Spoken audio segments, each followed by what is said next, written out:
And hello, and welcome in. How's it going? I hope you're doing alright. Hope you're having a phenomenal day. It's good to see you. We're live again. And today we shall be playing Frostpunk. I spent the day pretty well. I think it was pretty cozy today overall. I woke up pretty early. I had work yesterday, and I was alone on the shift actually for a good while before eventually eventually a colleague joined in as well to handle the rest of the shift with me because it got pretty down packed and it would have been too much for me. Usually he arrives around midnight for an hour or something until like the end, which is fine, like it works. But yeah, yesterday I was alone for a lot of the shift and initially it was fine, but honestly, just having been to university for super long, like 8 a.m., 8:30 a.m. until 5.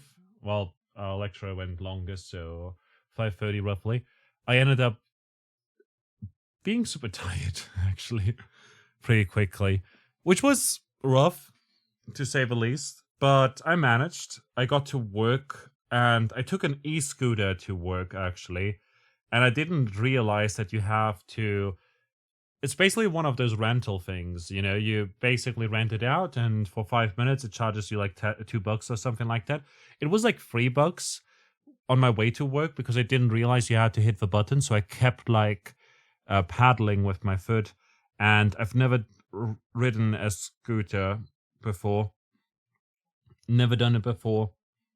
It was terrifying. I was scared shitless for a long, quite the length of time, especially driving on the roads and stuff with cars around me and me like waving around and stuff. Like I was very shaky throughout it all. On top of that, I don't have a helmet. You know, what should I do without a helmet? As it stands, though, eventually I figured out that I was out of breath because I was paddling, and the scooter didn't do shit until I then realized that I have to hit the button to go.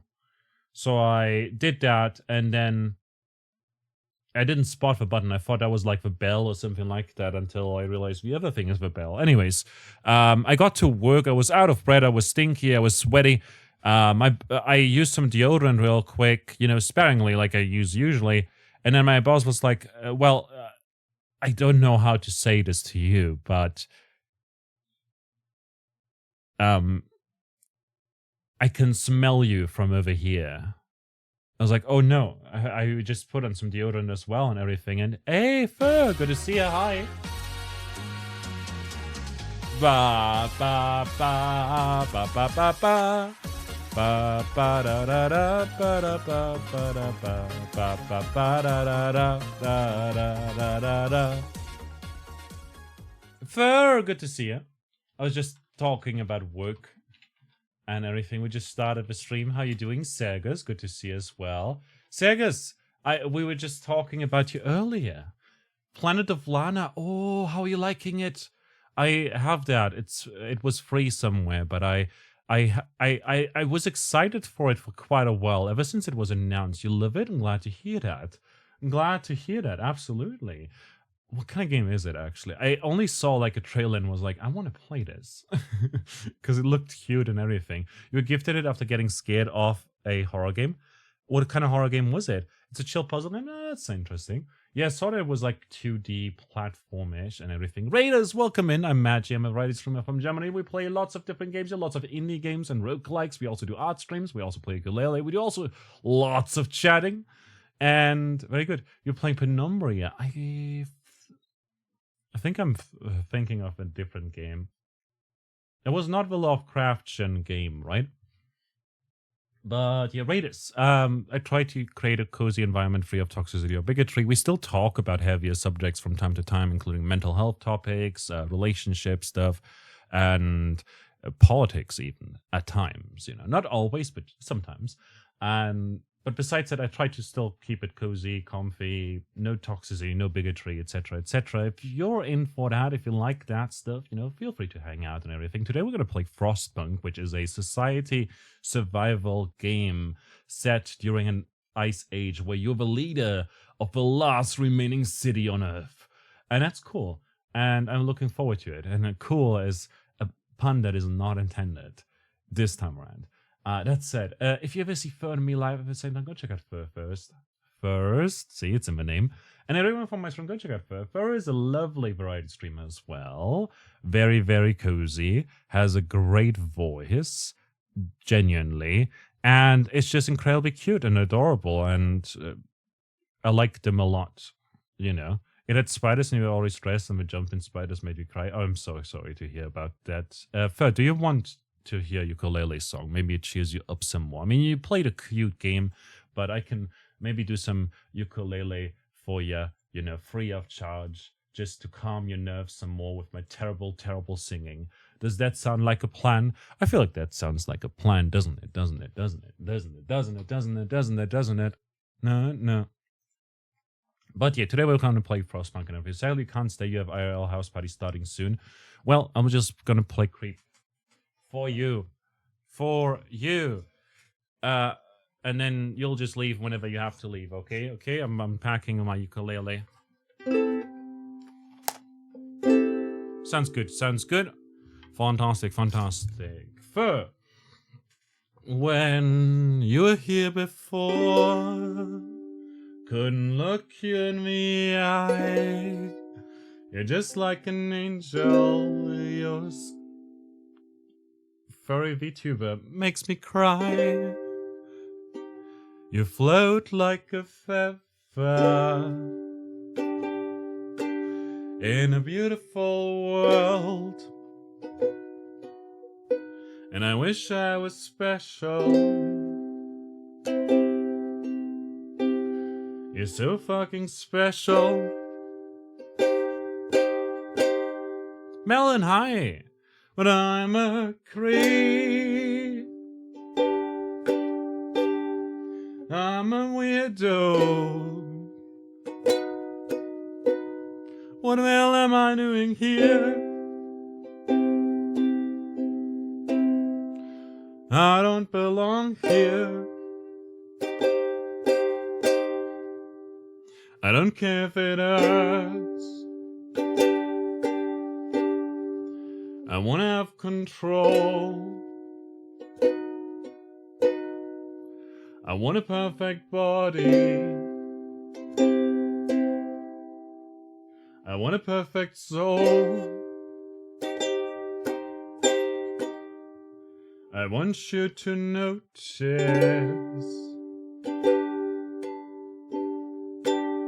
when I'm not around. You're so fucking special. I wish I was special. But I'm a creep. I'm a weirdo. What the hell am I doing here? I fucked up something. Hold up a second. Yeah, that doesn't sound great. Hold up a second. Holy shit, when did that happen?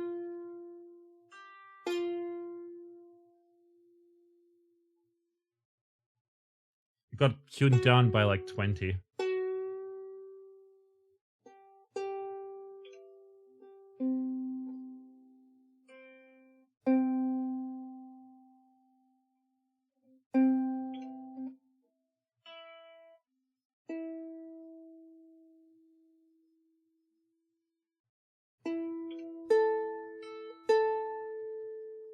Okay, that one's fine. Sorry.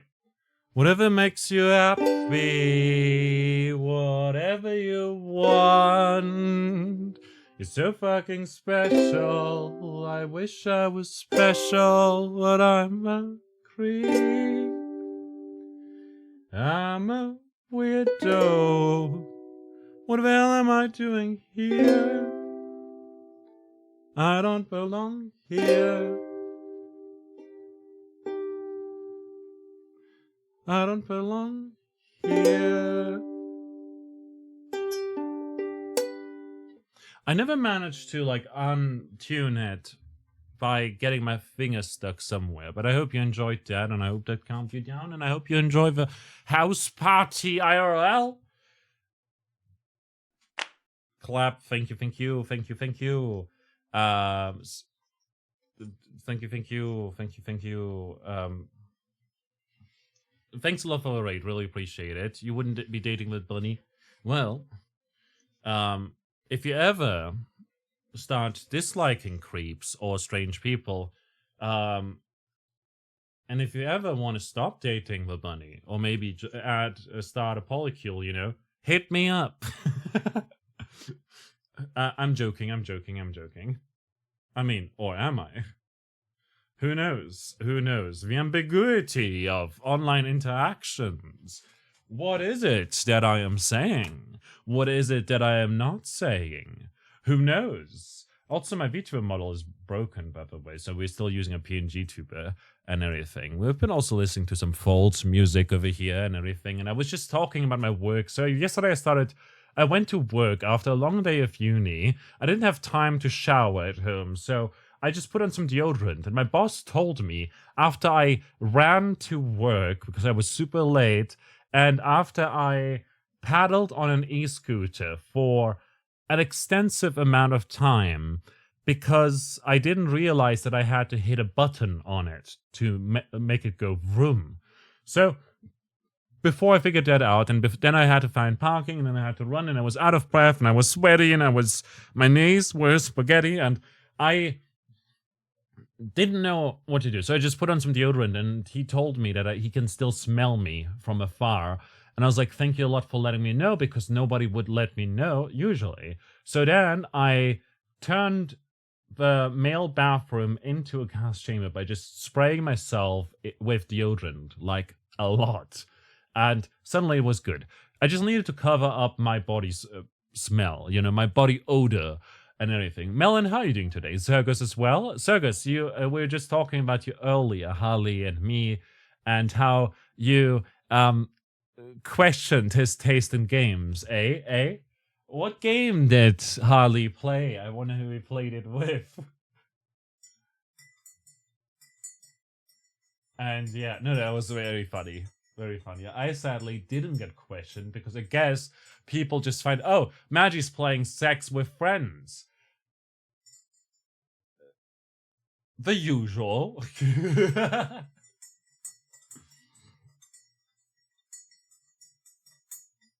Okay, there's my tea, all stirred up. I made it super sweet because it was bitter before, because I left the tea bag in it for too long. And yeah.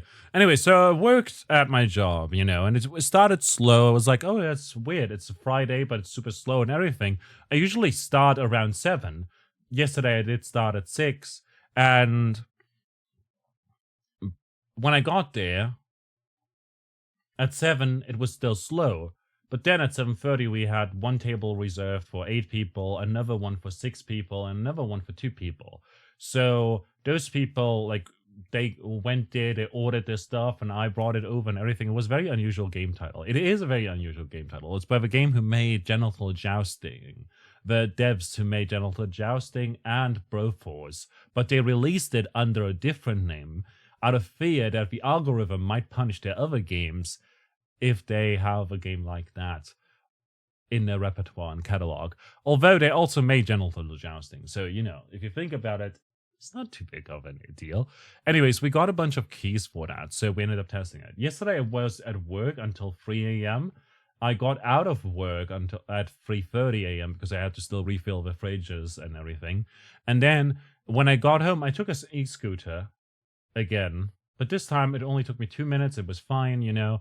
Which is, no, it only took me 5 minutes, but like, I it charged me a lot less because like instead of $3 it was $2, which is honestly fine. Like I'm totally fine with that. And after a long day of work and after it was so hot in the bar, in the pub the whole time, it just felt good getting the cool evening air blowing in my face and body and everything, as I scoot at 30 kilometers per hour along the super magic. Oh, Sophie, thanks for the boob there. I need a boob emote, I guess. Anyhow, basically,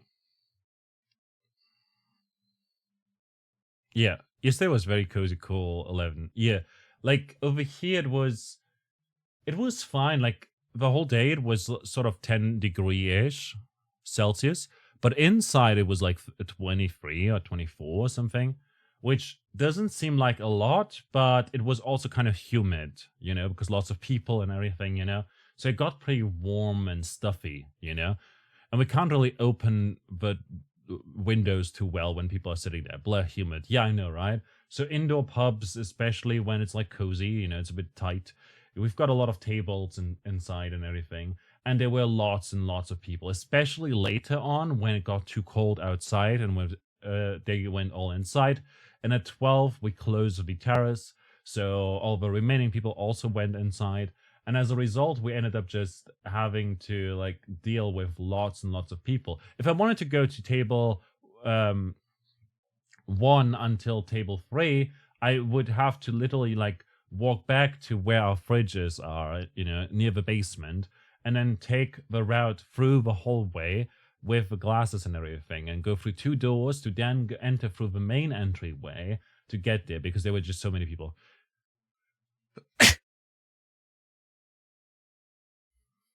And yeah, your mom dropped off some lamp on Orzo. What is Orzo? Oh, you heard that? No. Okay. I was quick enough to mute myself for the second and third sneeze, but I guess the first one still got caught. Also, is a little rice-shaped pasta pieces. Oh, interesting. Interesting. Well, I hope you enjoy it. Nom nom. But yeah, I by the time I got home, it was like I also grabbed some food, and then I ended up going to sleep at 4 a.m. Ended up sleeping for 6 hours until 10 a.m. Went for a run for the first time in a while, and then I got home. I showered. I did my stretches and some sit-ups and stuff as well because I need to do those more. And then I had to go to a post office for a package of a friend because my friend is like on vacation but forgot about the package and sent me the code, and I just picked up their package and everything and went back. And then I played Sex with Friends together with 2 friends and Harley.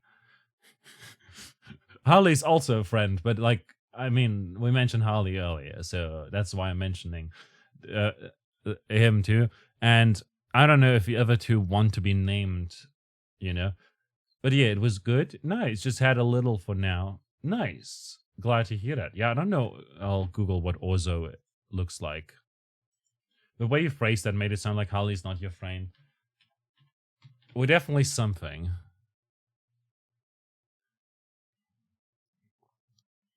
Okay, a small pasta, but they're shaped like rice. Interesting. It looks good though. It looks like rice, but it's pasta. That's so weird. How was Sex with Harley and Friends? Again, Harley's also a friend. It was good. Like, I enjoyed myself a lot. It's a game I need to review. But like, I can't play it alone. Believe it or not. Did you find it stimulating? It was very stimulating in that I laughed a lot. Or rather, I was grinning the whole time and everything.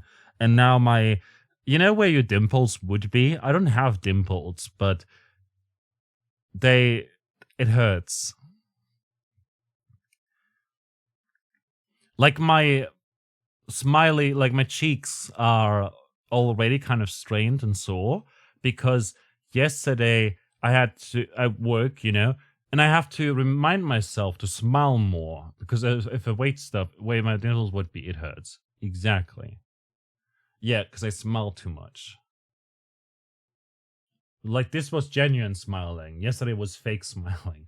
Yesterday I poured 2 Guinness that were absolutely beautiful. In fact, the people there took a picture with me and the Guinness that I poured because of how beautiful the Guinness was. Like it was a completely dark color and everything, which is fine. It means I brought it over, after it sat for a moment, but then I added the cream on top, which you do by pouring the beer but turning the crank the other way, which infuses it with nitrogen gas. Which is, it sounds chemical and everything, but nitrogen is literally what is in our air for the most part. Most of our like the air that we breathe in is nitrogen. We just don't use the nitrogen, I don't think, at least. So basically I did that, and I poured it very well. So it was like the foam I poured it slowly, and as a result, it didn't foam up like the bottom too much, so it didn't mix too much, and it was very creamy. And because the nitrogen does that to the foam, it makes the foam very creamy rather than letting it like dissolve almost immediately as it usually would do. And then I basically did that, and it was like above the mark. So there's like a mark that marks, oh yeah, this is half a liter, And on top of that, you have then the cream. You fill it, and it's like perfect. It's like sitting there. I wait a few more seconds, 5 seconds, and then take it and bring it to the table where it immediately has like the nice dark color. Like it's an almost black color for the Guinness. And the cream is not white foam, but this light brown foam that is really, really good. Next time, give them a nitrous oxide so they go extra fast. Maybe. But yeah, I also supplied a bunch of people with water, which was, they didn't expect me to do it, but I did it. They didn't want it, but they drank it, and they really appreciated it and thanked me. I could really see that they thanked me. They really thanked me. Like they meant it, Like they could notice it going into the head, and they asked me, did I seem drunk or anything? I said, no, but we often forget when it gets kind of warm and everything that it also, like inside here it's warm, but when you drink, you also warm up from the inside, So when it's warm inside, you don't notice how much you've drank already. So it's better to also hydrate. Also, one of them refused to drink water, and I said, well, there's also water in the beer, which he thought about, and then he realized, okay, well, I guess I can drink some water then, means I can drink more beer. But you guess it's so warm on the inside. Yeah.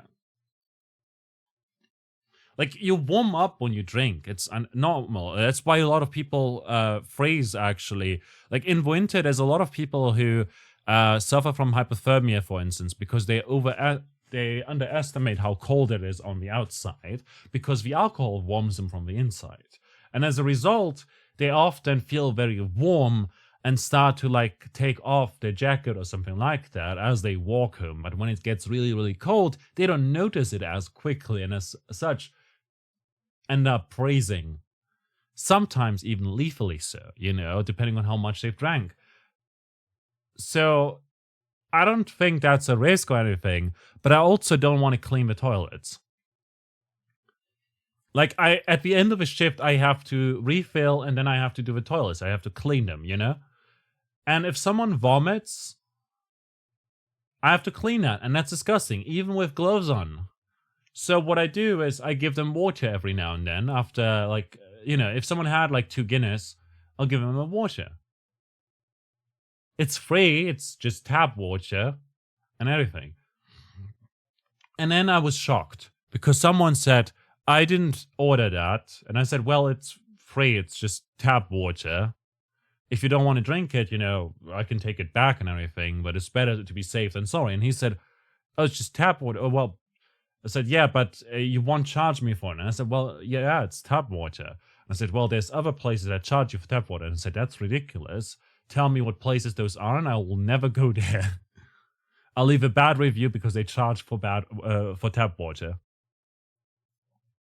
There was also one person who, everyone around them was doing shots, but they couldn't do shots because they're driving. So I did, I took a little shot glass, like a little pinchen, and then I added some water into that with a little bit of lemon juice and gave it to them so that they could also do the shot thing. But it's literally just water with a little bit of lemon inside, which is fun. Charging for tap water? Yeah, I know, right?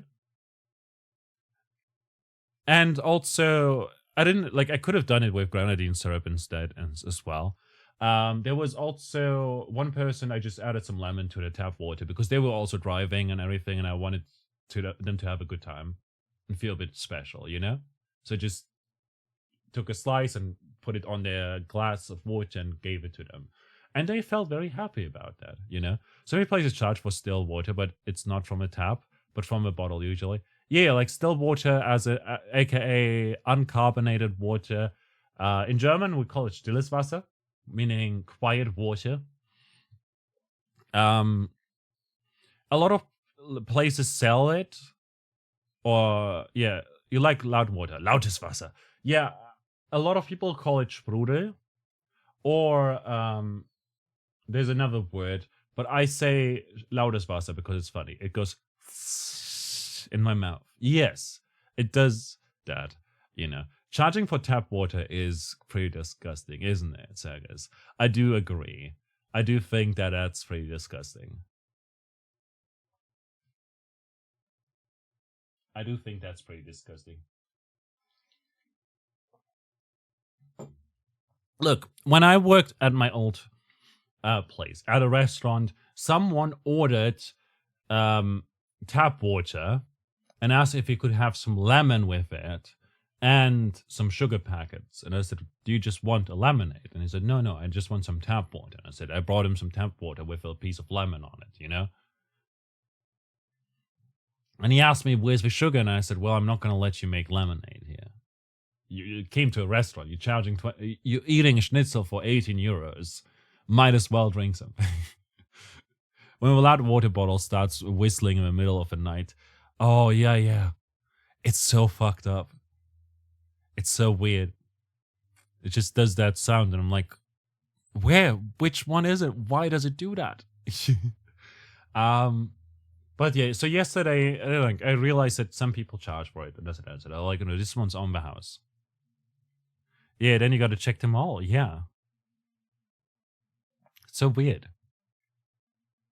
But yeah, what I end up doing a lot is just hand out water. And in a way, first of all, I care that I don't overserve. I had one person that I didn't serve alcohol to. 2 weeks ago. There was one person who was way too drunk. I couldn't understand what their order is. They were also struggling to walk straight. And I told them, I'm not going to serve you any more alcohol. Here's some water. You can have more later, possibly, once you've cooled down a little bit. Because I can barely understand what you're saying. It's nothing personal, I just don't want you to die. And everything. And he started to get a bit agitated, but as I talked to him in a specific tone. Instead of using my normal voice, when I stream, I talk like this, and this is my normal voice. And when I want people to take me seriously, I talk like this, which is deeper and puts strain on my lower belly muscles and everything. Which is like in the bus, when someone's not stepping away and not letting me through, I say, können Sie bitte mich rauslassen? and they take me seriously. And it gets heard because it's loud, even though I'm not shouting. It's just a very loud volume. It's very important for drama as well and everything. So yeah, that's why kids are also super loud, because they do that diaphragmatic breathing. No breathing with children. Breathing.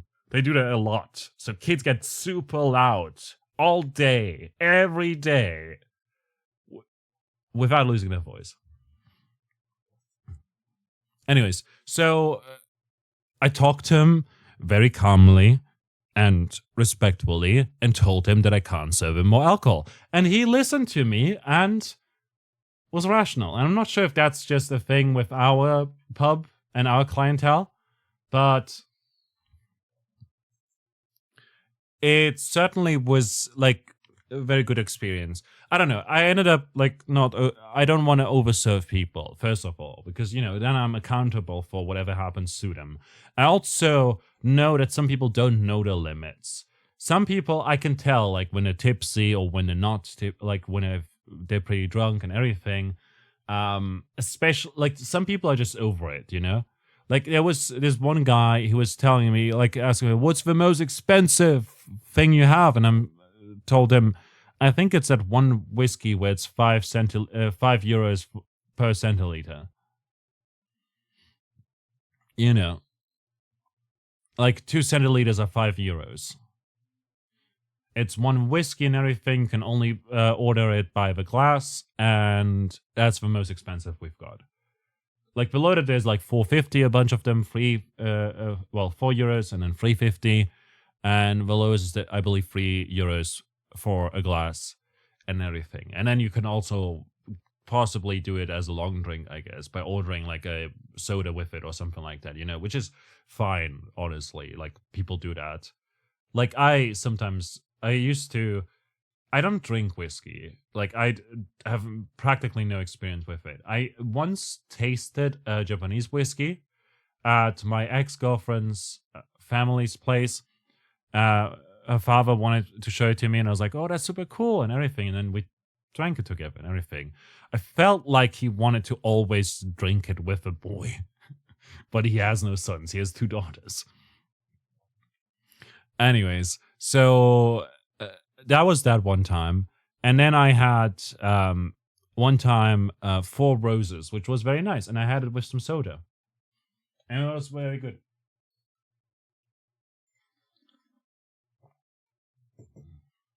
And Jim Beam is bourbon, it's not a whiskey. And Jack Daniels is also bourbon, it's not whiskey.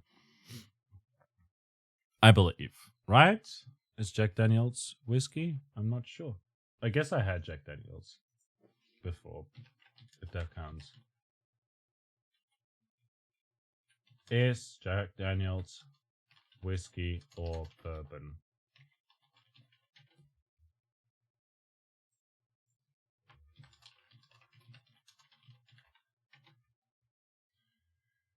It is a Tennessee whiskey.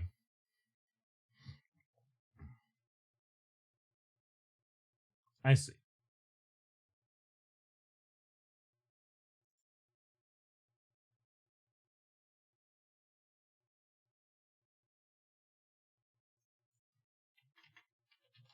If I ask it, is Jack Daniels bourbon?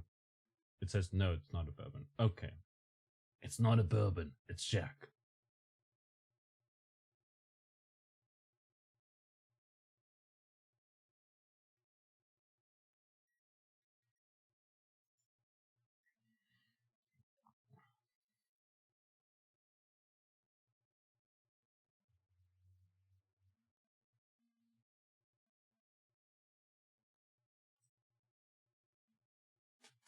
Let's see. A Reddit post from 12 years ago says, correct me if I'm wrong, but Jack Daniels is bourbon, right? One of my favorite distilleries recently shared this meme by Facebook group Bourbon Country, alleging that Jack Daniels is not a bourbon. With all due respect, they are mistaken. If you refer to Jack Daniels as a bourbon, you're sure to get someone to tell you Jack Daniels is not bourbon, it's a Tennessee whiskey. What's the story here? Bourbon's definition varies from place to place, but within the United States and many other countries, all the following must be true for a bottle to call itself bourbon. Made in USA, made from grain mixture that is at least 51% corn, bourbon is aged in new, freshly charred, never before used oak barrels. Bourbon is distilled to no more than 160 proof, enters the barrel at or below 125 proof, and bottled at least 80 proof. Straight bourbon also needs to be aged for at least 4 years, marked with its age, and bottle age must be the age of the youngest whiskey in the bottle. Blended straight bourbon may contain younger neutral grain spirits, but must be labeled as blended. Tennessee whiskey is an even more specialized project that must meet all requirements of straight bourbon. Most Tennessee whiskeys undergo a filtering step called the Lincoln County process. Distilled unaged whiskey is passed through a thick layer of charcoal using maple, usually maple, on its way to the barrel for aging. From here, the whiskey is treated the same as straight bourbon. So Jack Daniels is straight bourbon that has also undergone the Lincoln County process and is made in Tennessee. It meets all requirements of being called a bourbon, therefore it can be called a bourbon. The fact that Jack Daniels chooses to call their product something else and insists that their product is not bourbon is simply marketing. They could put the word bourbon on their bottle and would be entirely justified, which is why I personally choose to refer to it as a Tennessee bourbon. That having been said, Jack Daniels isn't that bad, although I imagine other Tennessee whiskeys may be better. Apparently, Four Roses is a bourbon. Well, never mind. Traditionally, bourbon has been made with 51 to 79% corn. Jack Daniels will consider it a corn whiskey because it has always been 80% corn. Apparently. God is mocking Crazy me. person! Ooh, did you change your name? Ooh. You're first. Congrats, you got bragging rights. Appreciate you. So apparently it's a bourbon, but apparently Four Roses is a bourbon.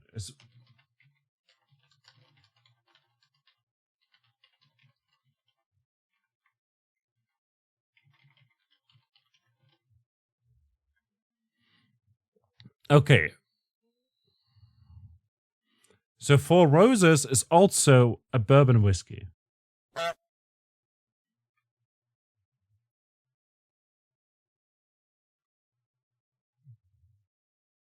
Anyways, I guess I didn't have whiskey.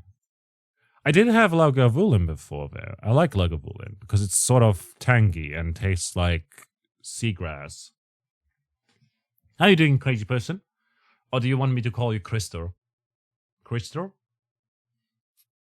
Bum, bum, bum.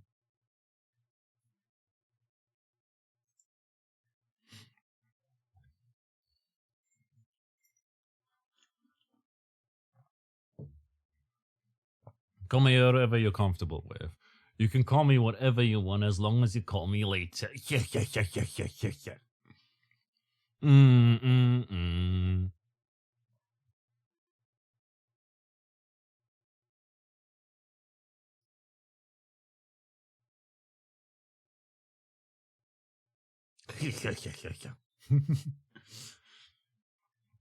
I'll stick to crazy person then. What would you prefer theoretically if you wanted to impose a thing? Look, the other day I realized that I'm just Ken. Because my name is Magi was Tay. And then my last name is Ken, I guess. Or if we're talking about Japanese in a Japanese way, Ken would be my first name then, because it's last. So, hypothetically speaking, I'm Majiwa Tay. And Ken is my name. Ken Majiwa Tay. Wouldn't that be funny if I'm just Ken? No, I'm kidding. But like, I know like people who've called me Taken before. I'm like, okay, that's wild. But sure, you do you. And yeah. Anyways, I had work. I did running. We played Sex with Friends. Sex with Friends is a game that plays a lot like Q-Op and stuff, where you basically have each limb that you control with a different letter or button, like a different key or button, and then you move them around with a mouse and everything, you know. And it's a interesting game where you have to do perform sexual acts with or against friends to then win. I guess I don't know. It's weird, but it was very fun. I actually enjoyed it a fair bit. I thought it would be possibly quite uncomfortable, so I ended up choosing the lewdest people I know, which is a friend of mine who is very, very cool and pretty. Another friend of mine who is very pretty but asexual, so clearly that should be fine. And Harley, who is very lewd and cool. And yeah, so we were an ace person, a gay person that is taken, a single pansexual guy, and a person who is in a partnership. And I believe straight. So that's fun. It was actually quite a lot of fun. That would be great if you had friends. I'm sorry to hear that. I can assure you, I don't know, sex with friends doesn't seem like it had some issues with connectivity. And also, you can't customize your character in any way, shape, or form. There's the game, by the way, if you want to check it out for yourself. It's out already, it's fully released, and it's not available in Germany because it's sexual content, you know? But everything's censored. So you start out wearing underwear, and eventually the underwear goes off. And then you've got censored body parts. And once you're done with whatever task there is to do, there's fluids that get ejected everywhere, but they're censored as well. And honestly, I don't know if it makes it better or worse, but it definitely looks lewd. You know, so it's not great. And I'll most likely end up taking the screenshots I've taken and just putting them like adding I don't know, cats or something, bananas, like images of bananas or something like that to them that I'll draw myself in paint. Something like that could be pretty fun, I'd imagine. You know, just for my blog's sanity, I guess. All that said, we're gonna play Frostpunk today. If you want to check out Frostpunk for yourself, it's this game here. You've got choices. You make stuff. It's a survival-ish game. You know, just don't have friends that you think would be okay with playing that. Not because of a sexual content, but because you don't know anyone that like multiplayer controlled character games. Yeah, understandable. Like, honestly, it's very janky and wonky, and it's part of the fun. But I know for a fact that it is, you know, it might be uncomfortable for some folks. Why is game not working?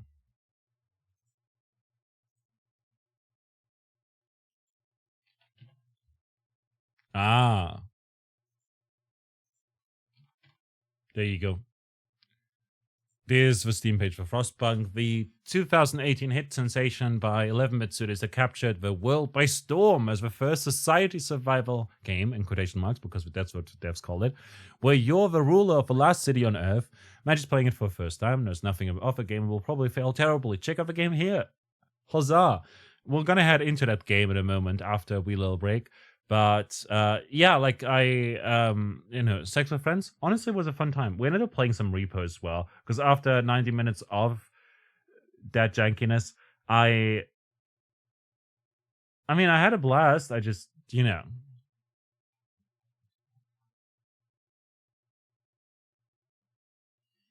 I had enough at some point. All right, we're gonna take a break now because someone's ringing my bell.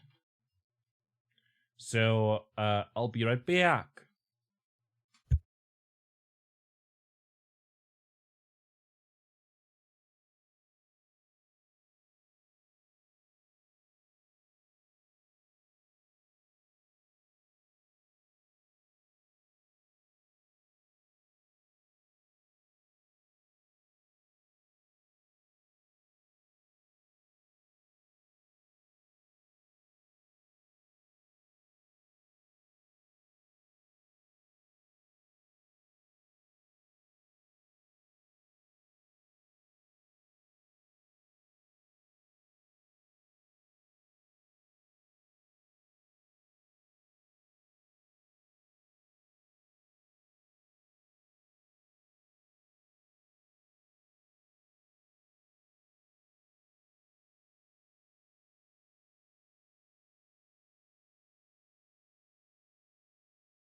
Alright, we're back again. Seems like someone just rang at the wrong place, so I ended up having to open the door. And afterwards, I quickly called my father, because I haven't spoken to them in a week. And I need to, like, typically I would call them like every other day or every day, but this time around I just didn't find the time really to do it, which is a bit of a bummer because I like talking to my parents. I just sometimes finding the time to do it because sometimes they're busy, sometimes I'm busy,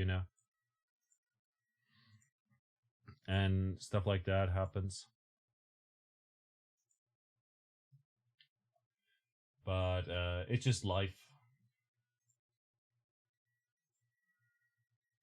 And if I don't talk to them for like 3 days or something like that, they get super worried, that something might have happened. And yeah. That's an adorable ass emote. Oh, it's 3D. Damn.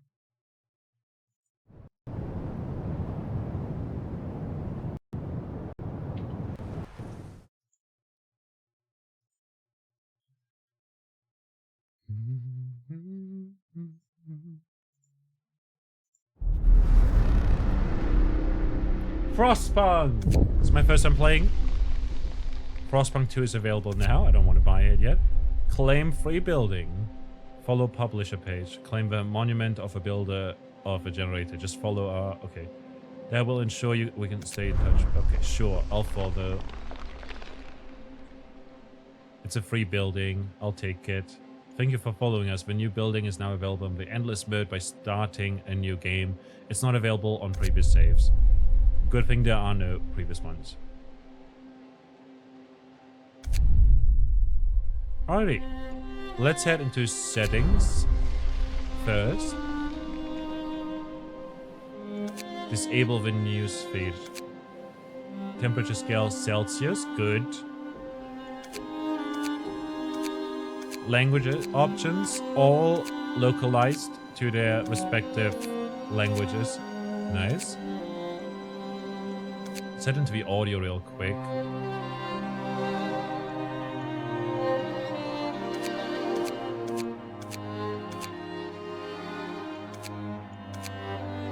Graphics.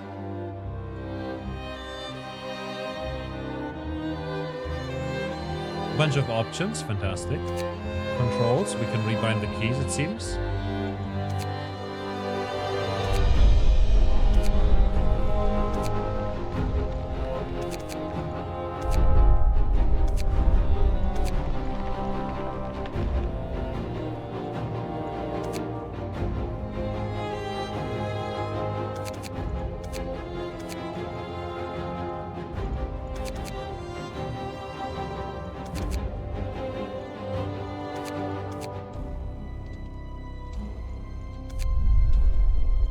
New map unlocked, endless mode, new home. I don't know which one to hit, but I guess we'll do a new home. I don't know what that means. We'll see. We shall see.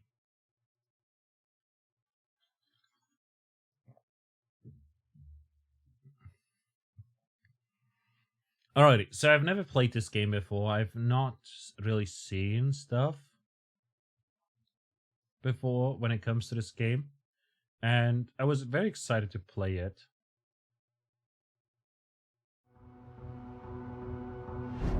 We roam the still, cold world. No horizon in sight. The rulers of old, stripped of pride and glory. It feels as yesterday we were turning the wheels of progress. Until the frost stopped it all. Suddenly, without a warning. When tides had changed, they changed for all of us, no matter wealth or class. We've lost our world to snow. And with it, our last traces of humanity.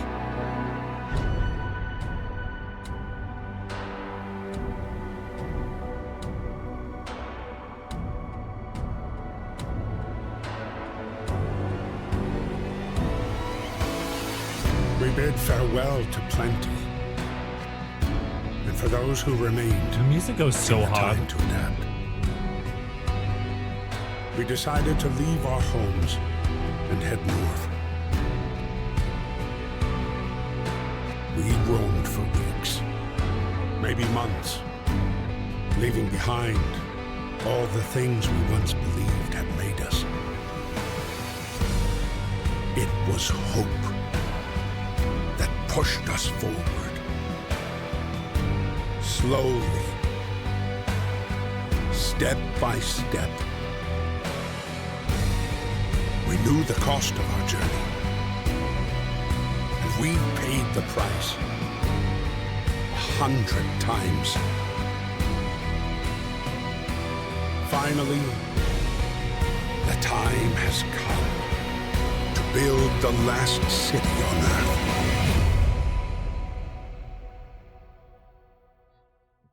As tragic and dramatic as that was, Sergus, that crazy person Krista, did redeem the next shadow as a cutie, and as such, Sergus, you are the cutie.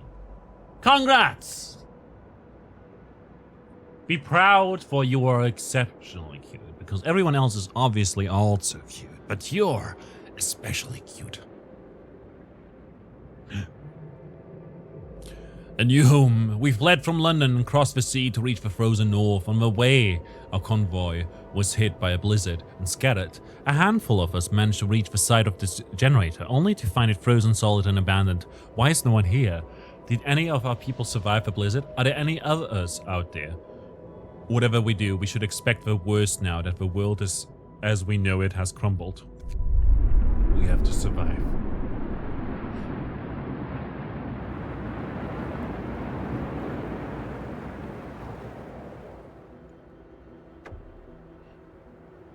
Fight the cold. We need to get the generator working. It provides heat and power to other buildings. Without it, we'll freeze to death.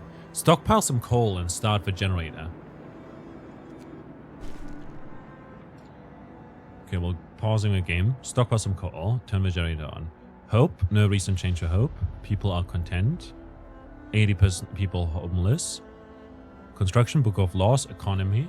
Up there we've got coal, wood, steel, and steam cores. There's raw food. No food rations though. So days and everything. Down here we've got 15 idle engineers and 50 idle workers. 50 total. And 15 children who can't work. There's wood crates over here.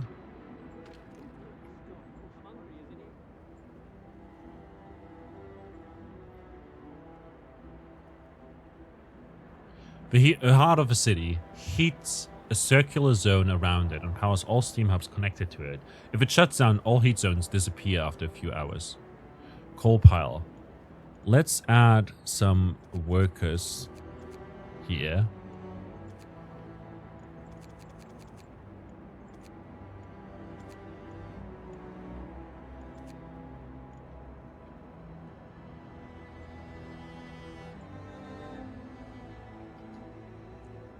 There you go. Abyssal, you're a cutie because Sergus redeemed that the next shadow is a cutie, and you're the next next shadow. So, as such, you're very clearly a cutie. You're welcome. You're welcome. We can move with the right mouse button or with AWSD. We can zoom in and out, and we can also rotate the camera. Fantastic.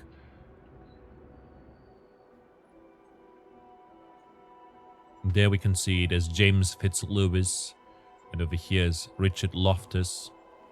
John Wright, Selena Rochford. Women also work here. And we're now working towards this coal pile. We're stockpiling coal as we speak to turn the generator on. And yeah, how are you doing? Hope you're doing well. Puri, good to see you as well.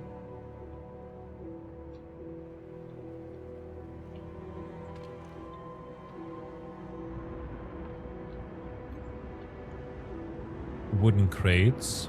Requires at least one worker.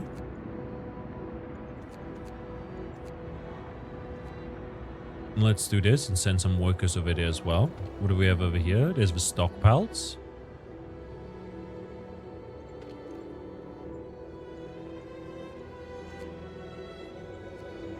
Done with animation today and worked well, so me happy. I'm glad to hear that. You're doing art, Corey? That's good to hear. Edna Corbett over here has work stuff. Discontent is rising.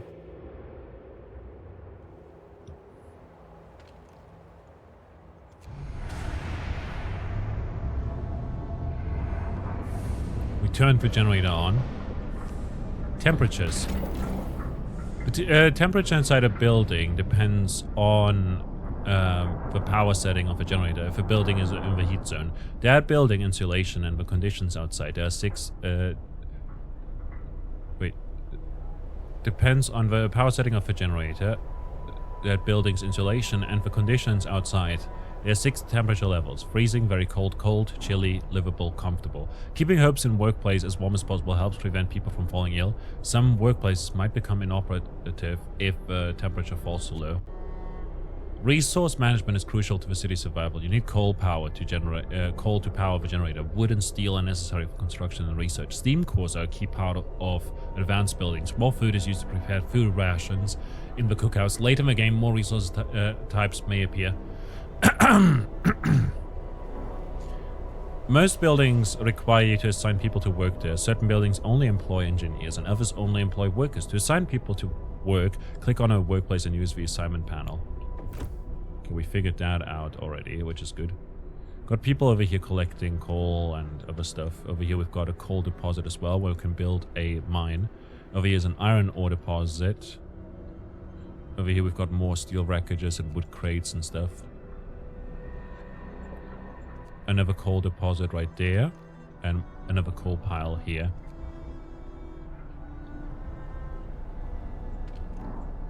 I assume that these paths will get built over time.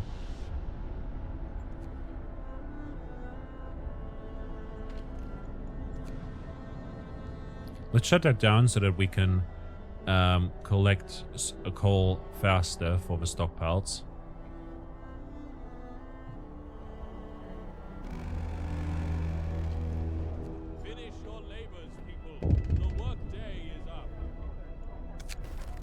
No roof over our heads. Captain, people are understandably concerned about the lack of shelter. They're falling ill from sleeping outside in this terrible cold. We'd better do something about it. I'll provide some shelter. You'll have 2 days to provide shelter for 40 people.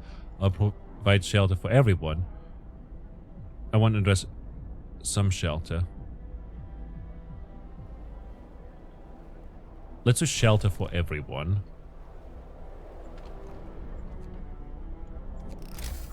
And start construction on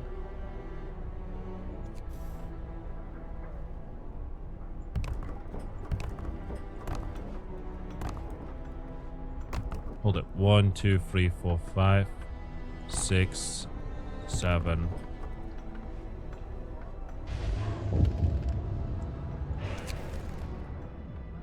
Word of advice, with wisdom of a crowd. Captain, when facing demands, remember this. People usually look for the quickest solution, not the best one. You don't have to agree to everything they ask for. If you fix a problem your way, it's fine. I'll bear it in mind. Thank you.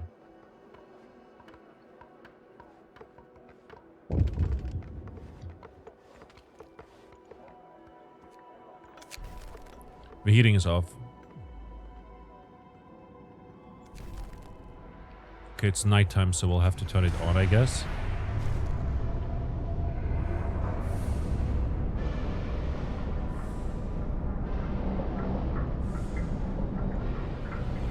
There's people sick. Need wood.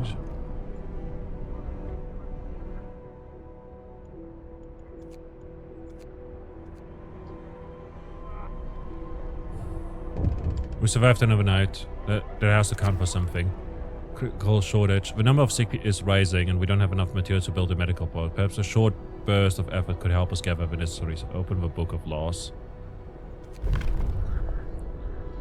Sometimes we have to concentrate on the task at hand at the cost of everything else, or die. You can force workers in any facility to work for the next 24 hours. Using the emergency shift will raise discontent. Discontent will rise slightly. Child labor. Let's sign emergency shift for now. Avoid creature eyes in the chat. Do that. Enjoy. You'll likely be throwing the art somewhere. I hope you throw it somewhere well. Where it's safe and everything. Rude. Good to see you. How you doing? Hope you're doing well.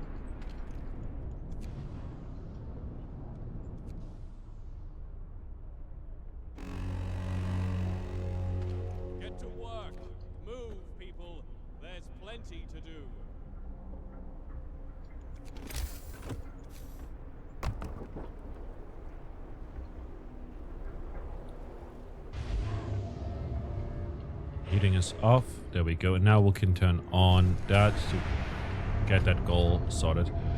The generator hums with reassuring warmth, but we shouldn't take it for granted. If the generator goes down, the city dies. Be mindful of cold reserves. Now, food. There will be no city if we starve to death. Secure a way to provide raw food and build a cookhouse to prepare the meals. Build a hunter's hut or a hothouse. Food.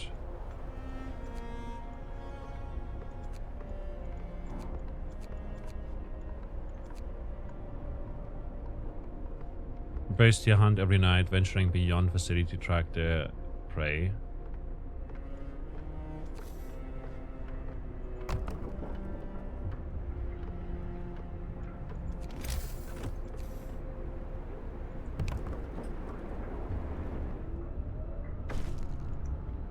Everyone feels relieved with a roof, even a flapping one over their head. So hope rises. Promise fulfilled, main objective fulfilled.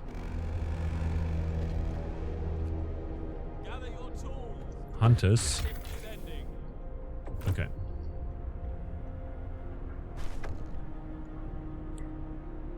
With basic resources secured for now, we can try to rescue people that were left behind. Build a beacon, scout the frost line, and save as many survivors from our expedition as possible. You'll need a workshop to design plans for more advanced buildings. Okay, for now...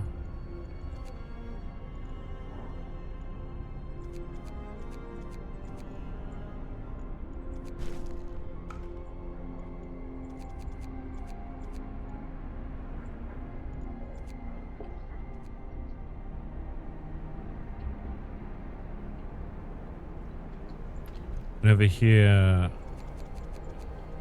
we can cook meals. There's people sick. We can introduce a new law. They're hunting right now.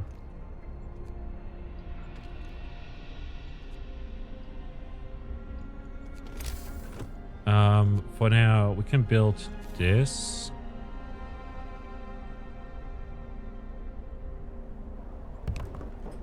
Over here. And then for tech, we'll need to build a workshop.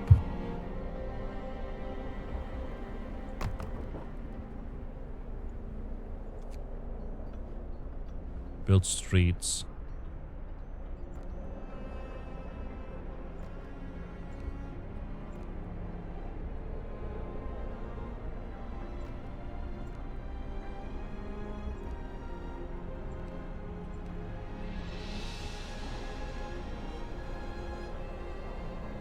Street is under construction.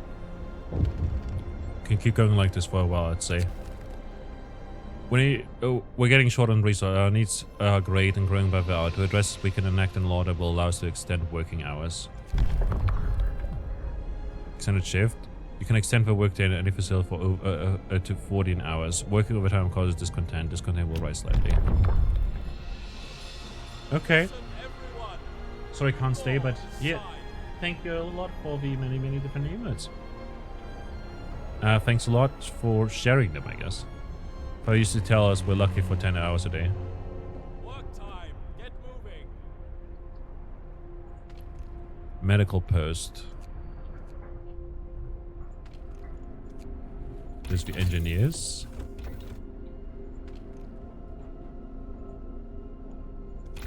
Add new research.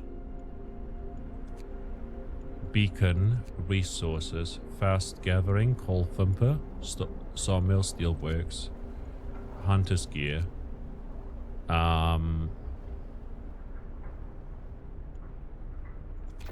Let's do that so that we gather food faster. Functioning. What is happening?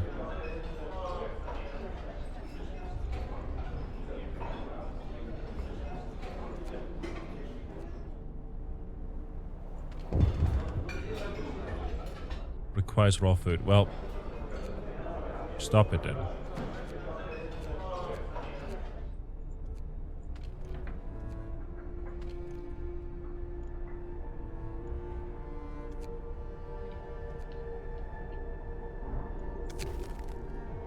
Family torn apart. So a woman came forward after we built the work. She said that her husband and daughter didn't reach the city within the main group, but she's sure they are still out there. She wants to join the first scout team we'll send out. She urges you to hurry. We'll do what we can.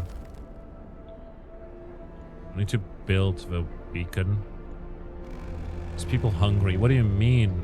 We've got rations.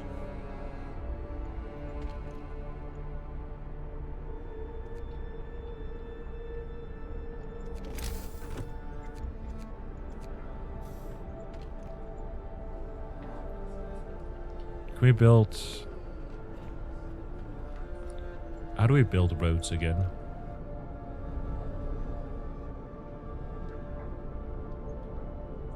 We did it before.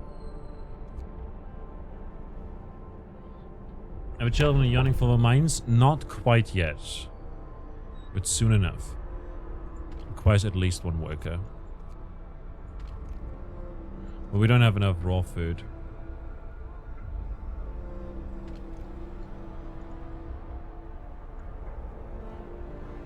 Underski is at 30%.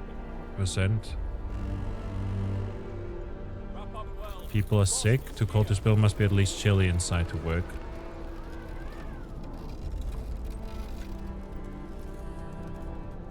Well, that sucks. It's minus 40 degrees now. Very cold.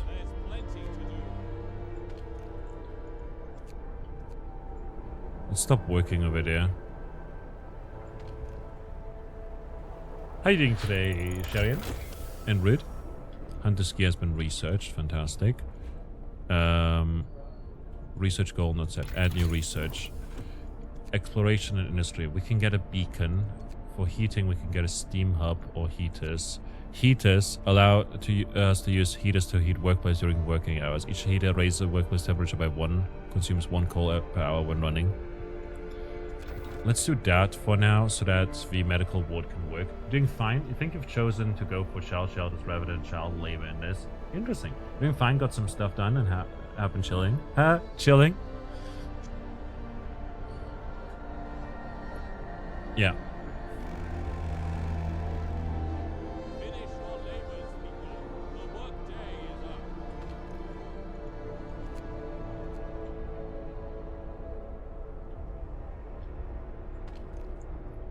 Hunter's hut.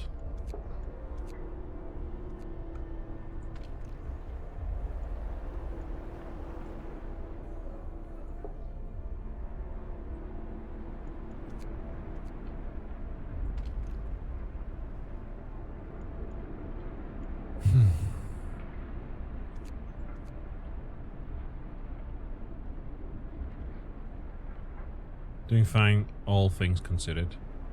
A lot of people getting sick, though. Get going. Time to earn your bread. Nice. So, heaters. Use the heater. There we go. Now you can work. Now I can get a beacon unlocked. There we go. For that, we'll need steel. And for... we've got steel, though. What is this? Coal. About an hour worth of coal, which is bad. What happened to our previous coal? Where's our previous coal gone? Coal pile. Let's just go with you guys here.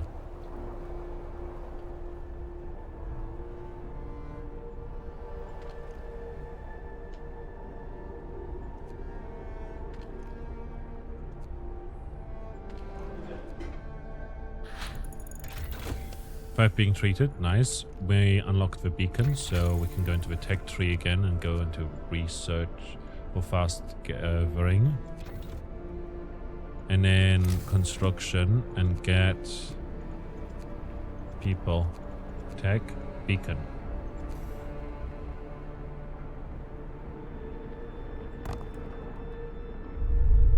Here you go. The thing about the shelter is that a bit further down the line, it allows you to use the kids as engineering apprentices. Basically, you can have them help speed up research. Oh, that's nice. End of shift. Go Okay, beacon built. We're no longer lost and blind. From now on, our people will be able to survive the icy barrens that surround us, the frostlands.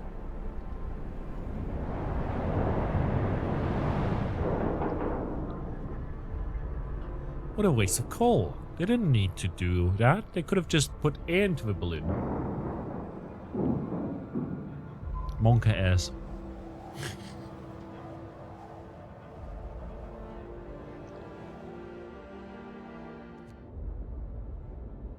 But interesting. That's good to know. But child labor is funny. Send scouts.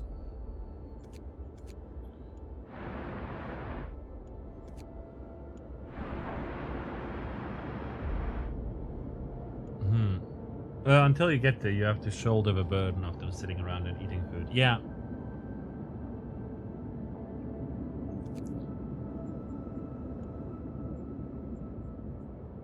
How do I send people over there?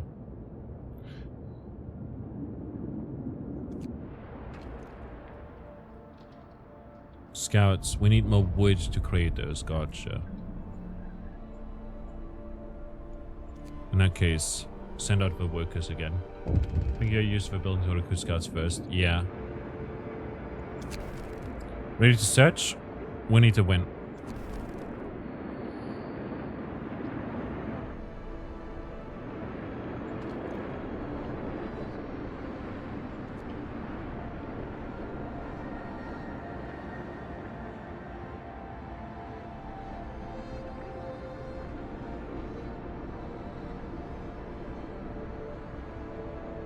Sergos, you redeemed an woman. As such, you'll receive an awoo.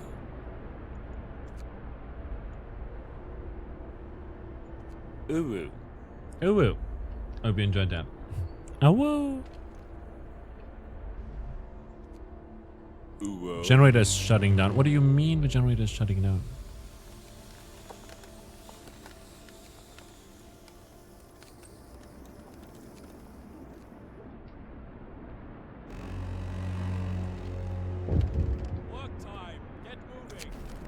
Work is needed. There's so much to do and not enough hands to do. A quick way of addressing this problem is to put children to work.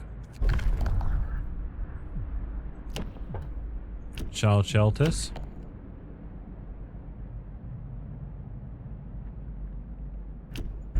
Sure, we'll do the child shelters. Let's try and get there. A new law has passed. Child shelters. People work here, gather resources from nearby coal piles, wood crates, and oh.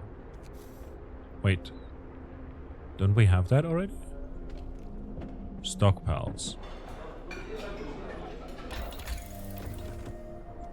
So construction, resource depot. Extends our storage capacity for a chosen resource.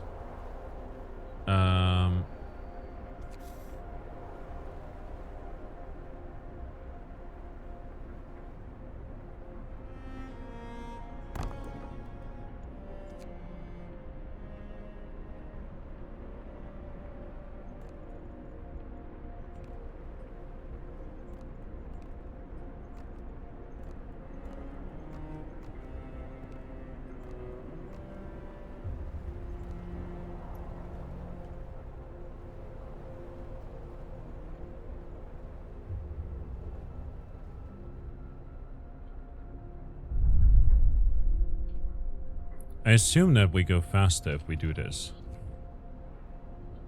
Carrying post needs to be near the resources. Ah, I see, I see. Also, we... Oh. Can I demolish?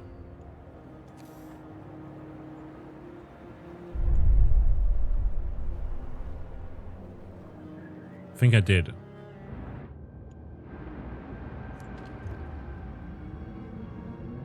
What do we need? Workers. Well, you guys. None. You guys. 5 less. And just do max of those. Scouts created.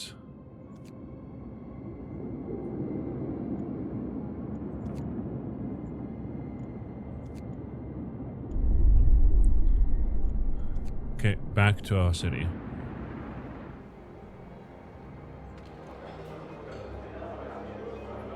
Why are the hunters not hunting? Night is coming. Put down your tools. Hunts usually take 12 hours. Hunters have been away for less than an hour. Will return with up to 20 raw food. But they didn't. What do you mean? Not as sick people as well. Cookhouse.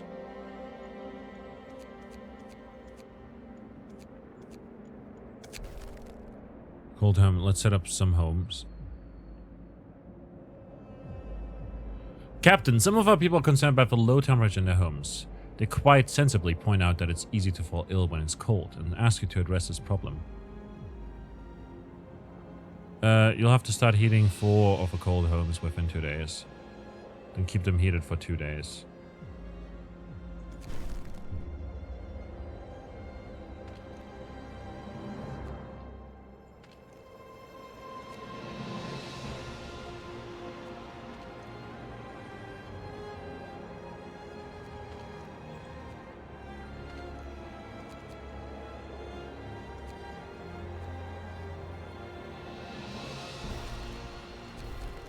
Heating is off.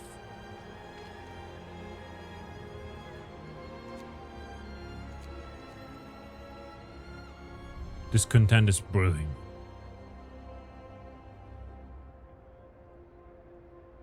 Soon enough, the scouts will return.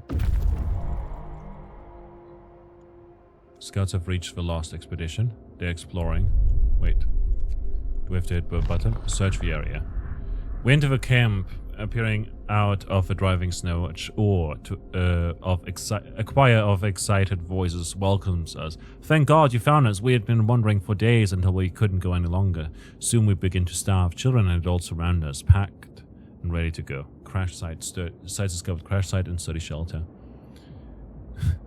Send for survivors.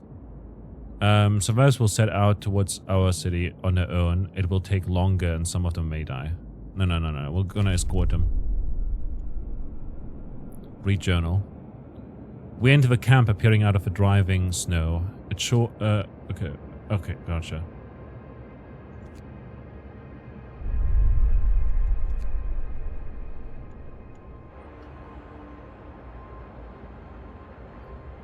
They're returning.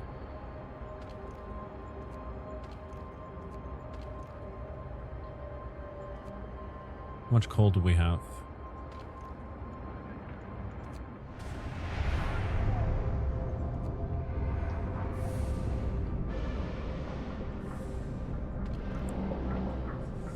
Functioning. What's your temperature like?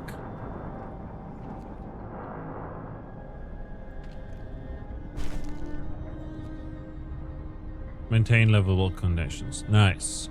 We've done that. Sick people, 5 people being treated.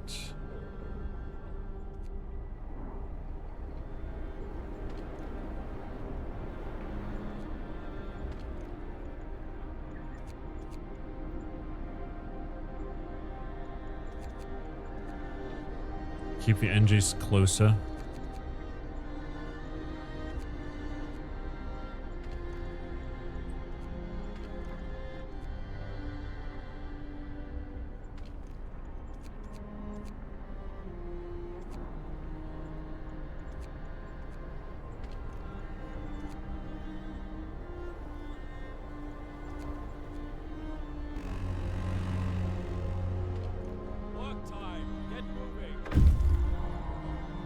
You can disband the scouts of a beacon or send them back into the Frostland.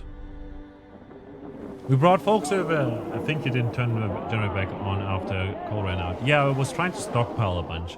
Oh, whoa, oh, whoa. There we go. Nice. People from our convoy reunions. It's heartwarming to see families reunited after so many hardships. Oh, if it's heartwarming, then we don't have to turn on the coal generator, right? But shouldn't there be other settlements nearby? The first expeditions left London long ago. They ought to be well established by now. They'll surely help us find our footing. We will look for others. Observatory and crash site.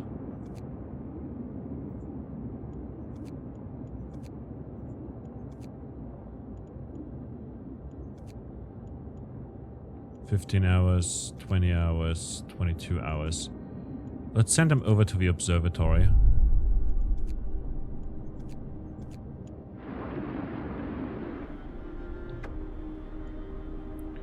Our people found a trail leading into the wilderness. We should follow it. We must find other people and ask them to help us secure our survival. Add new research. Coal thumper. By pumping pressurized water into the underground coal deposits, the coal thumper washes the pressure resource to the surface, forming a pile of up to 560 coal per standard workday, enough for 2 gathering points. Let's explore heating options perhaps first, like the steam hub. And then we can check... Oh yeah, we've got lots of workers now. People are starving. We need like more food. We already have like a hunter's hut there. Maybe we should get another hunter's hut, perhaps? Time to rest, folks. Work's out today.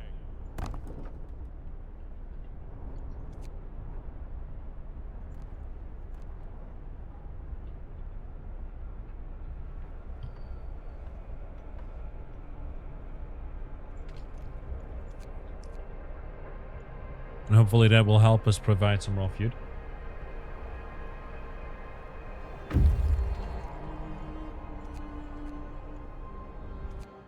Waiting. Explore this. The sun is dimming. Instead of astronomers, we're met by some of our lost people. They explained that they came here for help but found everybody dead. The astronomers continued the observation until they starved. What was so important to them? They wrote it up in their diaries. The loss of sunlight can't be explained solely by the fouling of the atmosphere, by the southern volcanoes. The sun is dimming. Not knowing the way to our city, the survivors will die trying to find out. Survivors will set off on their own, escort them to the city.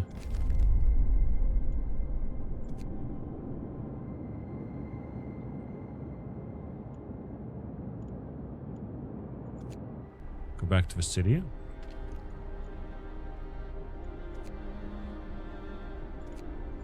Okay, people are starving.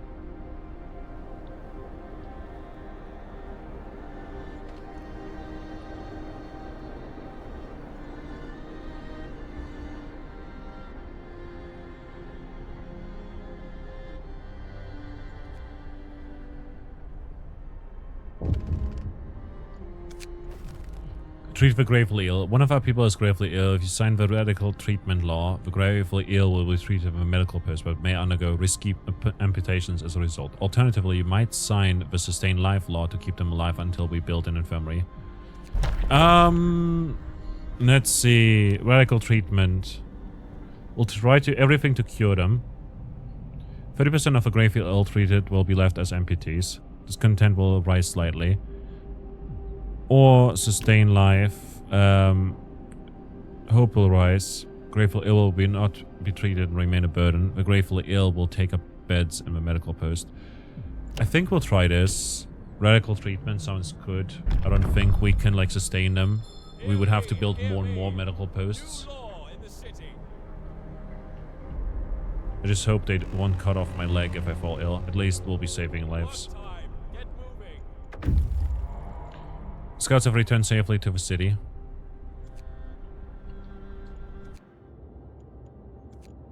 Let's send some folks over here.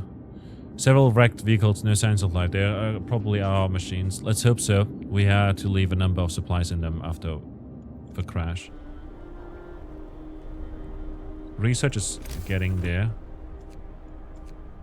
shelter.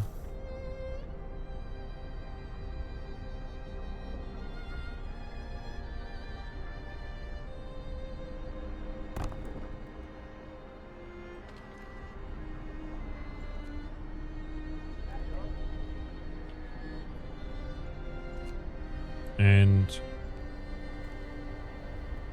we'll do this.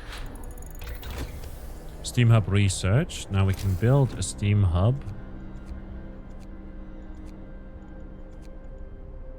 When powered by the generator, these contraptions create an additional shelter, smaller heat zones around them. Each active, unmodified Steam Hub consumes 3 coal per hour.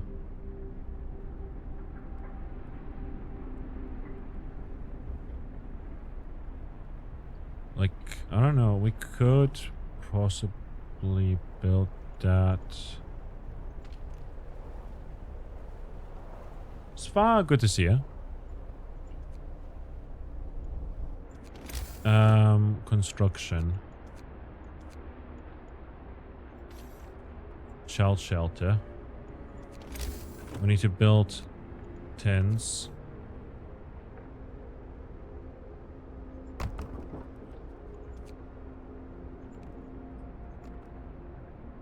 Like so. And then we can build in the tech. This over here.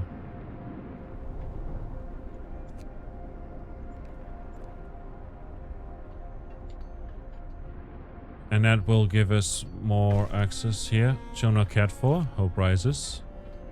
Wood. Coal. Lasts for about 3 days.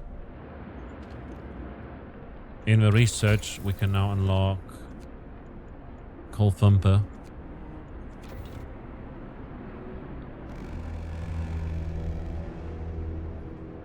You played this game, you have? It means you can help out. Send these people over here as well to work. We don't have enough food. We're not getting any food from our stuff. Why? Like, we've got a hunter's hut over here. Oh, they're hunting right now. But we should have like 40 once they return.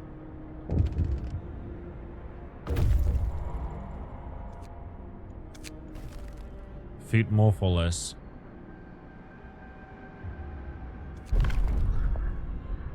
Soup. We can cook soup instead of full meals to feed more people with the same amount of raw food. Hope will fall slightly, discontent will rise slightly. Eating soup will cause discontent. But soup is good, man. And food additives. We can add sawdust to meals to make them more filling, although not exactly tasty or healthy. Same thing, but sawdust. I think I like soup more. Soup or additives? Chat, help me out here. Would you rather just eat soup every day? Honestly, I feel like that's better. Sawdust seems more efficient.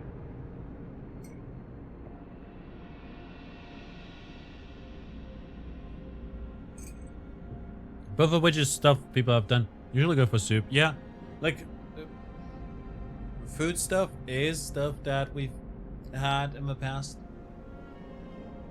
You'd rather eat soup than sawdust. Also, it's more edible than sawdust. Yeah, but sawdust is like literally you don't notice it too much, you know, in your bread. I feel like sawdust is better for fire. Yeah, it would be good to use sawdust, you know, better. Let's go with soup then.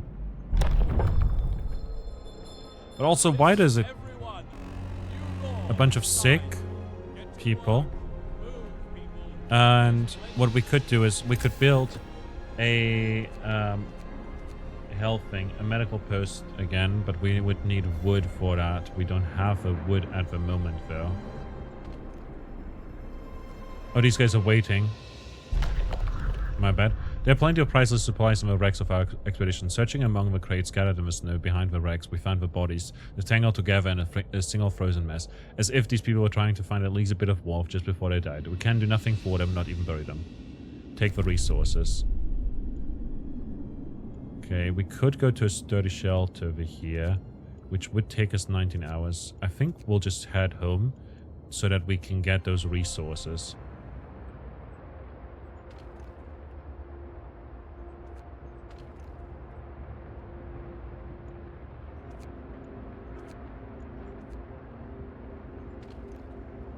Steel wreckage, wooden crates.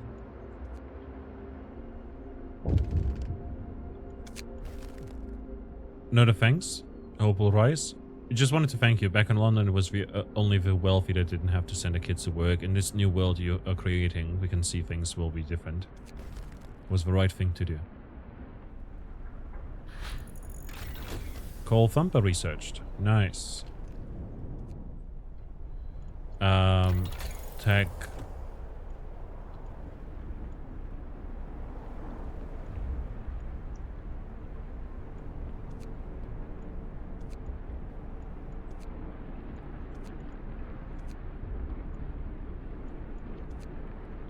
Drawing boards allows us to research tier 1 stuff. Sawmill.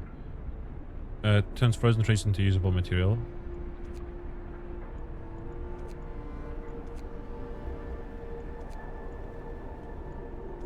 Let's go with that. Because we need like the wood.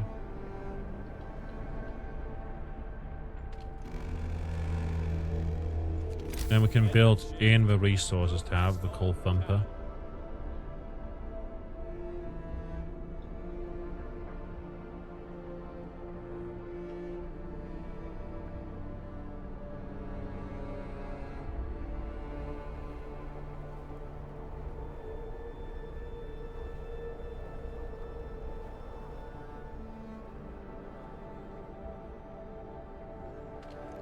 Coal deposit.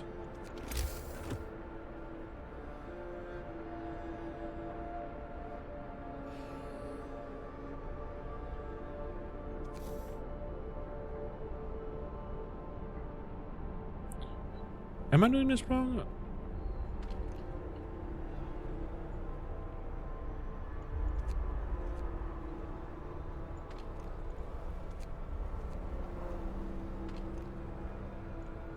None.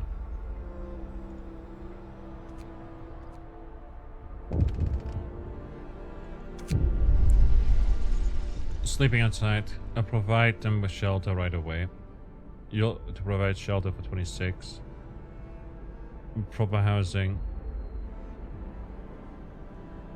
26 people. I don't think we have the resources for that though. People. Tents.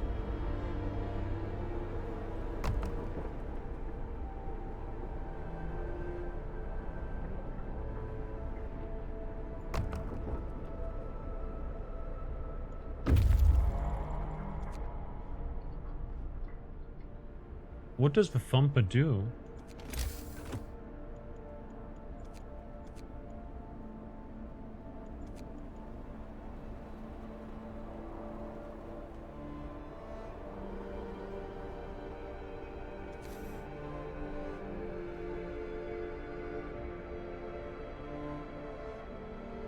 Does it just create coal piles? Is that it? Maybe I'm misunderstanding things gravely about how this works. Okay, maybe this is not like a mine, but a separate thing. Send workers. Yep, Thumper produces coal piles. Oh, that's good.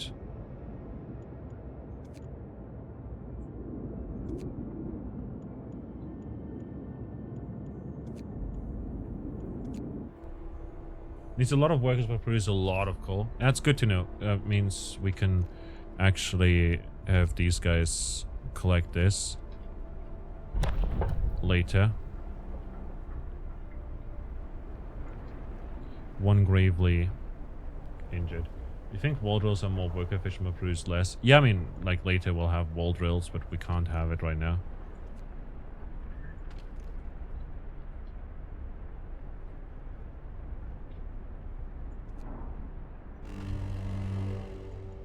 Like I'm... Well, the frost is here.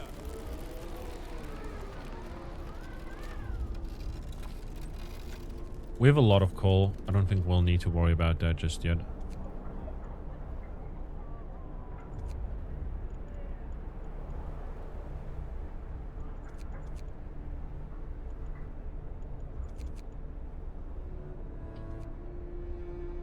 Should be fine. Get to work. Move. Coal pile depleted. Plenty That's done. Sawmill. Now we can build sawmill.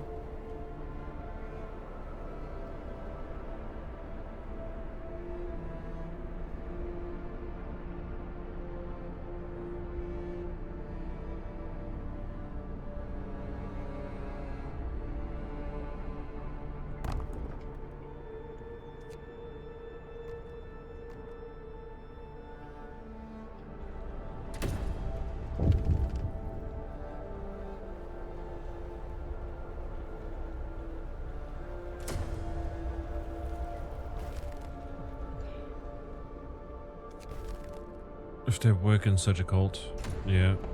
Well, I'm sorry, but we need to work. I don't know. Steel works.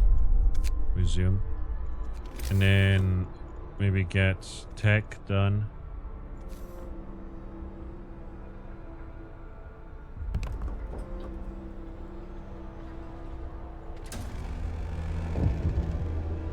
Workday ends. It's time off. Coal piles.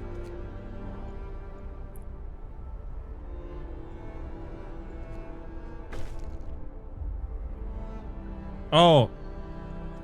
People are disappointed. Well, I did get a lot. Oh, we'll open a new medical post. Oh, shit, man.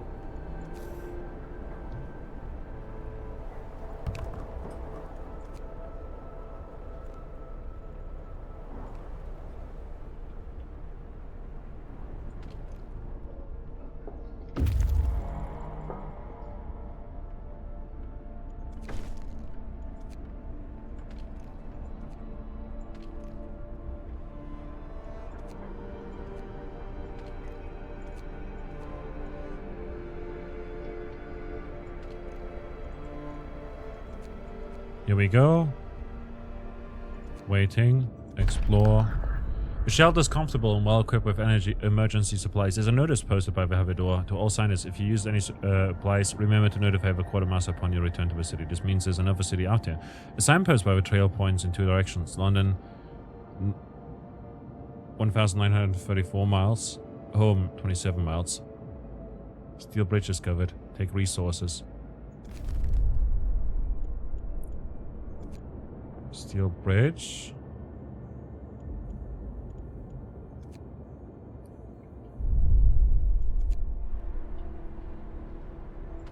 Storage limit reached. Okay, well, then stop working here. And send more over there. We could also build for resources.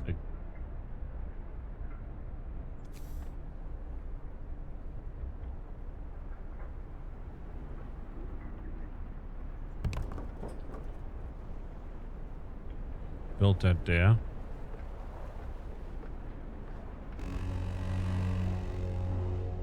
The work shift starts.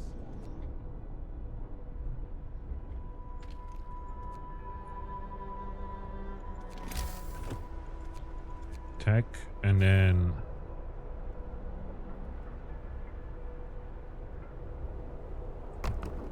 do that right there. Steelworks research to produce steel.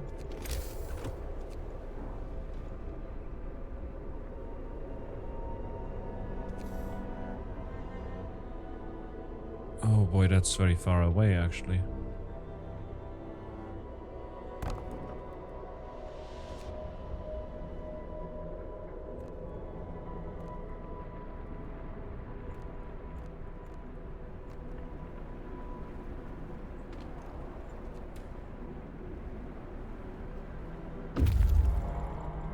Scouts have reached the bridge. Okay.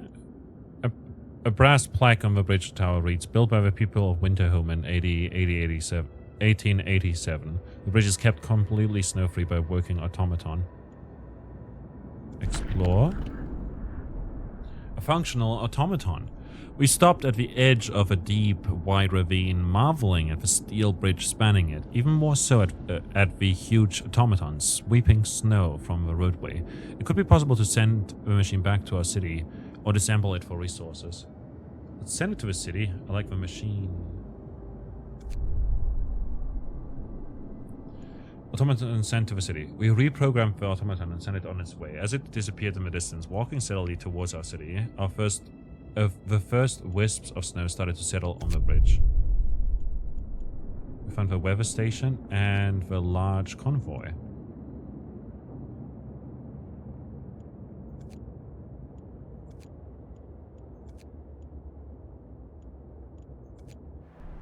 I'm back at our city. We've got new research to do. First of all. Second of all, we can create a new scout team. Spring can support another expedition. Current limit is 1. At least 5 citizens must be available. I see. So in that case then...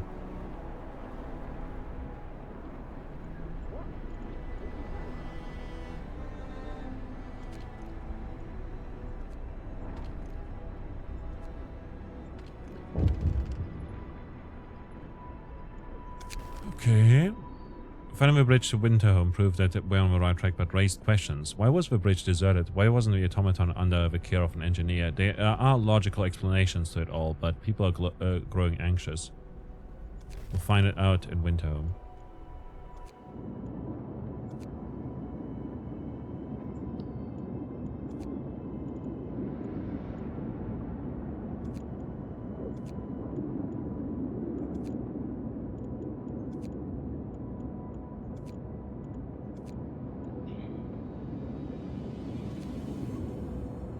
Center's over.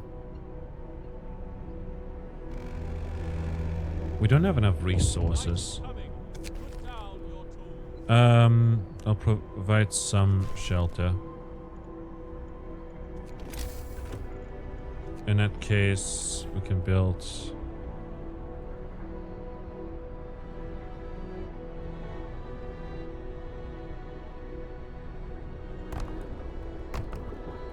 over here. It should be fine.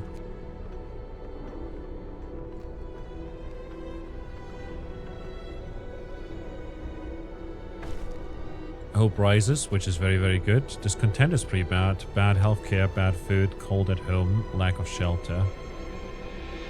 How many homeless people do we have? How do I see how many homeless people I have? Search status.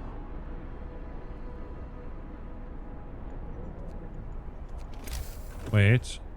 18 people homeless. I'll build 2 more shelters then. Why don't they just get a home though? I wonder. Ignoring the fact that they just can't.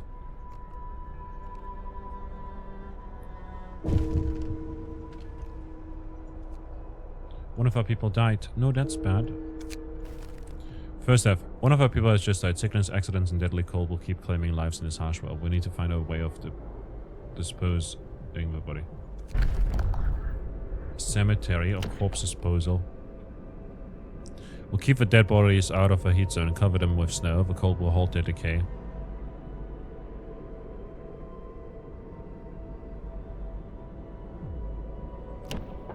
Each burial will keep some people from work for a few hours. You will have to establish a cemetery. I want to burn them. Can I burn them later? Because corpse disposal seems like an interesting idea.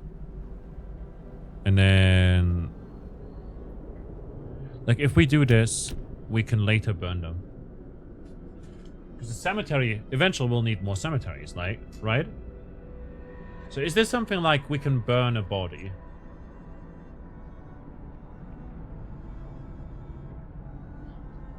Can we incinerate bodies? Or eat them?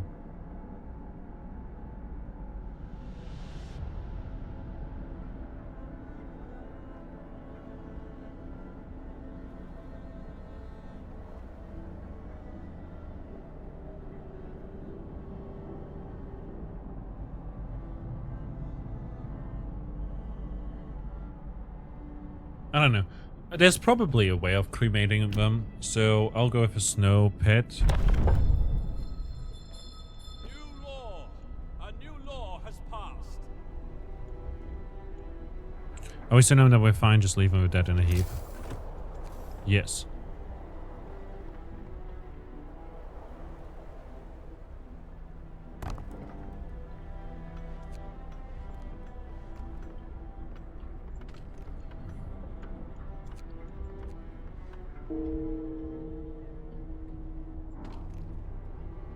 Coal thumper.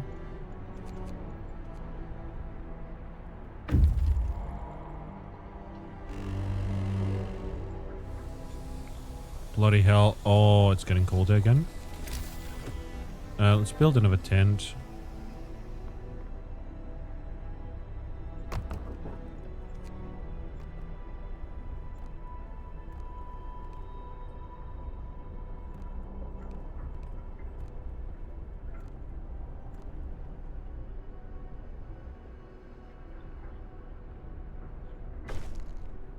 Stumble established, but that doesn't mean people are content or hopeful. Dumping our dead in the snow is nothing to be proud of.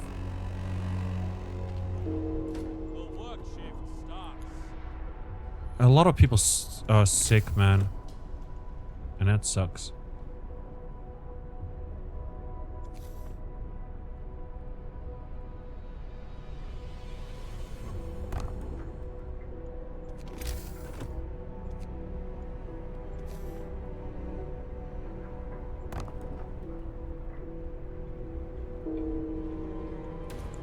But these guys are waiting.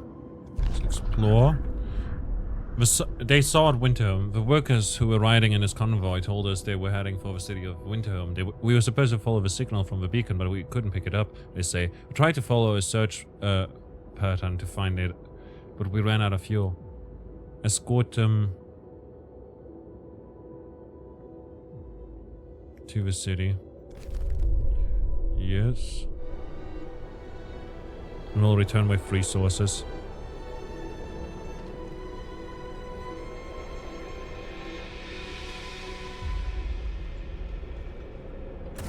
Let's work on the medical ward first.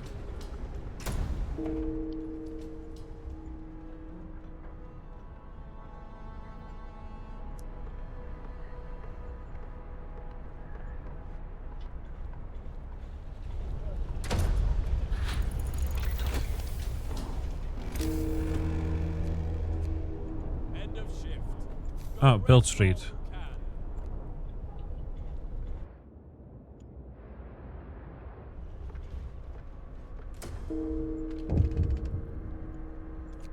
Unpause. Urgent need for treatment.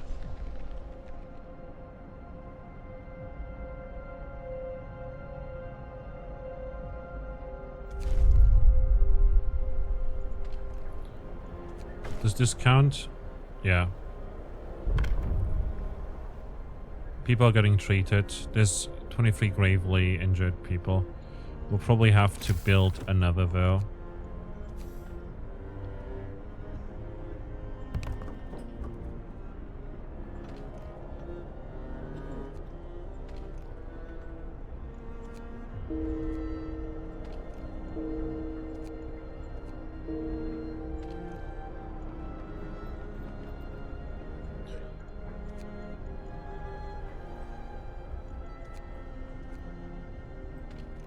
Okay, the coal piles seem to be fine, honestly. Like, if we get rid of these here, but increase those.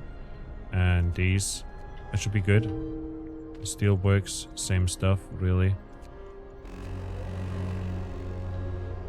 The work shift starts.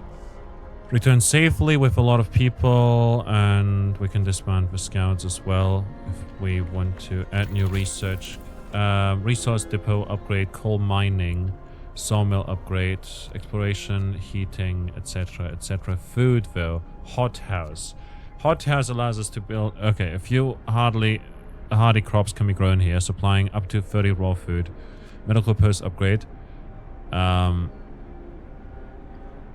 faster. 8 hours, 8 hours. Let's go with the medical post upgrade first, because if our researchers or if our medics get sick, we're fucked. Robot time. Let's go. I want to replace all the people with robots if possible, but I guess that's probably not possible. Automatons can replace entire crews at most workplaces. They are produced in a factory and work 24 hours a day. The initial efficiency is 60%, but it can be raised by research upgrades. Alright. So... just do that? I mean, that's most possible. Ooh. Well, that's good to know. What is happening? Storage near capacity. Well, we're gonna use more over time.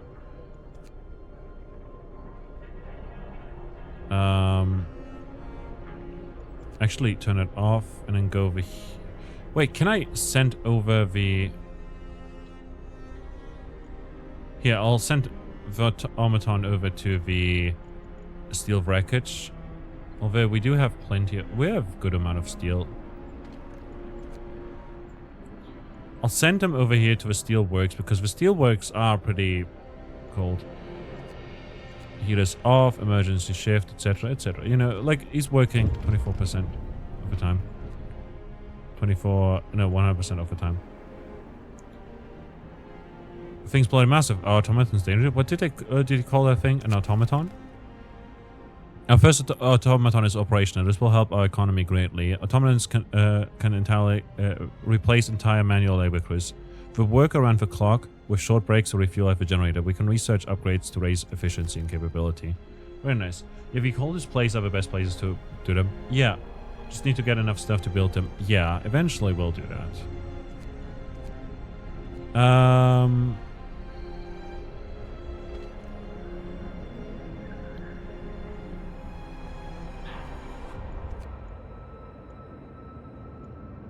Weather station. Send them over to the gloomy cave for now. We need to build shelter. We need to research stuff. We need to take care of sick people. Sick people. We need food as well.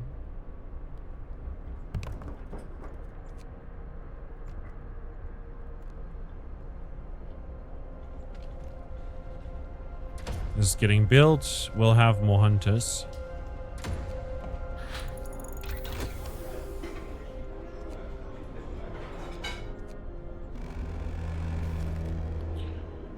A woman is sitting in a snow pit, holding her dead husband's hand, crying her heart out. Perhaps you should have agreed to give people proper burials after all. Make an exception, Brian. I did what I had to do. Screw you. No exceptions.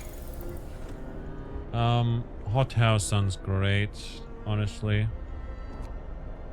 Bunkhouse. Heating. More scouts sounds very, very good, actually. Sawmill upgrade. Wall drill. Wall drill would give us access to iron and stuff.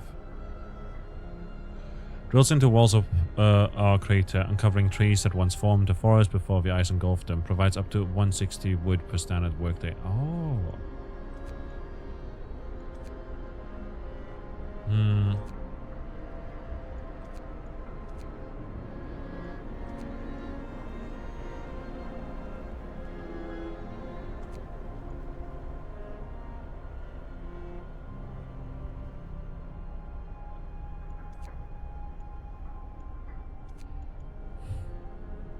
Bunkhouse.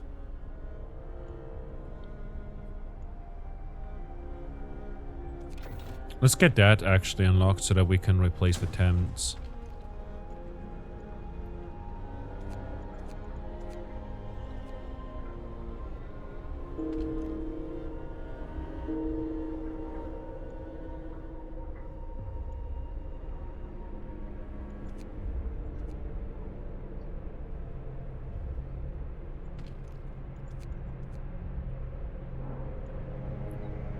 A lot of people sick. Look at him go.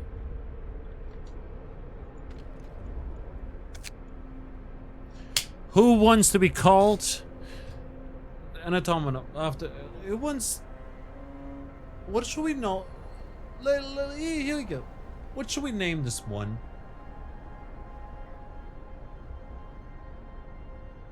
What should we name the automaton? Automa.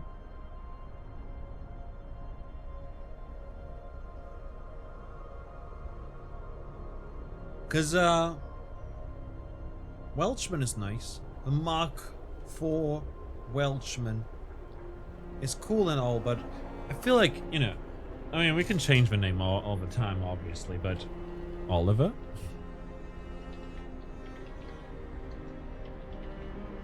Oliver the Fourth. I don't know. We'll change it later once we have a better name.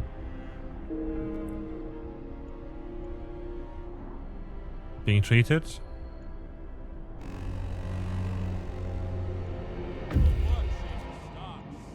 Explore. The cave is or was inhabited. There are a number of footprints leading to its entrance.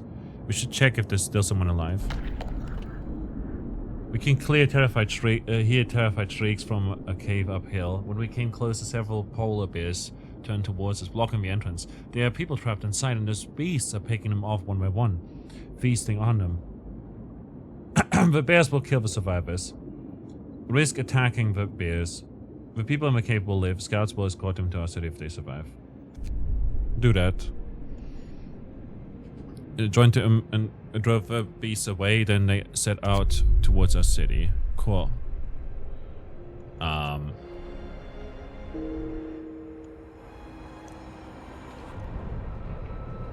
Storage near capacity. We should build more storage, honestly.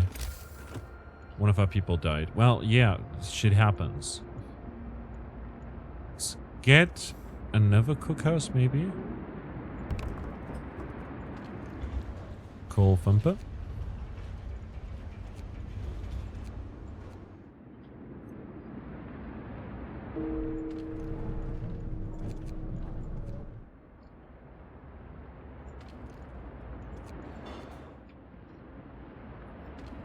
What is you? There you go. Bunkhouse researched. Fantastic. As for resources, we could unlock the thing with exploration. More scouts. Which would be amazing to have. As for people...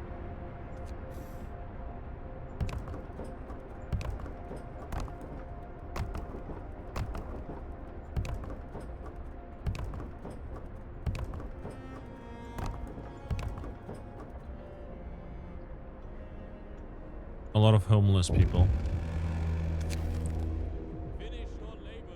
To save this patient's life, we had to perform an amputation. As a result, this person won't be able to work. Care house or prosthetics. Kept alive and no longer burden medical posts. Residents of care houses eat half as much. Hope will rise slightly. You will have to build a care house. Let's do that. And later we can have prosthetics. We can turn people into robots. Cyborgs. Let's get a care house built then.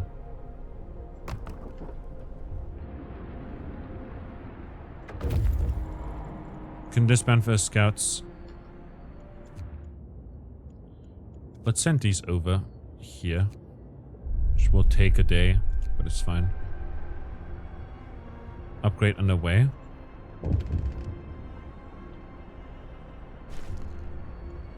What's happening here? Urgent need for treatment.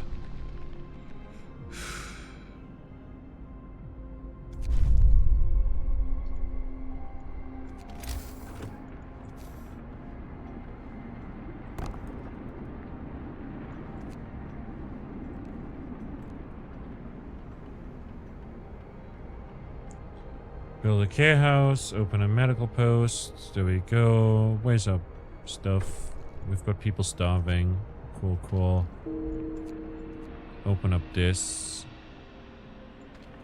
Care house. People are gonna go over there. Cookhouse. We don't have enough food for it.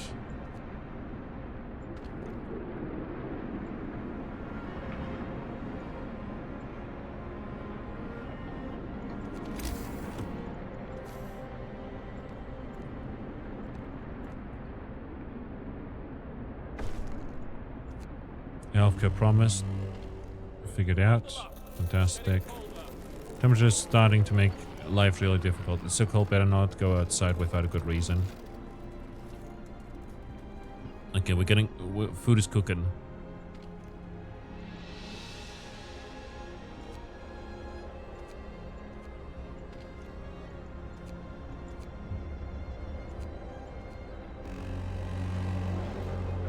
Get to work. Move, people. There's plenty to do. It's a Yeti!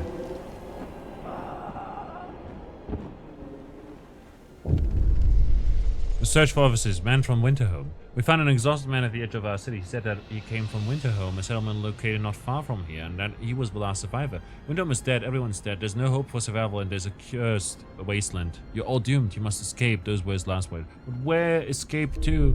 So we're alone. Okay. The news shocked everyone, hope false. Well, that's bad.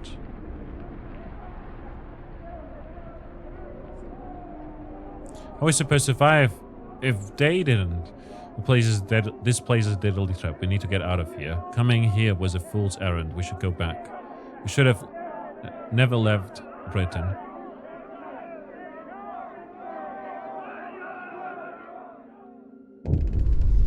Winterhome has fallen. They're all dead. How will we survive here without any help? We have to go back to London. There's no hope for us here in this frozen desert. People start together as the news of the fate of Winterhome spreads through the city. Some of them want to drop everything and flee to London. Panic is starting to set in. We must give them purpose. Faith and spiritual energy. People are shaken and racked by fear and doubt. They've lost hope in our chances of survival. Desperation could quickly push them to commit reckless acts. You have to unite them behind a vision of the future. Decide now what will give them purpose and restore hope, or else our city will descend into the chaos that consumed Winterhome. Order and discipline. A new set of laws will become available. Order and faith. I believe faith is going to be the funniest thing, but I don't know. Make some points while I take my break. I'll be back in a bit. Please take care of yourself. Perform a med check if needed. Thanks a lot to everyone who's been hanging out and lurking and chatting and stuff. And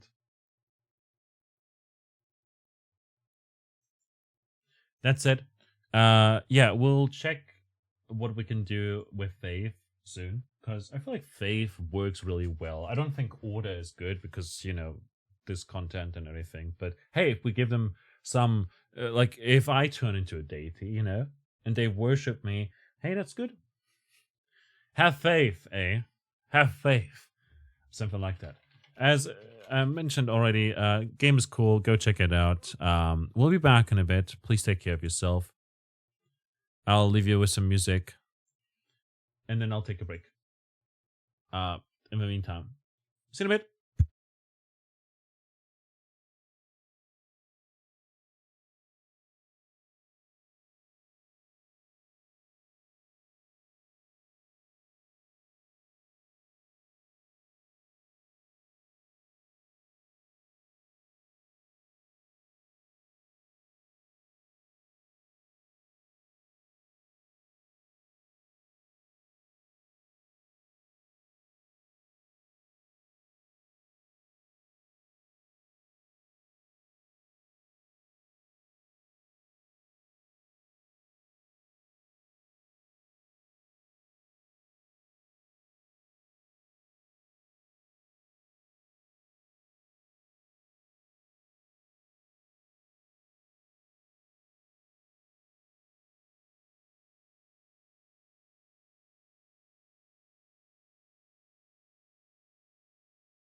Alrighty, we're back again. And we're heading back into the game. That said, we'll choose faith and spiritual strength. Purpose. House of prayer. We'll have to build 2 houses of prayer. Sermon house of prayer, the temple. People living nearby will gather to pray, which will raise their hope. Listen, everyone. New law is signed. Faith.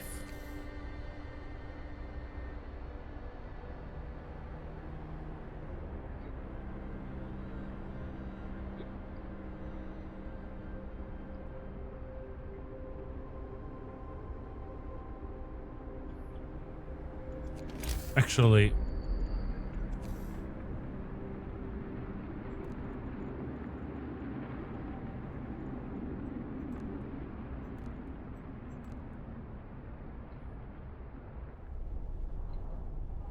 did we build like a thing here?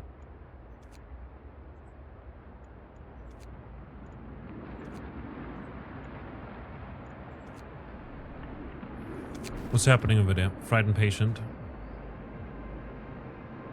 One of our people is facing death, but he's still refusing amputation. He keeps screaming and that he doesn't want anyone to touch his leg, and he won't change his mind, even though gangrene will kill him in a matter of hours. Cut off his leg.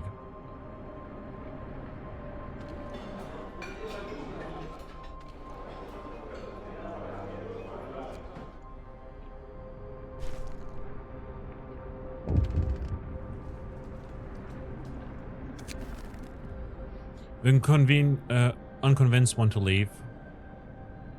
Sir, you've convinced my majority, but hope is low. A group of our people is still so scared that they want to flee the city for London in 15 days. They come to try to change your mind. You say the faith will save us. Nonsense. What are we going to pray for food when we start? What are we going to pray for food when we start to starve? Shouts one of them. If we don't try to reach London, we'll end up like Winterhome. Your people are divided. Some of them are so scared that they plan to leave the city for London in 15 days. They'll try to convince others to join them, preying on their discontent. Fear may lead people to desperate acts.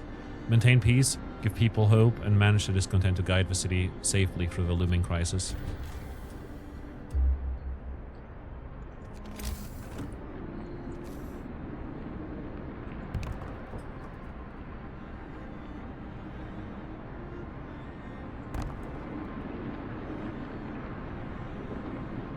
Let's try building 2 houses of prayer. More scouts researched. Fantastic. So we can go over here now and build another.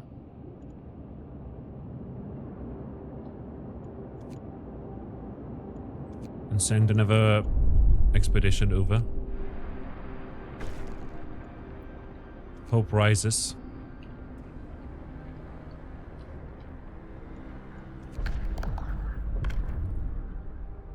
We have to research something. Heating. Resources. Resource depot upgrade. Sounds good. But charcoal kiln. Use intensity to char up to 70 wood per standard workday, producing 210. Let's go with a wall drill to unlock more trees.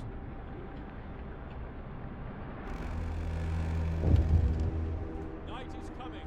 Put down your tools.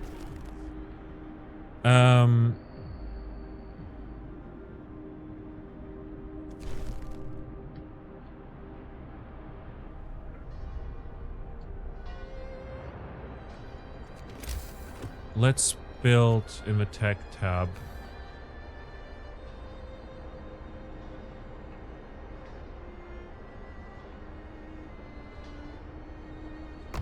Over here.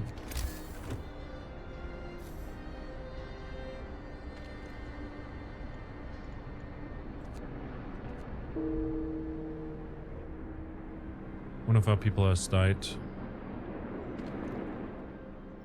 The snow pit over here is rough. Steel works. Turn it off. And send the automaton over this way.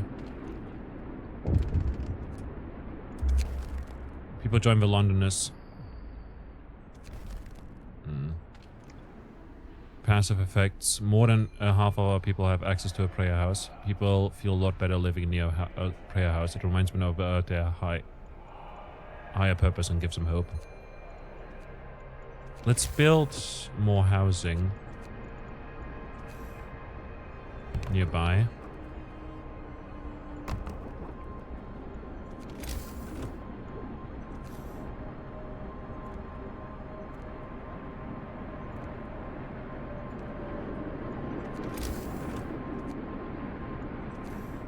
Get another steam hub built over here.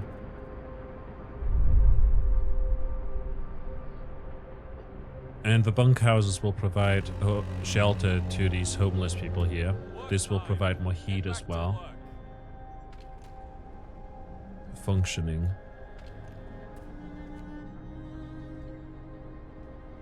At least livable conditions in homes. Walled rails have been researched.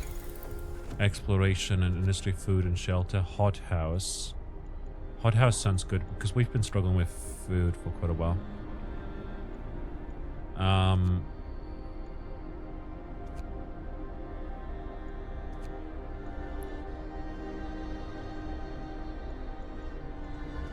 Food and shelter, industry, heating.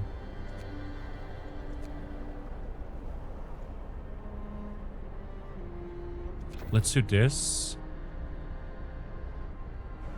End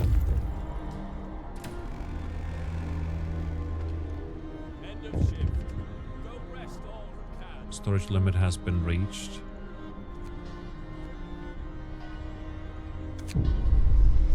Urgent need for treatment.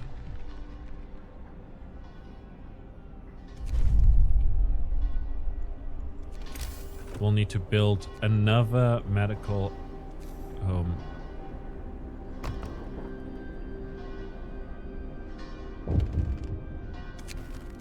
Rebirth of Faith. So people have started to visit the House of Prayer. There aren't many of them yet, but it might be the start of something special. It seems they really need a proper place of worship. I'm glad to hear that.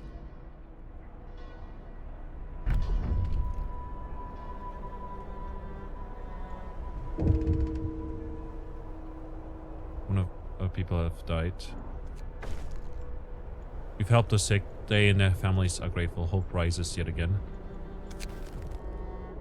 An amputee suicide. The man who's likely ordered amputated has committed suicide. He left a note. I can't live like this, unable to work and without purpose. I don't want to be a burden, just another mouth to feed. I have to sign the prosthetics law within 5 days. We must do something. Find a ways to fight discontent, restore hope. Find ways to battle hunger, sickness, and apathy.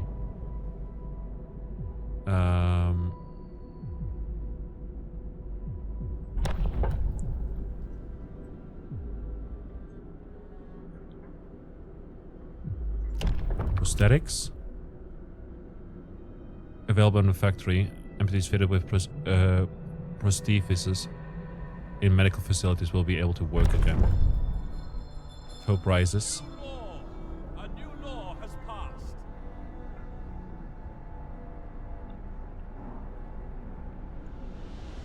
These guys are waiting. Let's make them explore the weather station. We found scientists' note. They predict that the great cold is going to get much worse. What's more troubling is that the observations ended abruptly months ago. There's also not a can of Spam, not even a crumb of bread left in the pantry. Besides, it's got coal mine and Winterhome. It's obvious they moved out for good. We can see the city of Winterhome from the roof of this weather station. Take the resources. I'm gonna send some to Winterhome, and there's a bunch of people at... We can send the other party over to the other place. Sick absences. Abandoned station. We'll have answers soon enough. Someone has left a note of thanks at the care home. It reads, "Thank you. With all the work we have to do, it's so hard for families to properly care for an invalid. Places like this make life easier for us all. I'm glad I could help." I think I might build another care house. No. Cancel that.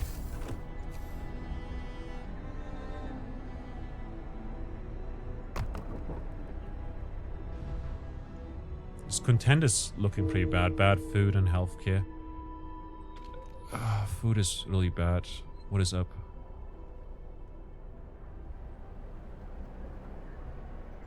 We don't have any coal.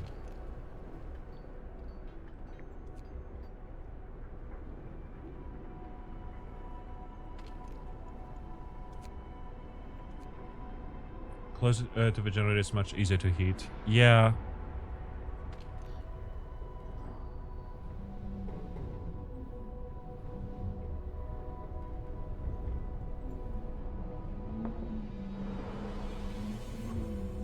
If we build our stockpiles maybe somewhere else. We need wood for that.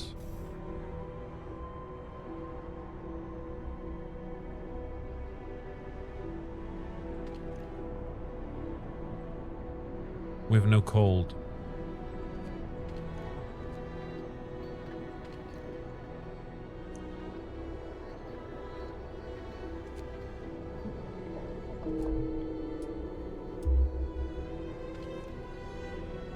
Well, we might already be at a point of a doom spiral. Yeah, it certainly looks like it at the moment.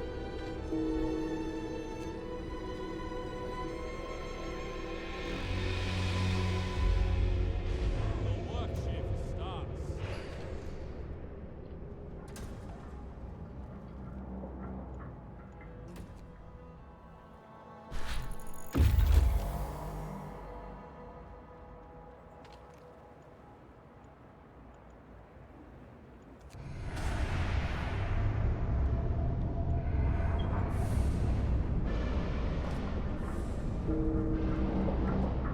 I just need this to tick up a little bit.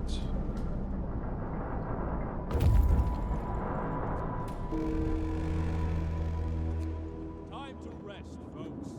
Work Explore. happened today. Freshwater springs in American camp. May they rest in peace.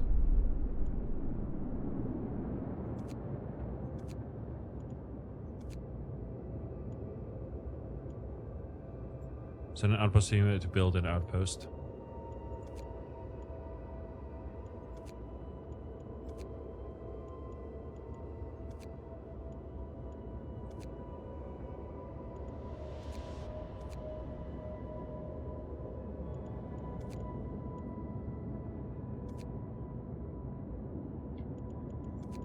Actually,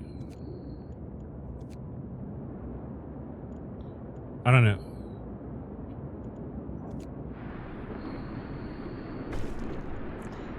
Cross broken. Hope falls. Discontent rises. Yeah, we're pretty much screwed here. We have no food either.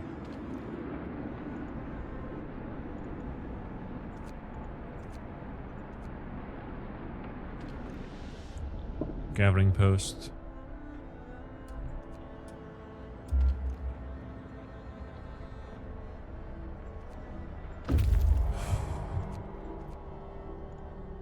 Hungry. Hunter's hut. Guess people died over there in the Hunter's hut. Over here as well. Functioning workshop. Add new research. Resource depot upgrade. Sawmill upgrade. But I think our sawmill is actually... Do they have trees? They still have some trees available. But not for long. The future is getting on.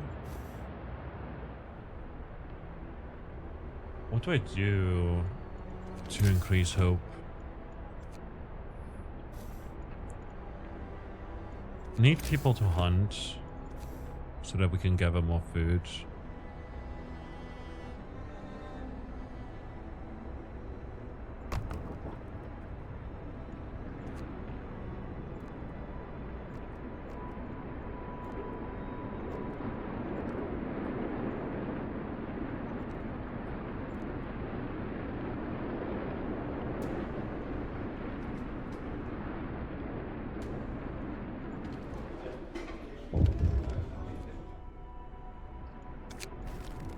Do less harm. A doctor wants to talk to you about improving radical tree. I was... okay.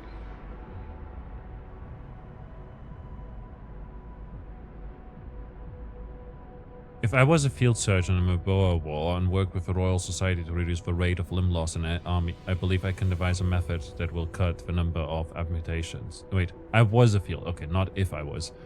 It will cut the number of amputations, give him what he needs.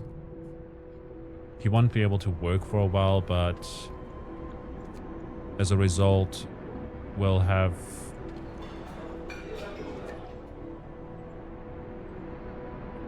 a higher chance of getting through this.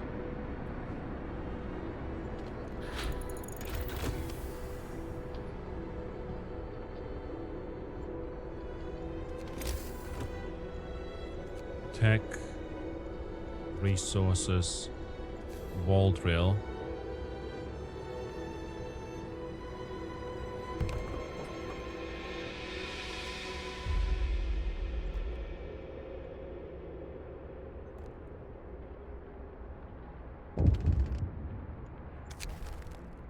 We just used our first steam core. Steam cores are a necessary component in advanced technology. We can't manufacture steam cores in the city, so let's hope that our scouts find them during expeditions. Explore. Scout the survivors of the city. Explore. We'll get plenty of resources. We won't be able to restart the mine anymore. Alright, take them. Now, can I send these guys over so that we can have more coal? We're getting coal again, so heating is working. Did we turn this on again? We did. It's time off. Tendency is increasing. Where did we have the emergency shift again?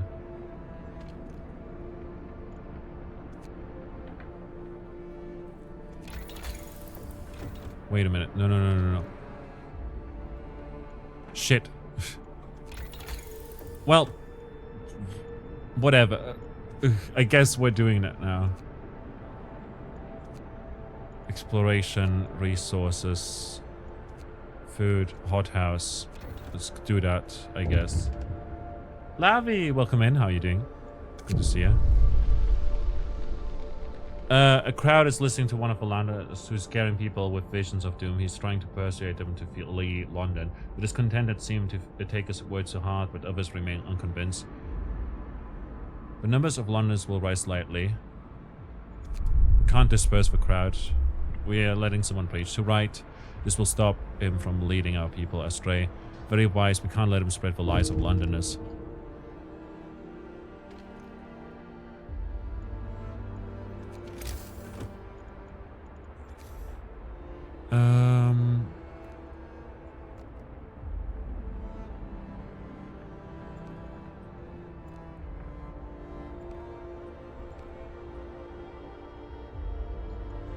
What's here? Death of overwork. And emergency shifts for today.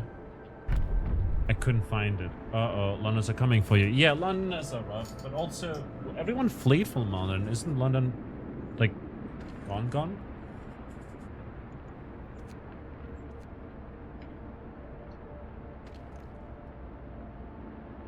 Dismantle the sawmill.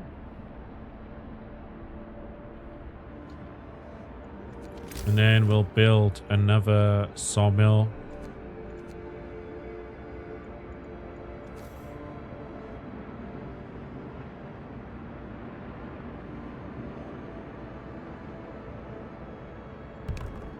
Right here. And in the tech, we can build this over here to just heat this up some more.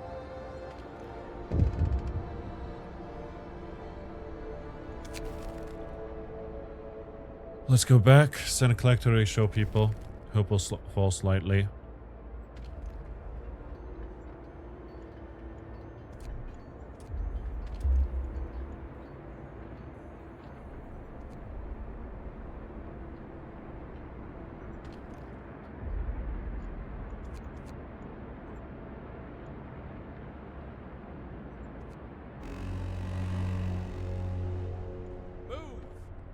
get to work.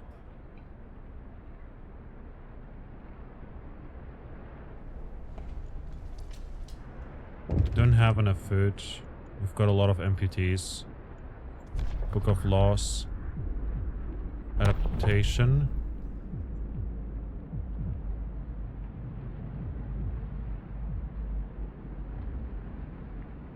Medic apprentices. Education is the key to our future. Let's teach us medicines that can help with the sick. Children will help at medical facilities, raising their efficiency. Is it your first time in the cult? Yes, this is very much my first time playing the game. And it's rough. Let's do this. Medic apprentices for now. Hear me. Which will help with the sick. War in the city. Hothouse researched. That will help us a lot with our food. Should have frankly done this quicker, sooner.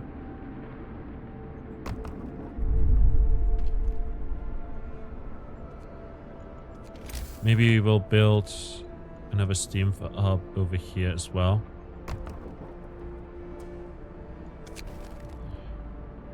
Give them what they need. Cookhouse efficiency will rise. We'll spend 100 wood. That's fine. We'll get more over here as well. End of shift. Go west all. Healthcare riot. People are dying in the streets. I'll open an infirmary right away.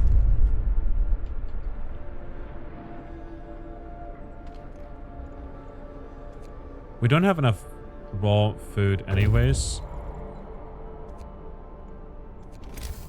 So we might as well go for health and then build a medical thing here.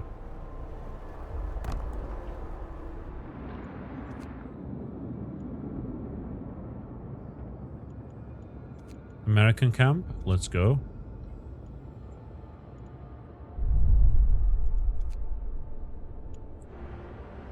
It's also getting a remake in like 2 years. Was just announced. Oh, that's interesting. It's one of your favorite games. Oh, really? What is it that you love the most about the game?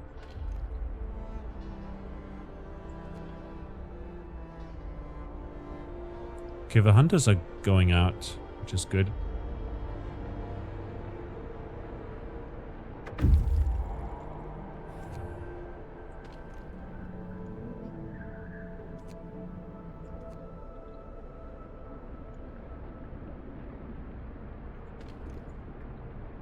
Hothouse. Let him work here. Workshop is closed for the day, but it's fine.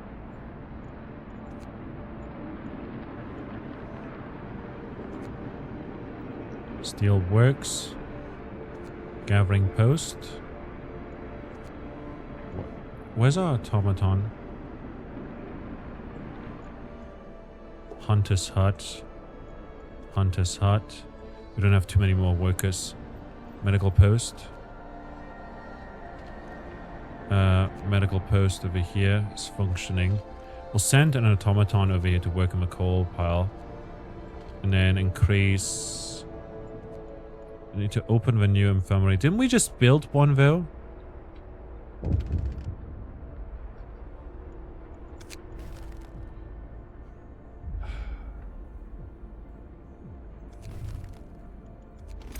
Didn't we just build? The difficulty curve in the beginning. You find all the scenarios too easy now. You build your own generator in endless mode. That's fair. Research goal not set. Sure. Didn't we just build an infirmary?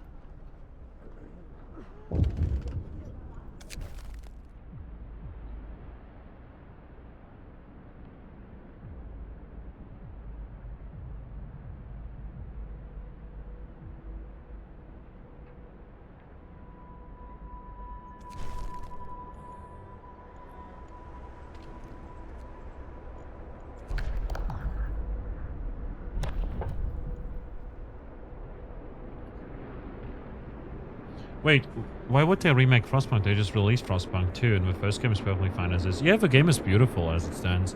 It's called Frostpunk 1886. Okay, so I guess it's like the beginning more so than the rest. Which is an interesting idea. No, it doesn't say much either, aside from when you purpose path and some buildings and such, you can even wish this already. Interesting. Difficult curve and we find obviously. Okay, sound design is one of the big ones. I feel like the ongoing sense of dread. So not a remake, but a prequel, kind of seems like it.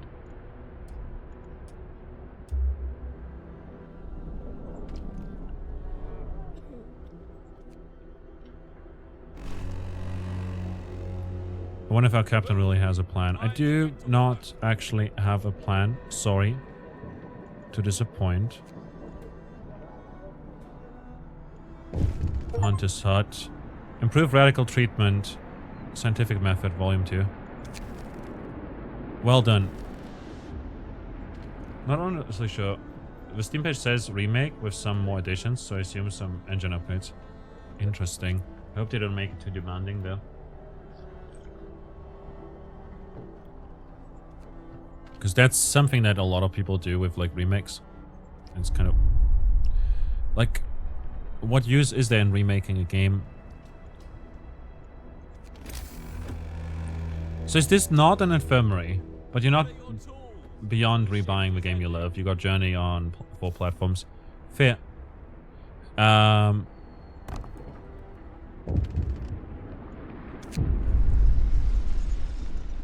Restless group. Ask cleric to reassure people. A threatening, oh man. What good will this do? All you've done is anger the Londoners. I mean, they're less angry now. Explore. Take the resources.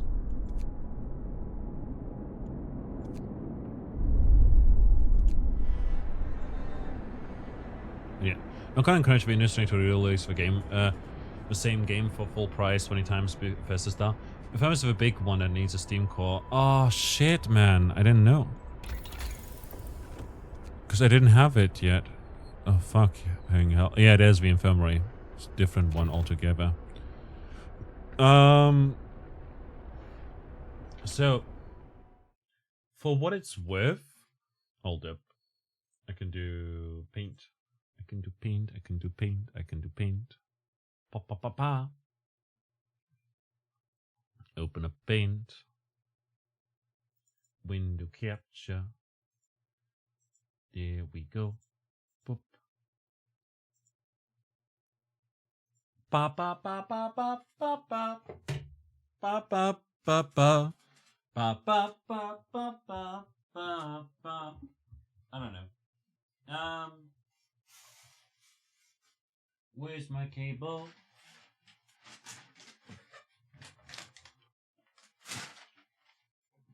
Ah, there's my cable.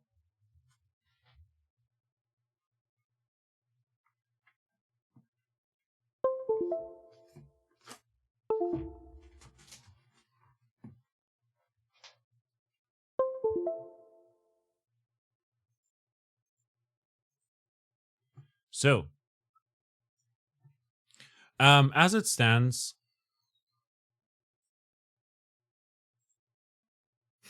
we're yapping.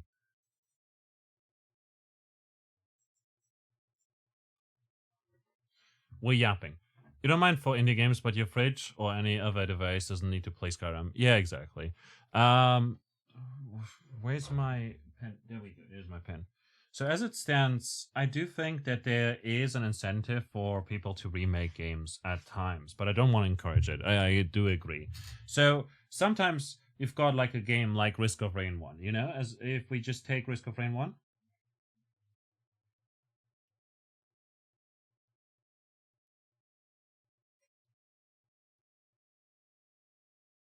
Let's just do Raw 1. Okay. Risk of Rain 1, like Frostpunk is barely 7 years old. Exactly. Risk of Rain 1 is from 2013. It wasn't optimized, so multiplayer sucked. Because it didn't use the Steam features, because the devs claimed to not want to optimize multiplayer because they didn't want multiplayer to overshadow the single player experience. But I believe that they just didn't do it because they didn't know how to do it. They were literally 2 people, and that was their first game, you know? All right. Graphics.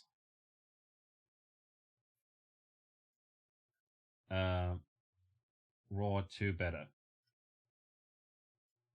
But then they released Risk of Rain Returns, you know, which is a new remake, you know. You got Risk of Rain 2, just it wasn't for you. That's fair, totally, you know. Risk of Rain 2 is a sequel, you know. Risk of Rain 2 is a sequel, so that's a whole different thing, you know. So Raw 2, sequel. And it's a whole different game, you know, because Risk of Rain 2 essentially made the big thing from 2D to 3D.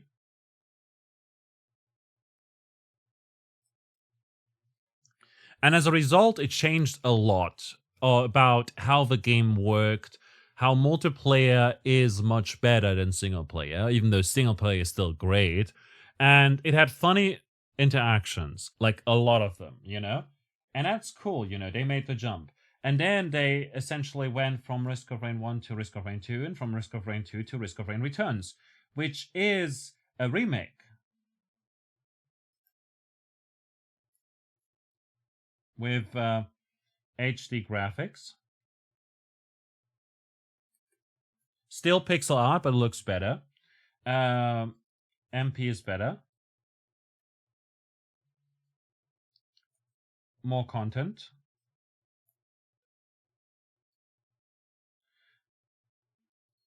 Remaster.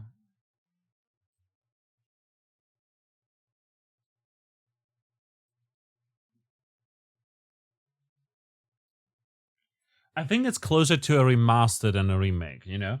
So it's got more content, and also it took like inspiration from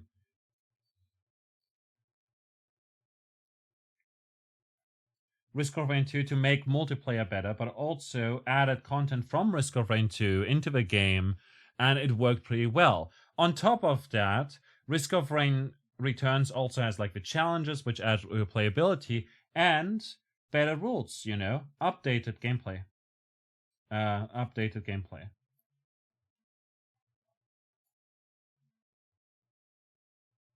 You know, which did also use like you could add the rules from Risk of Rain 2 into the game of Risk of Rain 1, which made Risk of Rain 1 much better as an experience, you know. So Risk of Rain 2, as a result, Raw 1 is less good than Risk of Rain 2 Returns. Because of all of this, you know?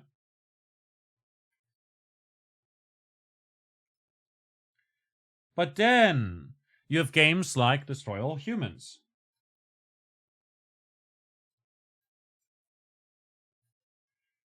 And they say they'll remastered.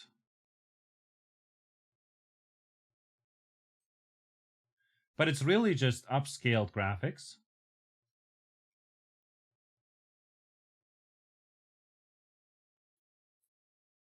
It's really just a port. No extra content.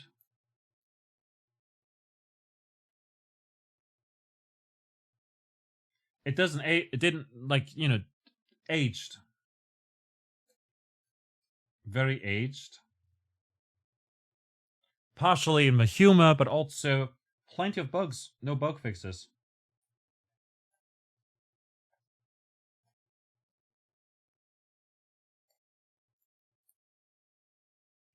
And that's like the issue. You've always been more of a Silent Hill kind of gal, so you never played the Resident Evil games either. That's fair, that's totally. What I'm trying to get, a Resident Evil remake probably falls in that category too. The latter or the first? Like, the first is, like, I don't know what people say, but like basically Risk of Rain Returns is essentially what I would call a remaster. In the truest sense. It is a remake of the first game, but they made it better. As in, it looks prettier, although different, you know? Like, the first game is still pretty in its own way. There's a new soundtrack for it that is really, really fucking good. still made by Chris Christodoulou, but they improved on the game rather than just putting the game onto Steam. Last of Us Remaster can probably sit with the that one really didn't need a remaster. Yeah, that's like Immortal Sin. Doing a remaster, not even fixing the bugs and issues with the game. Yeah, so like Destroy All Humans 1, we played a while ago on, like, I played it on the OG Xbox, Destroy All Humans 2, that is. I didn't play the first game. I love Destroy All Humans 2. But then I got the first game, Destroy All Humans 1. I got it reprobed.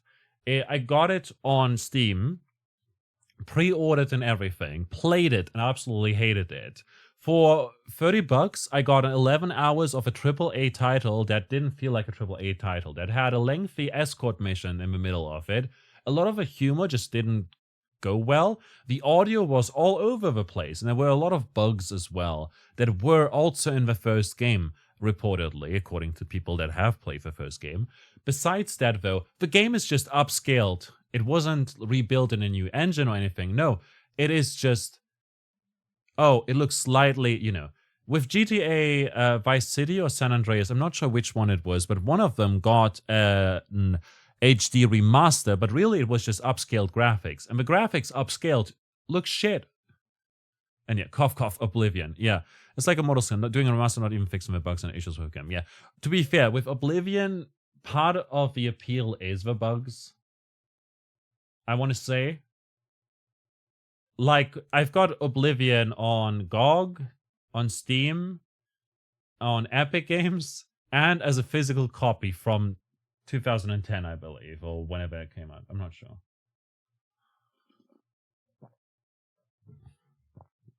I don't care like that much, but this comes from a person who got Subnautica free on Epic and then wanted to buy it on Steam because you liked it that much. Yeah, totally fair. I bought Mother Gunship on Steam after I really liked it on Epic Games. The thing is, like, there's so there's, first of all, port. It's literally just game goes I don't know, console to PC, you know? And then there's remake, which is like, oh, BioShock or whatever, you know, oh, like, I don't know. A remaster is like a different thing.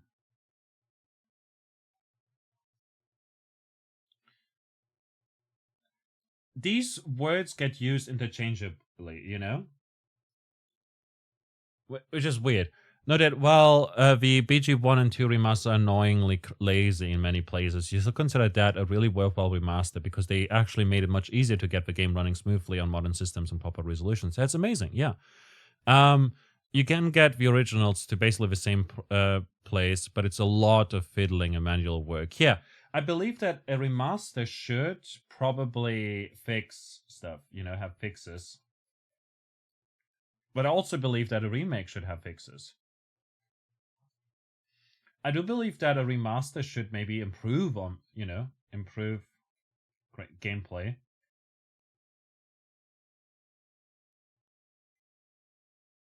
And the graphics. And maybe add more to the experience. I too am Doom. Kino, good to see you. I read Frostpunk and came in, but we'll only look at an explanation, people leave. Oh no. Kino, how are you doing today? We're yapping a little bit because Frostpunk is getting a remake or remaster or prequel or something like that. A remake should be a port that also improves graphics.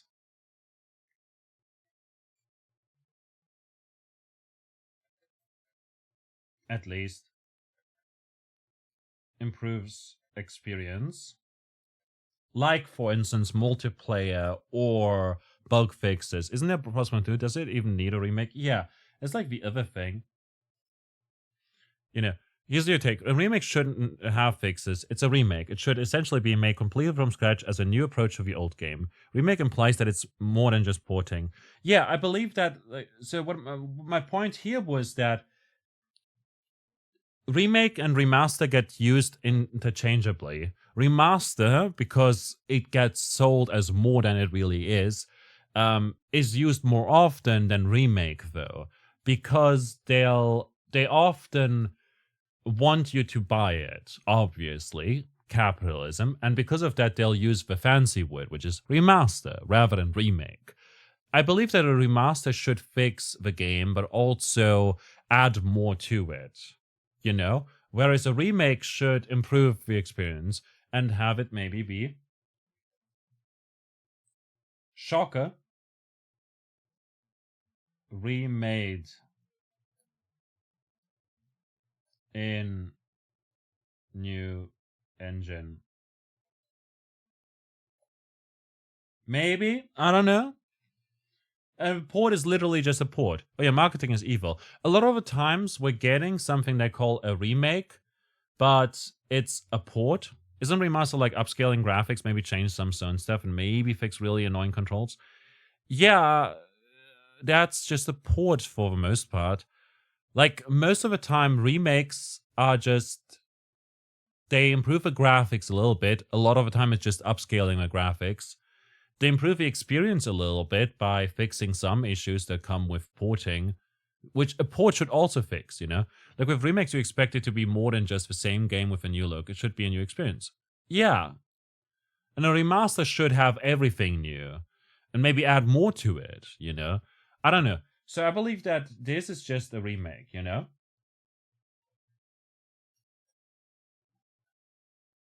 And remaster is just a buzzword.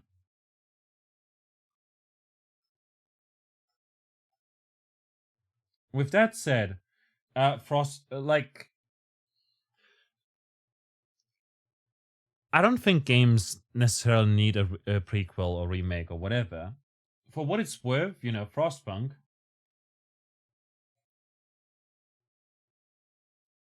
came out in 2018. It's still amazing. It still looks amazing. You can see it yourself. Not here, but you can see it over here. Just look at it. It still looks beautiful. Remaster should be the same game for the most part, but updated, fixed with quality of life improvements. Perhaps, maybe. But yeah, Kino, how are you doing today? I hope you're doing well. For what it's worth, Frostpunk doesn't really need a remaster, if it is or remake or whatever, because it literally is like the same game. Rather, they could just update the first game or maybe release a paid expansion to it or a DLC or something like that, you know? Horizon Zero Dawn, which I do plan on playing at some point in the near future, maybe in summer, doesn't need a remake. I don't think it needs a remake. When I played it, when it got onto PC, it looked amazing. And then it got a new version recently, right? It doesn't need a remake. It looks still great, you know? Didn't need a remaster either. Yeah, it didn't need a remaster either. So the red here is supposed to be like, it really doesn't need it. For what it's worth, BioShock,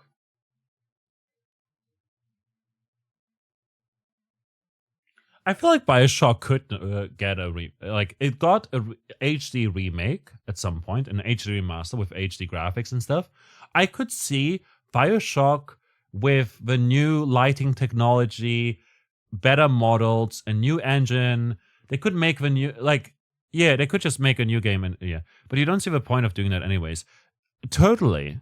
But if they want to do it, don't make it just a port with upscaled graphics, is my point, really.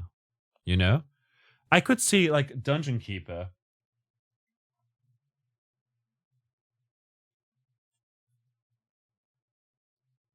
I could see Dungeon Keeper getting a remake with better graphics, better controls, runs better, doesn't run through DOS box, but actually through a game engine, etc. I could see that being a really good thing. Because, boy howdy, Dungeon Keeper crashes.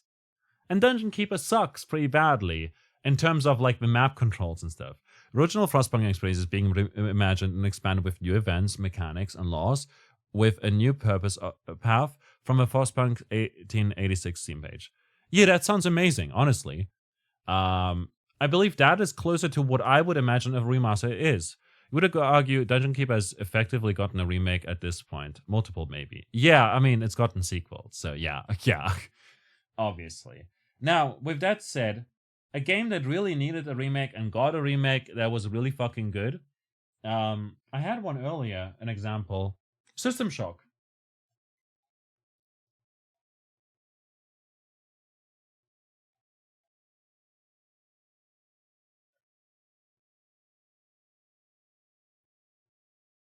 Like, that one was really fucking good. A lot of people who didn't play the original System Shock played it now and really fucking enjoyed it. It was raving reviews. And I saw somewhere that the sales for the original System Shock spiked a lot on GOG after System Shock the remaster came out, which is very good. It's a win-win for everyone. Yeah, System got a pretty decent remake. Yeah, exactly. Updated graphics and everything. You were more thinking of War for the Overworld. That's fair. Yeah, I have no idea. I only played Dungeon Keeper Gold. So there, yeah. We'll see in 2 years if you'll want it. Already didn't care about Frostpunk 2, but just looking at it. Yeah. Like sequels, I don't think every game needs a sequel. But sequels sell well, because, you know, if you like the first game, you'll probably like the second game. The Overlord games. Oh, yeah, the Overlord games.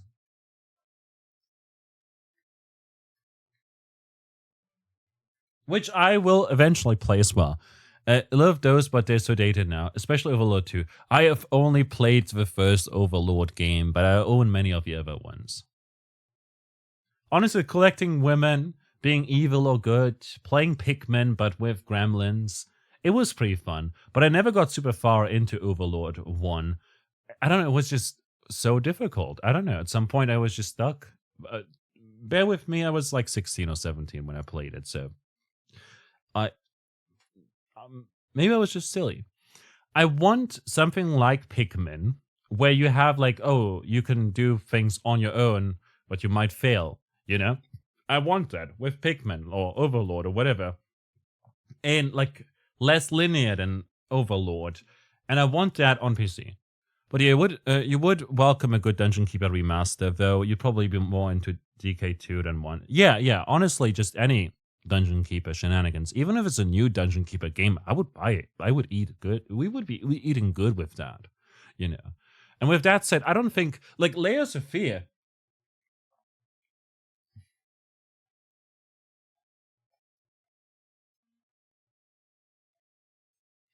The first Layers of Fear game, we played it on stream here. I was terrified. The clips are all gone because my face was on them. But Layers of Fear looks stellar still, plays stellar, is really good, especially the sound design, you know, but also the graphics and everything. And it ran well.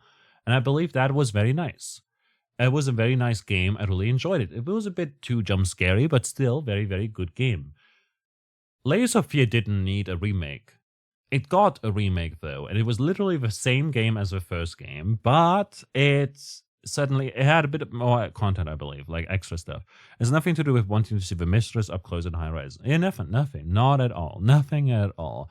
Layers of Fear didn't need a remake, so that's why it's red here. Horizon Zero Dawn didn't need one. Frostpunk didn't need one.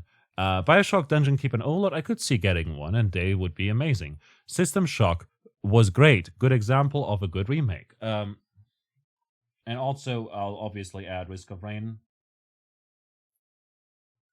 1, which got a remake, and it was very good. I didn't play it much, though, because at its core, it's still just Risk of Rain 1.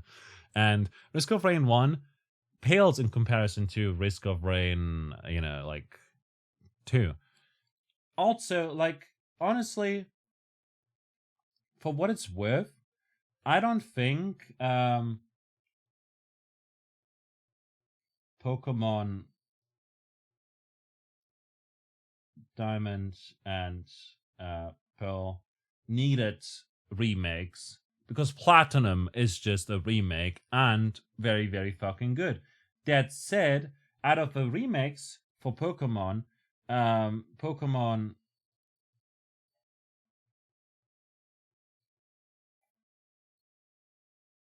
Heart Gold and Soul Silver, which we're also, by the way, playing tomorrow for our art log as we tackle more gyms tomorrow. Again, look forward to it. It's going to be exciting. Those were great remakes. Genuinely. Because you had the engine of the Nintendo DS. You had more gameplay in terms of like you also had like you had some changes as well for the story events a little bit. New Pokemon and the updated graphics and new combat mechanics and attacks and everything. But also you had like the Olympic Games because that was happening during that time. But in Pokemon, and it was really fucking fun. And little mini games to make and stuff. It was very good. New Pokemon needs to start actually looking new and not like they're decade behind everyone else. Yeah, like Arceus was a great game, Legends Arceus, but like when they made like the DLCs, they just sold an expansion that ran poorly. The biggest issue there is just the Switch is behind the times, you know? But also, I believe they could very much do something like Pokemon Platinum or what they did with Brilliant Shining Diamond and Brilliant Pearl or whatever, you know? I could see them doing that. Yeah, you never play Pokemon myself, by the way, but each one that comes out looks so dated already. Yeah, honestly, I could see them just releasing like a Game Boy one. Imagine if they release a Game Boy game, a new one. Black and white, but for the Nintendo DS. And they could sell new Nintendo DSs already. Imagine. Wouldn't that be funny? Or like, I'd imagine they could just remake, like they could release like Nintendo DS games, graphically, you know, Nintendo DS games, on the Switch. People would eat it up for the nostalgia. But they would make it like new. Rather play the first Ni no Kuni than Pokemon. The Ghibli style holds up. Yeah. We didn't finish Ni no Kuni, actually. We did like 2 streams and then like nobody was watching, so it was like, hey, we'll stream something else. But also, we'll play that at some point in the future, just not right now. We also have to play the Dead Cells. That's not Dead Cells. What's it called? Dead Space? I feel like Dead Space Remaster was well received.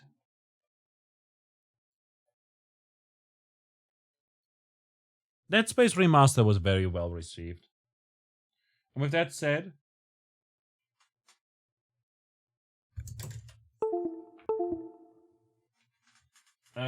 game. For what it's worth, the Dead Space Remaster is completely remade Dead Space 1. You can still play the first game, but it's different. Did the remaster have some extra scenes or something too? Yeah, extra scenes, extra animations, more lore, more music, updated graphics, also improvements for the gameplay, like quality of life changes, from what I've heard. I've only seen Agi stream that, you know, which is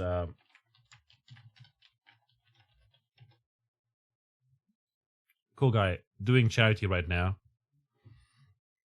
But yeah, I've only seen him stream that, and I really enjoyed what I saw. Basically, never played him either. You don't like jump scares, and it looks like jump scares. Yeah, it does look like jump scares. For what it's worth, my plans were to play Dead Space, the remake or remaster. I wanted to play that once we're done with either our art log or whatever, you know, whatever we're doing on Saturdays at the moment. For what it's worth, there's a developer called Spider Software.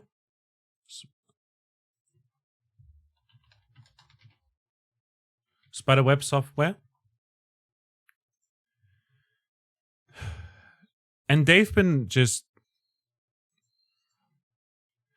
So, Dead Space is really great, atmospheric, and you enjoy it a lot, except for jump scares, obviously. You're just waiting for Death Stranding 2. Can't wait to not understand what that one is about either. I plan on playing Death Stranding eventually. I own it. I got it for free at some point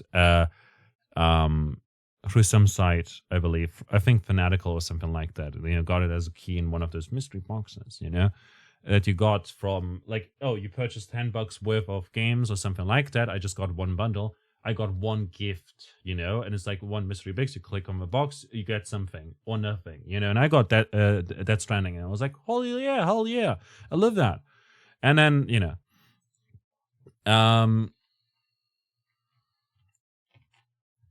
think his name is Jeff Vogel.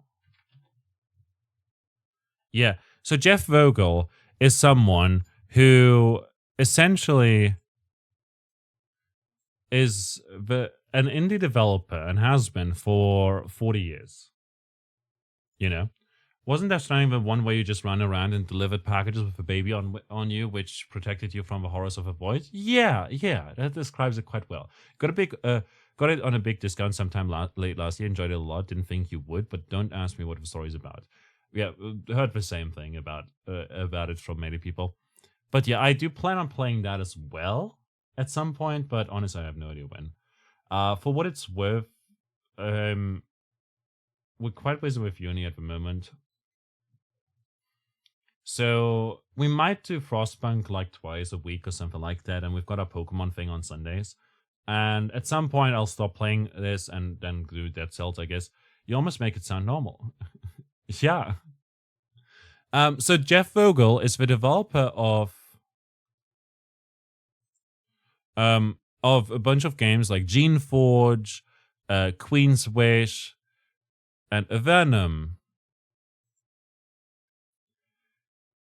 They've made Gene Forge 1 Mutagen, Gene Forge 2 Infestation, Queen's Wish The Conqueror, Queen's Wish 2 The Tormentor, Avernum Escape from the Pit, Avernum 2 Crystal Souls, Avernum 3 Ruined World, Avedon The Black Fortress, Avedon 2, Avedon 3, Avernum 4, Avernum 5, Avernum 6.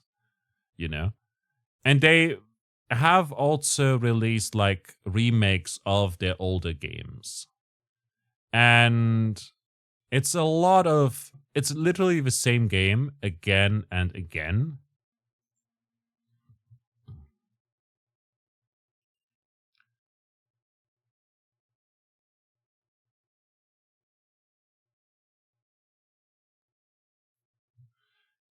I don't know. And he said that there's too many indie games. You know, a while ago he complained that there's too many indie games and everything, and how indie game dev is failing and all of that. There's so many people getting degrees and making games, and look at all these 13,000 indie games that released in this 1 year, and the number is rising. But he doesn't. You love indie games, me too.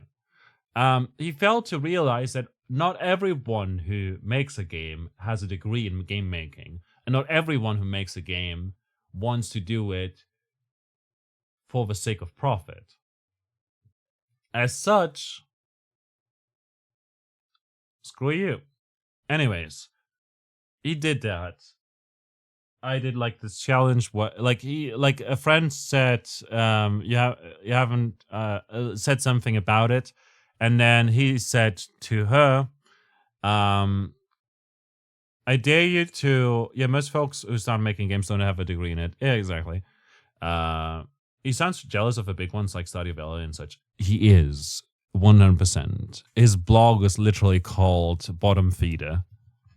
So, Jeff Vogel, okay. Before we head into a break and everything, let me talk about this a little bit.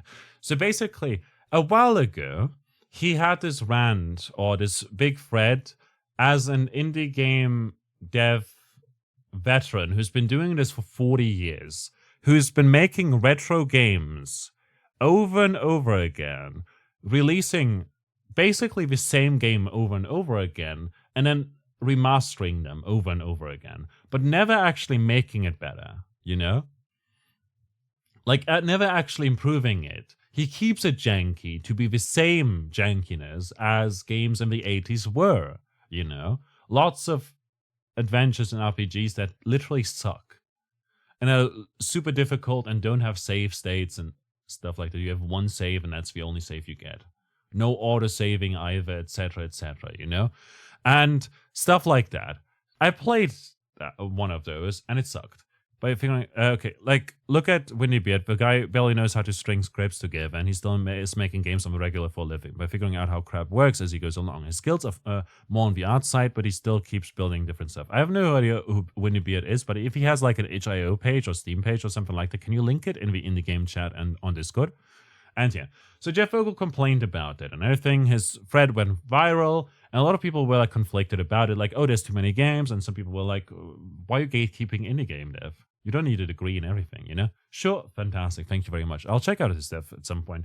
But yeah, so a friend of mine, Cricket from Nerdy Gamer Girl blog, something like that. I don't know. Lovely blogger, writes about books, writes about other stuff. Replied to his tweet, and he said, "I dare you to play just newly released indie games for the next 30 days. Or from now on, for the next year. I bet that you won't even make it through 1 month because of the quality or something like that." So she did that, you know, just 1% of the games released. Just play 1% of the games released in this upcoming year, and I dare you that you won't even make it through like the first month playing only those games. So we did that on stream, and I wrote reviews, 100 reviews about 100 different games, and like first impressions of the demos that released, because a lot of games didn't come out yet and everything, and basically did 100 reviews there to prove a point. And I added him as well, and he didn't reply because, you know, he's an idiot. Recently, he published a post about how he played Cult of the Lamb for the first time, and he complained a little bit about how the game is oozing marketing budget and everything. And oh yeah, Devolver Digital is the publisher. And like, Devolver Digital helped with the community management and stuff and selling it and big opportunities, I guess. Yeah, like going to conventions where the devs didn't have the money for it, but the devs themselves stated that they didn't get like more funding from the publisher, from Devolver. They just helped with hooking them up with contacts, which is fine. But they did the art themselves, for instance, you know, and the art is not something they are being complimented on by this industry vet who doesn't know how to make good games and only knows how to make the same game, you know.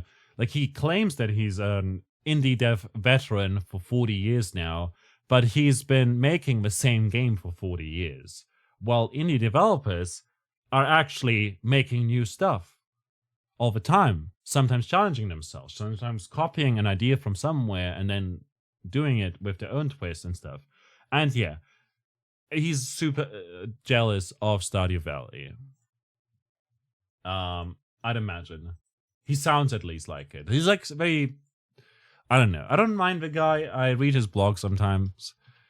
Jeff Vogel on Stardew Valley.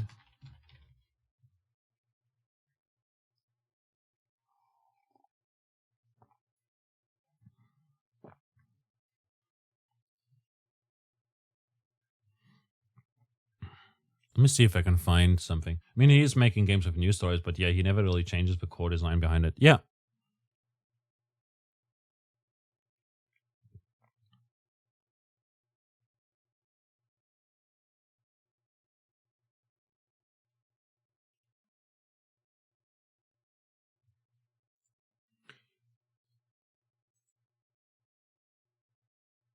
A week ago, I put up a blog post called "Why All My Games Look Like Crap." It really blew up. A lot of people read it. Some were highly supportive. Others took precious time out of their day to let me know I am a gigantic bozo.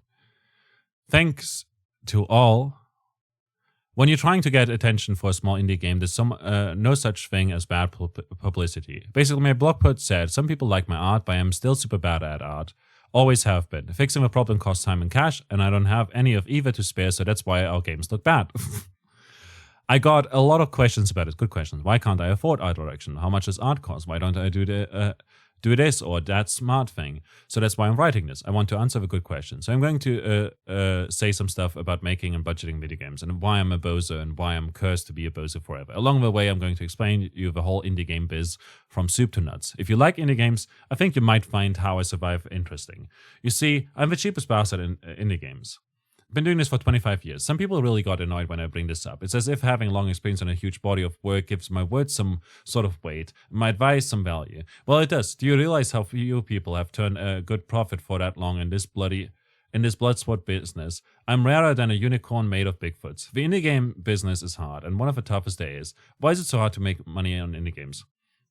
What do you think the going rate for the best indie games ever made is? Did you guess free? You're right. Go to the Epic Games Store every week and they'll hand you the best indie games, games way better than mine, for free. That's not enough. Join Humble Monthly Bundle. For just $12 a month, they'll send you 6 to 7 games every month, plus you can also download over 60 games in a Humble Trove. They're good games, so competition is intense and you can never match your superiors on price, i.e. free. That makes for tough business. I just hoped, actually liked the Geneforge game, but he sounds like he fell off a wagon at some point. Oh yeah. Like, Geneforge, I played Geneforge Mutagen, and it made me feel like, why should I play this when I could also literally play any other game that came out before that game, and it would be better experience, you know? Like, I felt as if I could play Fallout 1 again, and it would actually be more enjoyable. But also, I was very biased against Jeff Vogel, so I probably wouldn't admit it. Like, if I had enjoyed it even a little bit, I would have probably admitted that. But at the time, and that was a while ago, I was very much like looking at it, and I was like, okay, well, this plays a lot like older games, but worse. But like the story was kind of funny, I guess. I don't know. I also don't remember much. I just hope that the maker of We Harvest Shadows doesn't run out of money. Stardew Valley, but horror. You're in. We Harvest Shadows looked cool from what I've seen. Yeah, you can see how a creator being a wanker can sour you on a game. Yeah. Had I enjoyed it even a little bit more, I would have probably just said, it is a good game, but the guy is a wanker. And yeah. So, okay, can you survive? Simple. You provide something nobody else can ever provide. Something cool and distinctive that people will rather pay money for your game than get someone else's for free. Consider me. I'm an okay programmer. I'm not good at art and visual stuff, but I haven't been since I was a kid. But I can write well. I'll make good settings and stories. My spelling and grammar are okay. I make addicting game systems, and my systems and stories blend really well. That is the product I sell. I'm in the business of selling Jeff Vogel games, and just like Van Gogh couldn't paint a Renoir, or vice versa, nobody else can make a Jeff Vogel game. Larian Studios is a great company. Larian Studios is a great company with great resources that make great products. However, no matter how hard they try, they can never make a game one of my fans will mistake for one of mine.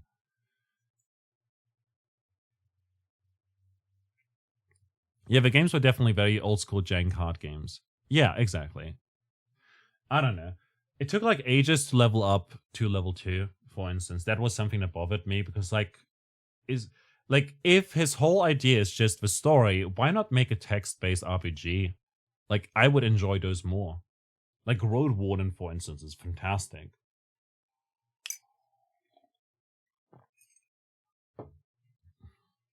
Yeah, Larian games would never be mistaken for Spiderweb game. Yeah, definitely.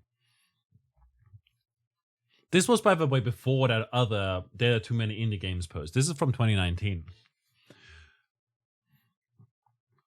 Fortunately for me, there are people who really like Jeff Vogel games, and only we sell them, so we have a business. However, that's not all it takes to stay in business. I can get people to buy my games, sure, but I need to turn profit. That's why I need to be the cheapest bastard in indie games. Let's see some numbers. I got into kerfuffle talking about how my games are ugly, and I'll get back to that. First, though, let's look at budgets. Next game is Queen's Wage for Conqueror. We spent about 20 months on it. For it to have a chance to pay for all the time we spent creating it, it needs to make, after Steam, GOG, and Apple, and itch, and Kickstarter take their cuts, above 200,000 USD. It will take years for the game. It will take years for the game to earn its money, but we'll be earning money from back catalog at the same time, so it evens out. Why that? Because of what its long experience has told us we're most likely to get. Low budget, high text, thinky RPGs don't become giant hits, but we have a loyal audience, and so we'll get decent sales. Then we take out, say, 60,000 for business expensive insurance. Then we spend X dollars on art, the key factor we are discussing here. And what is left is to pay salaries, to get baubles like food, clothing, and shelter. So earnings for 20 months of hard work is, let's say, $140,000 minus art expenses. Keep your eye on the ball. And yeah, whenever I ship a game, I immediately begin to race against time to write another game before our bank account runs out. 20 months is actually an unusually long time for us, but Queen's Voyage is an all-new game system and engine, so it needs it. I normally need 12 to 14 hours. By the way, for people who ask me why I don't just learn to do better art myself, this is why. To learn to do better art, I need to spend at least 6 to 12 months. To think it takes less is insulting to artists. I just don't have time to not be writing games. After I wrote the last blog post, a lot of people wanted to make sure that, oh yeah, pal, no matter how bad your art is, it's way worse than that. The most common complaint I got is that there is no unified style and color palette. My art looks like it was cobbled together from like 20 different artists, blended together imperfectly by non-existent Photoshop stills. Well, I've got news for you. Our art was literally cobbled together from like 20 different artists, blended together. Here's the thing, many people don't notice this, some notice, but it doesn't bother them. But for skilled artists and people with an eye for this sort of thing, looking at icons, are you making their faces do this? Sorry about that. I don't know. I probably should show you the post, actually.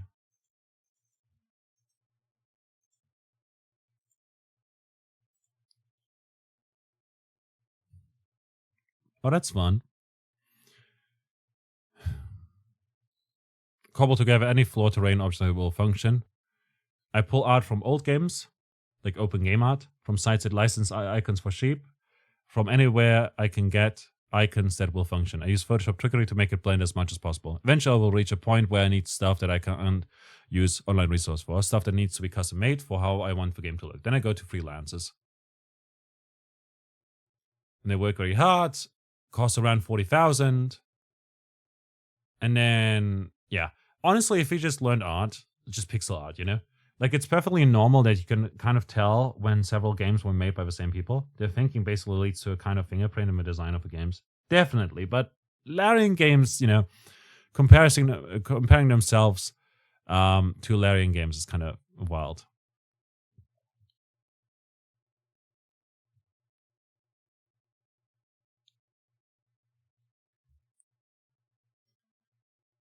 Need to increase sales, but I thought indie games made you rich. Inspirational ending, and yeah.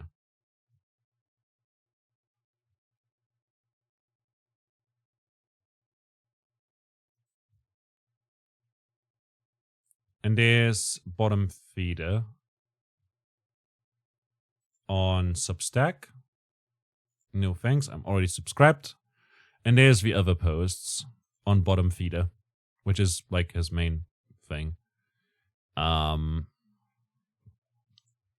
then on Indicator, he's basically the guy who sees the issue with making games entirely through generative AI. Yeah. The Jeff in the room. Wrap-up posts.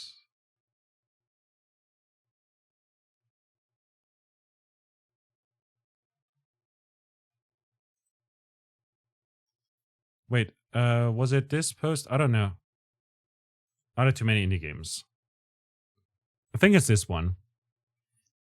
Don't need to be able to do everything yourself. Yeah, but also like pixel art takes, you know, you can do good pixel art and just work on it a little bit every now and then, and that's fine. The trick is to make people think that they see more than there really is.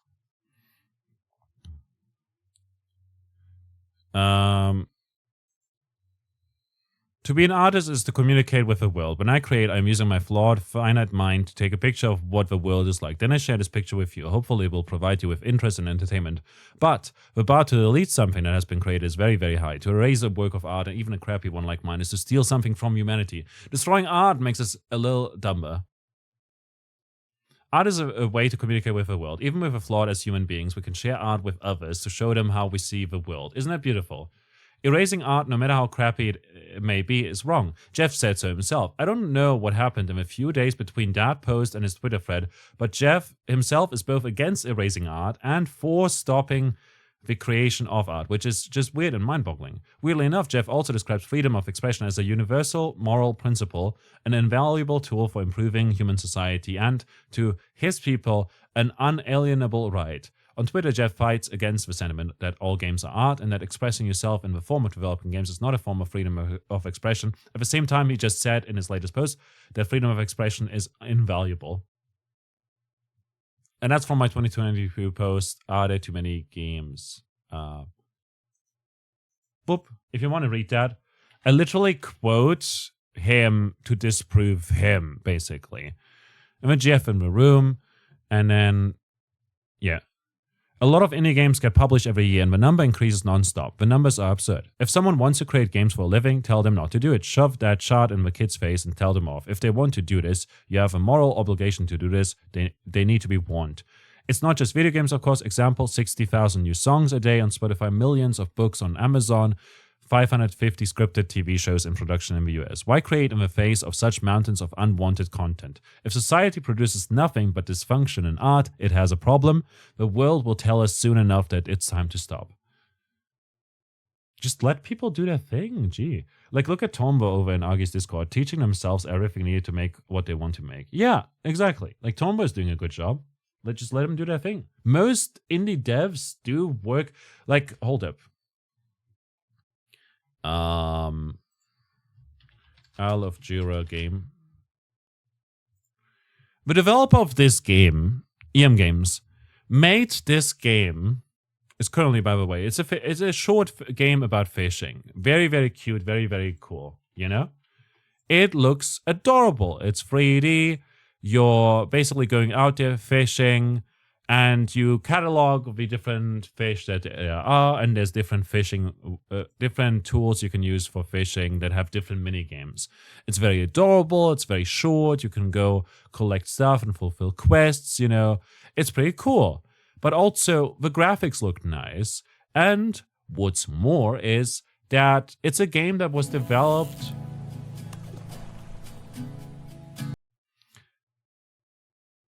over time after work. Like, the developer has a job, a day job, and after every shift, they would literally sit at the computer for an hour and then make the game a little bit, and then do the chores and stuff. And that is fucking cool. And they didn't get a degree or anything, yeah. And like this game, when we played it on stream, the developer came in and also told us about that, and it was really fucking cool.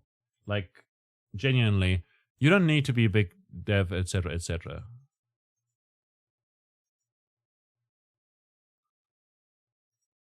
And yeah, by the way, if you want to, like, again, up there is like, Are There Too Many Video Games, Indie Games? That one is my post, and this is like the original post. If you want to check it out for yourself. Nothing personal, just, you know, felt reminded of that. He's like one of the guys who complains about how there's too many games, but he doesn't stop making games when he could fix all the potholes in the street. And I'm quoting him. That's his argument. Like, yeah, there are hundreds and thousands of games, and thousands come out every year. But there are billions of people in the world. There will basically always be at least a small group of people who appreciate a niche. And even if not, you know, people express themselves. Just getting the game out, even if nobody plays it, is totally fine. You just wanted to make something, and that's fine. The chances that nobody, not a single person, plays your game ever, even in 10 years, are super low. In these games, there are too many useful tools that help you skip a lot of the really annoying stuff in making games, like figuring out how to get a computer to draw moving pictures. Exactly. You don't have to rotoscope people anymore. You don't have to, like, do frame by frame animation on paper and stuff, you know? And yeah.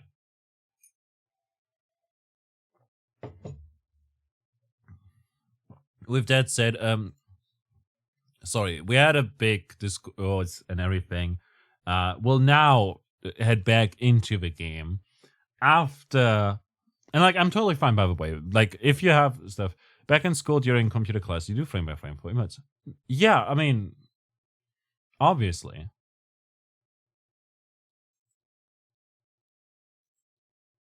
Lavi, I didn't know you stream. Well, there we fucking go. Yeah, I mean, frame by frame is like, for emotes, it makes sense because you don't have many frames anyways. And so, yeah. Back in school during computer class, we actually programmed a simple quiz game. We created the graphics for a game purely out of ASCII characters, which is totally fine. Like, your game doesn't need to look amazing. ASCII art is amazing. You don't really stream anymore. Don't have the time or energy.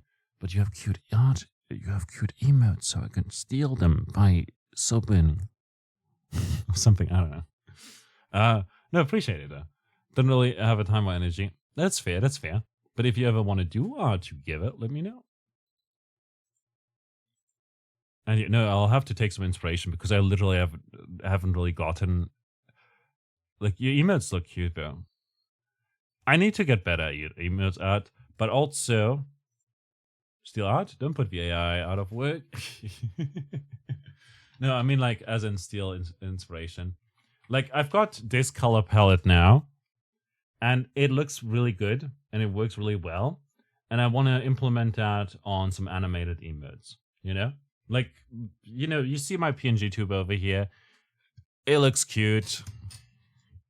And I want to use that and make some animated emotes, because we have a lot of ones that are kind of whatever. But also, look at the angry emote and the gas emote and the uwu. Aren't they fucking amazing? I'm so proud of them still. So we'll shove them into everyone's face. With the tools of today, you can get 3D animated objects, characters moving in a scene without too much faff. And without using AI, yeah. And even for that, you had to figure out how to keep the level on screen while modifying just for stuff that was supposed to change. Exactly. Like, honestly, the original Rogue still holds up, you know? It's pretty good. You don't need to, like, there's also tutorials for literally everything out there. Want to get a grid moving? Want to get a grid in place and get grid-based movement going and stuff? There's a tutorial for it. Anyhow, with that said, once I'm done with, like, doing the animated emotes, and then afterwards also doing bit badges and sub badges, because I don't like our current sub badges, but also, you know, alerts. We're doing alerts after that at some point, you know. I'll do the alerts rather, because I wanted to do like all new alerts that are across the screen, you know, like when someone follows, there's skeleton hands everywhere. You know, that would be fun. If only you were smart enough to understand those tutorials. I mean, yeah, but also, no, I mean, yeah. Anyways, once I've got the alerts figured out and everything, I'll probably start again with game dev thingy, because I wanted to make a game that I can put up on the BRB screen that then people can join using Twitch chat, and then people could maybe do like some dungeon crawling or something like that. I don't know. Something funny would be cool. But yeah, we'll work on that eventually.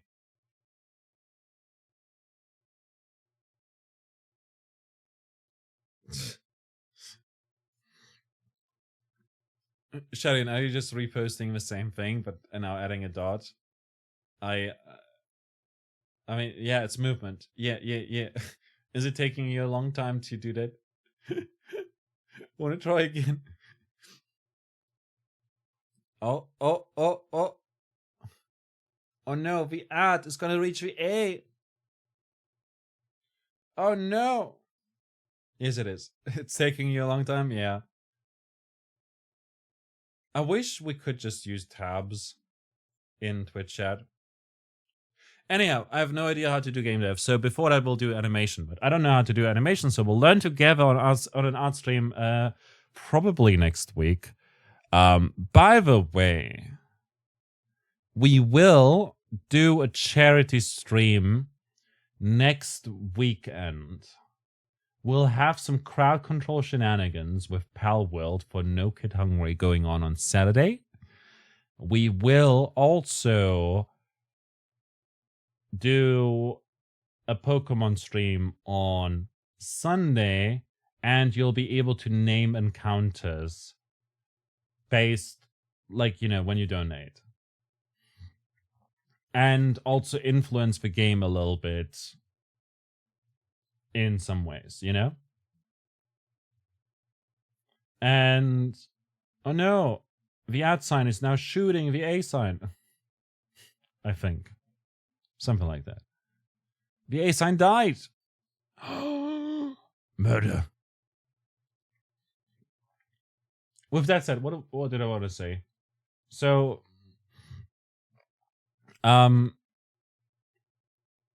yeah, we'll do that. We'll have like the Saturday stream and the Sunday stream. That's basically all. Because I've got uni all day on Friday, and then I've got work on Friday evening. It's funny how much you can communicate with so little, right? I think it was just murder, menacing. I don't know. I'm not sure. Maybe I should time out Sharian to prevent him from murdering anyone else like that. But yeah, next week we might do an art stream. We might do more Frostpunk as well on Monday, possibly. I'm not sure. We'll see. We shall see. We shall see. Depends on how much I get going with my deadlines and some essays that I have to write tomorrow and stuff. Into the murder timeout with you. Yeah. No murder. I'll take a break. Guys, if you haven't played Frostpunk yet, chances are you might own it on Epic Games, but also chances are you might own it through Amazon, but also chances are that you can grab it on Steam at some point for cheaper. Go check it out. It's cool, it's nice, and we haven't played it for the last hour and a half, so we're going to play more of it in a moment. But before that, I'm going to take a little break because I'm all out of tea after the sip.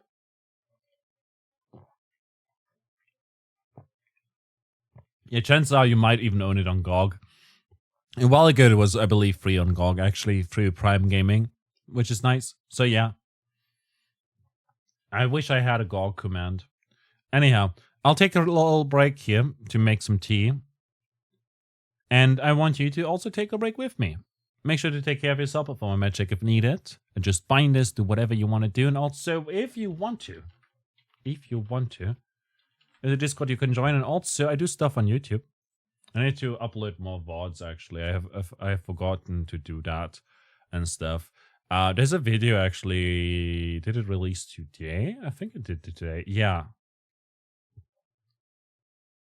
I released another drill core video today. I need to put that on Discord as well. But also, I've got an achievement hunt. Like, I've got an indie game that I wanted to showcase tomorrow. That I'll have to make a thumbnail for. And then I'll have some achievement hunting videos with Vampire Survivors coming up soon. Because we've been uploading a lot of drill core and I'm kind of burning out again. And yeah. But that said, I'll take a break. I'll be back. Wah.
Alrighty, we're back again. And I've got more tea.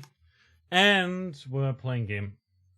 Actually, I know we stalled. I know it's chaotic. I know everything's going to shit through the shitter right now. But maybe we can get the research done in time to then take care of the ill with the infirmary. Maybe we can sign the evening prayer law as well. Wait a minute. Adaptation. No back. Purpose. House of prayer. Evening prayer. Each use raises hope and has a small chance of convincing a Londoner to stay. Oh my god. Let's go. Listen, everyone. New law is signed. Where's our churches?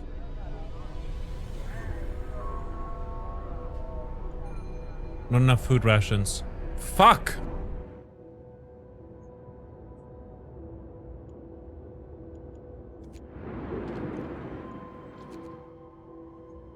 Okay, let's send these out over to the Frozen Grove.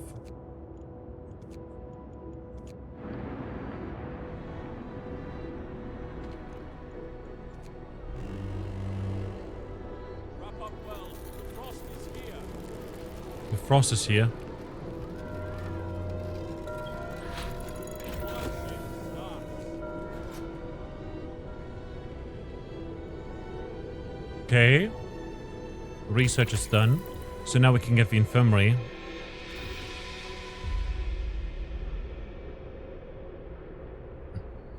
And once the infirmary is ready, we can then build the infirmary and hopefully take care of the ill. So then it had limbs amputated. We must do something.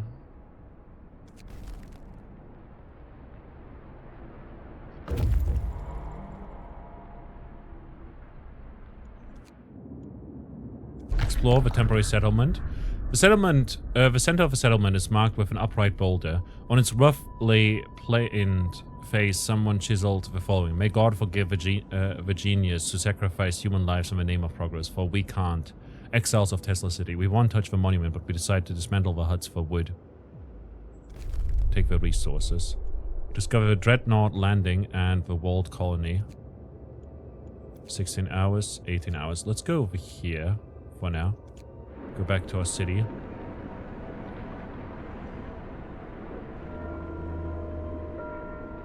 Workday ends. It's off time. It's too cold. Let's build...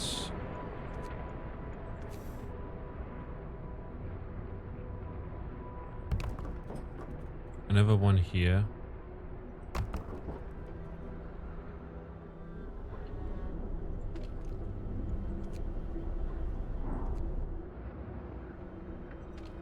Storage limit reached.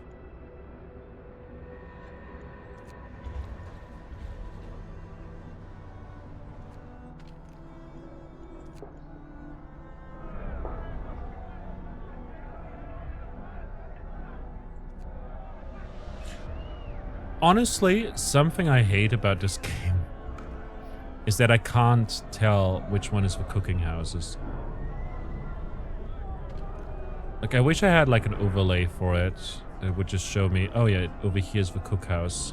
Over here I build like a cookhouse. Where's the cookhouse? Bunkhouse, medical post.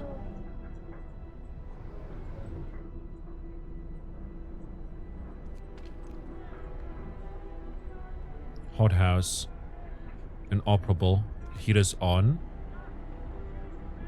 Okay, now it's working. Heaters on.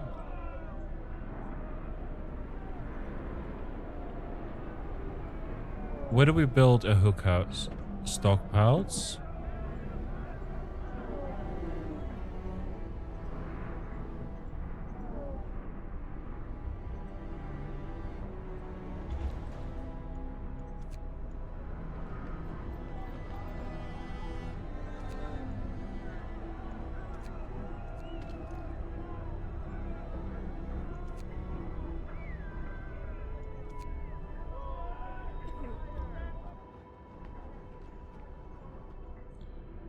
Where's the cookhouse?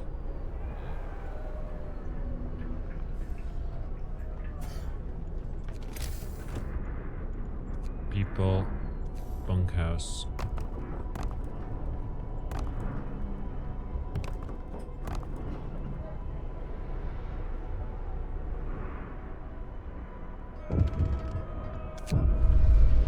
People are dying.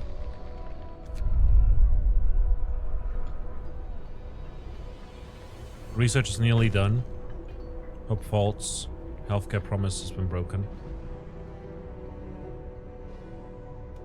We're out of coal.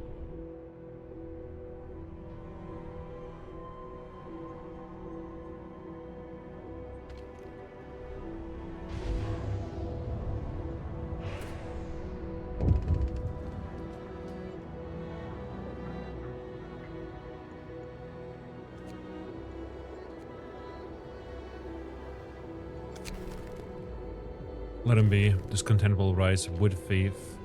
Shit. Thieves think they can get away with it. Take us a place. I see.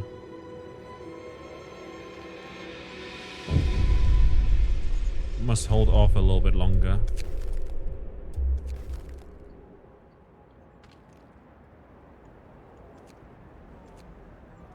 We don't have enough coal.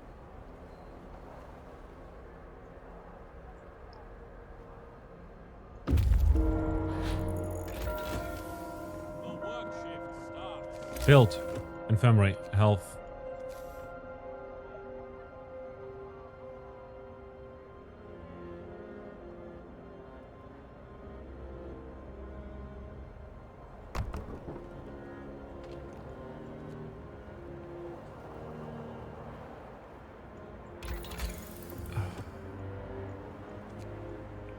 Resources. Gathering post installation.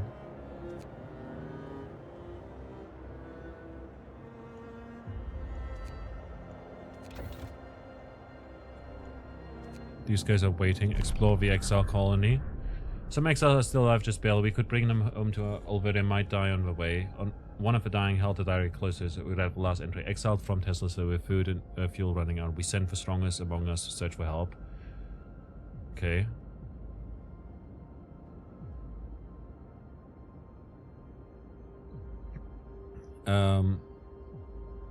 Rob them of their supplies.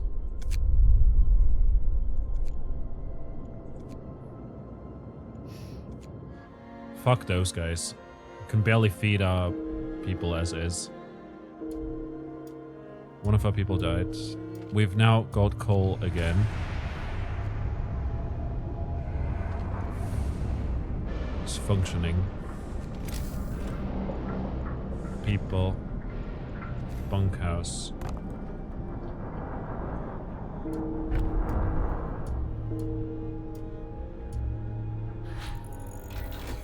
Charcoal kiln.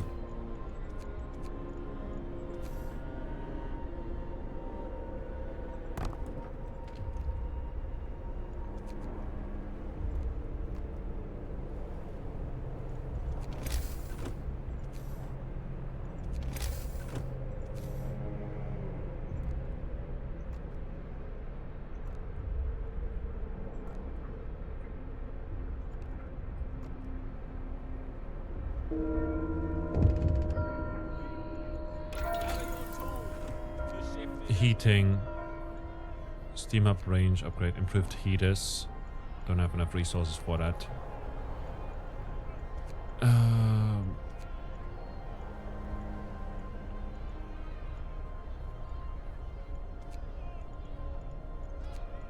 Health cancellation. Yeah, we need steel for that.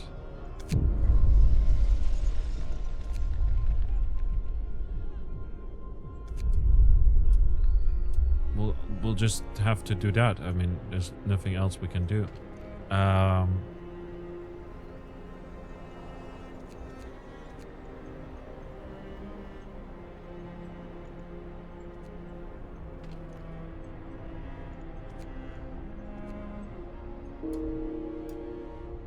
Bloody Londoners.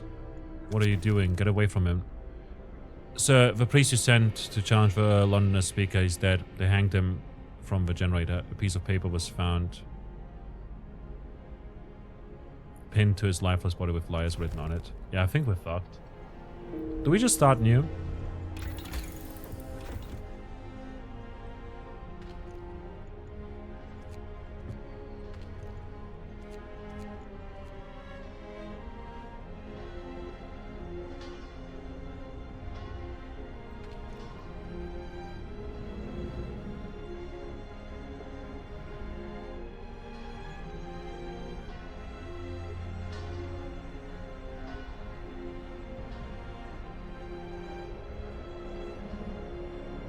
Stockpiles.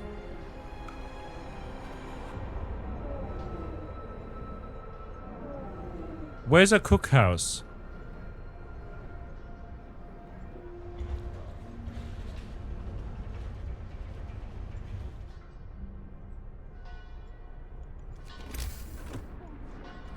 Food. Wait, do we just not have? I guess we just don't have one.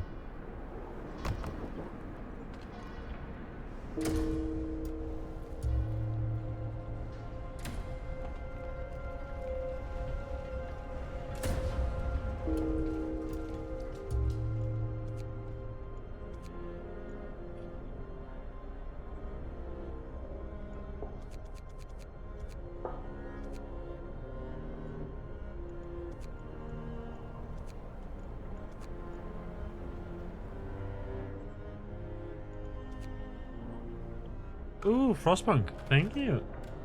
Glittag, how are you doing today? Good to see you.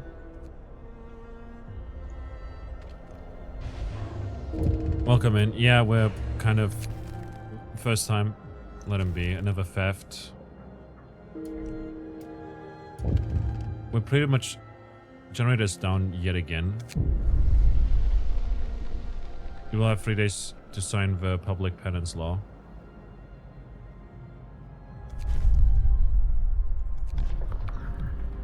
Purpose.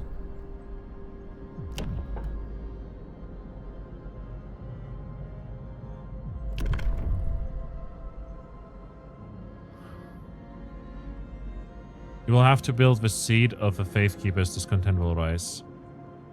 Discontent is too high. Shrines.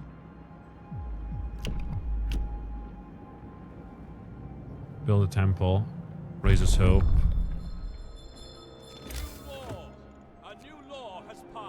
But we don't have enough steel. Temple will be erected.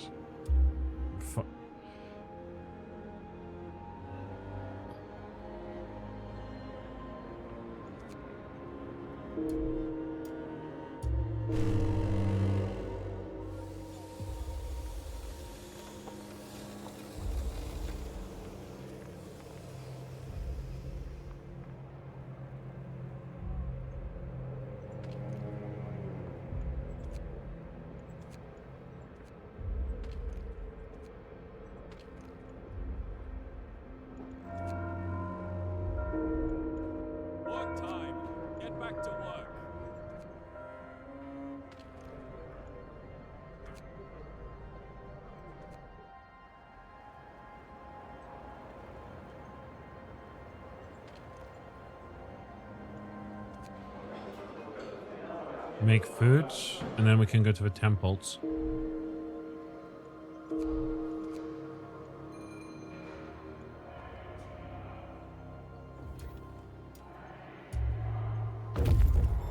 Here we go. And we had another temple, right? Hope will rise slightly. Stay in power after your people threaten to overthrow you. Hope rises. People are furious. We must hold on for a couple more days.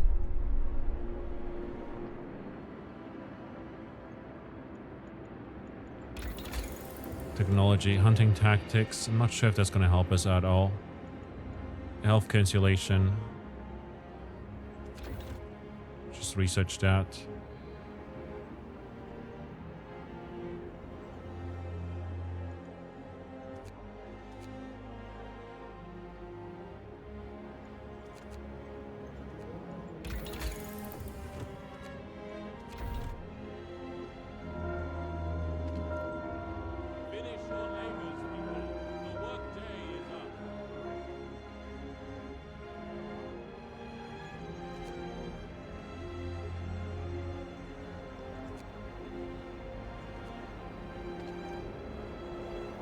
sawmill.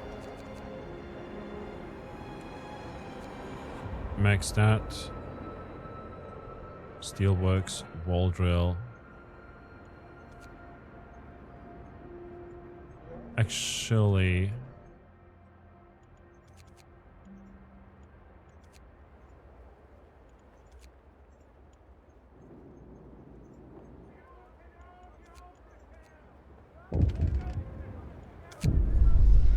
angry about the cold.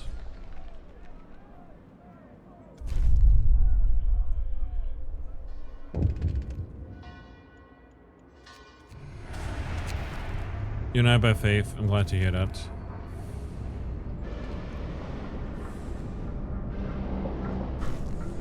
And then we can build faith, a temple.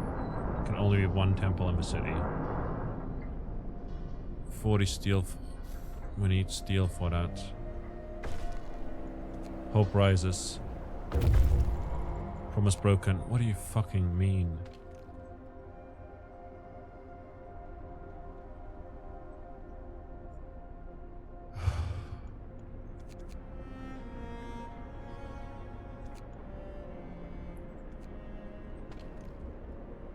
Oliver the Fourth. Here we go. Do we have like steel work somewhere?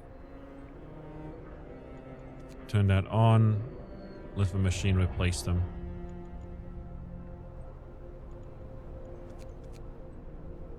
Fucking hell. Let's just let it be. Should play this game. I legit heard good things but never tried. This make me want to play now. Yeah, I mean, you can definitely do just better than me. Explore.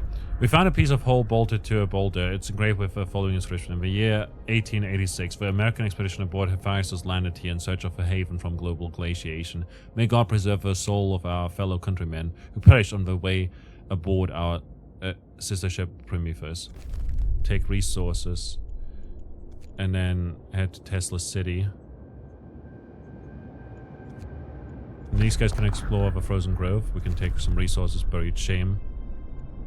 Snow Cliff. But yeah, like, generally, you say that. You can definitely do better than me.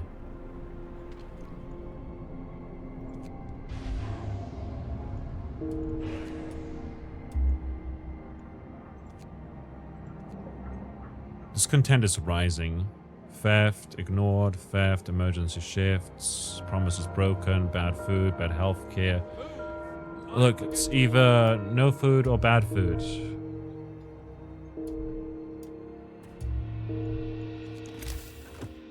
We don't have enough steel yet for that, but we can soon build that. These guys explored Tesla City. Able minds and bodies will prevail over the cold, reads the slogan over the entrance to Tesla City. A central tall tower shines with a blue glow of electric discharges which form a protective dome over the town, but something went wrong here.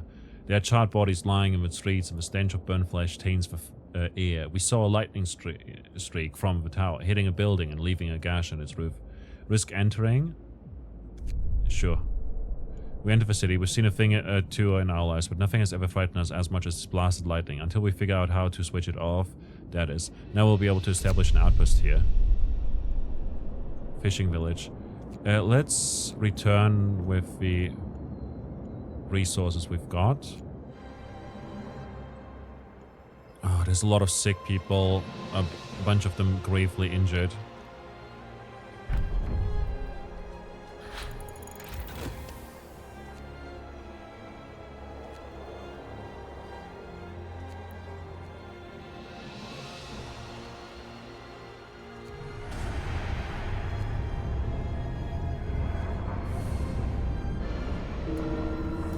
Again.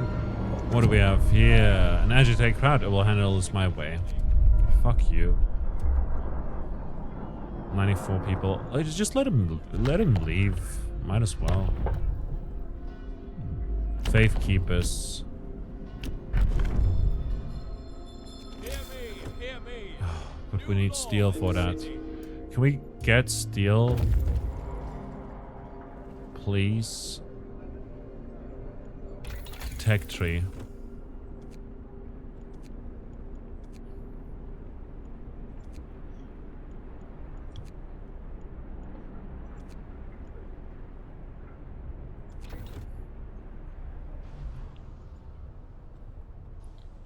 These guys are waiting. Explore.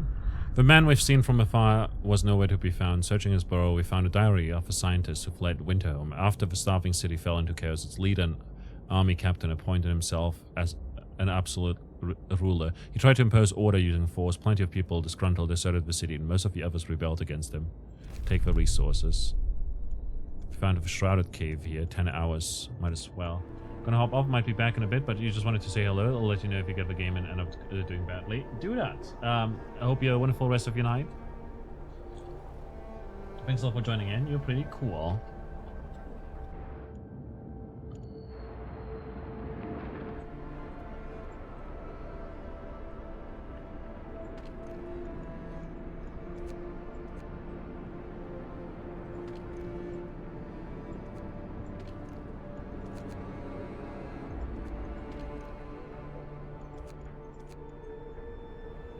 Stay warm.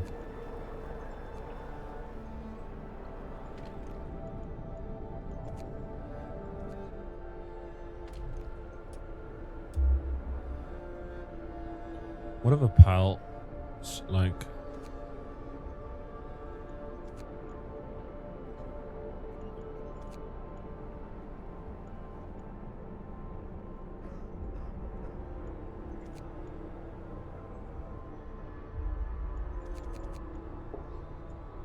We need warmth more than anything right now. Get to work. Move, people. There's plenty to do.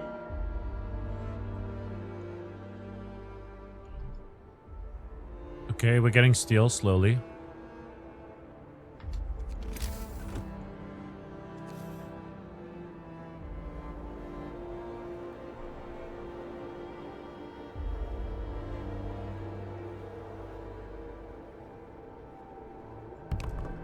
You fit in right there.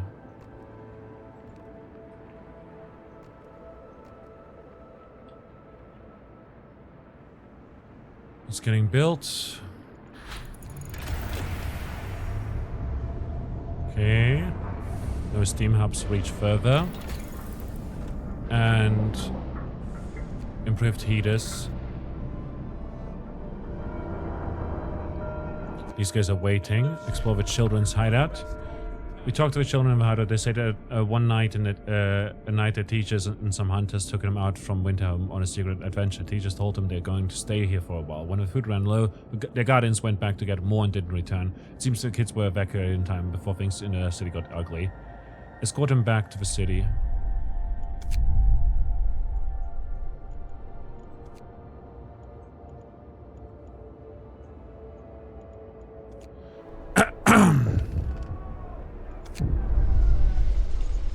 We'll open it right away. Right away. Chill, chill.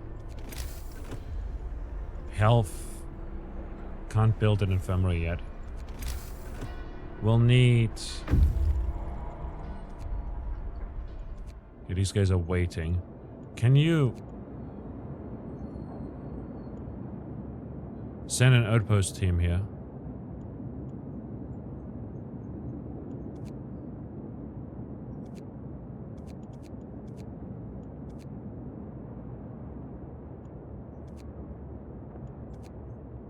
Send those over there, perhaps. Research. Is an outpost thing different? Yeah, outpost depot. Start that. There is still hope.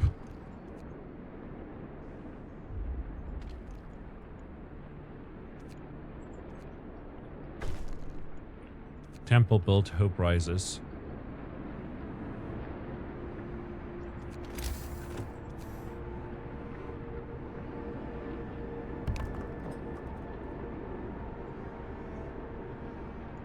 There's a lot of sick people.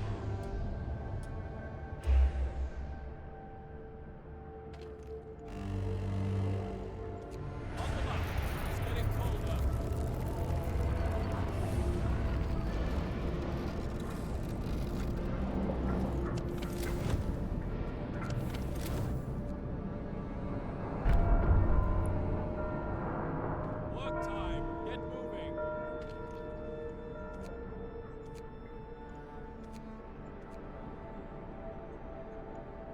Okay, new law. Purpose. Public penance. Sign it. Listen, everyone. New law is signed. And then faith keepers.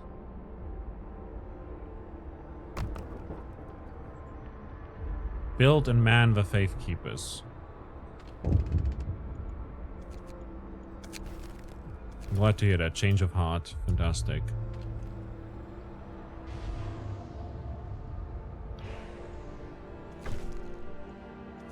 Hope rises because of that. Those who seek hope, raise your eyes to the heavens. Faith is our only hope in this frozen hellhole. Let us pray. Our faith will guide us through the ice. All our troubles are trivial in the face of eternity. Sing, brothers, these hymns truly work wonders. Have faith, brothers, and rejoice. Outpost Depot research. Fantastic. We can build that now. Holy shit.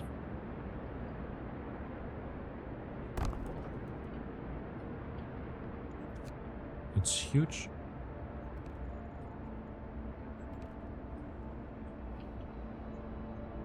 Generator's down.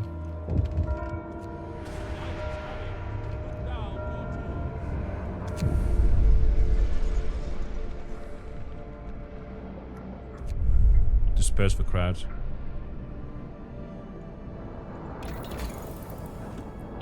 Lighter scout sleds. Factory. Oh.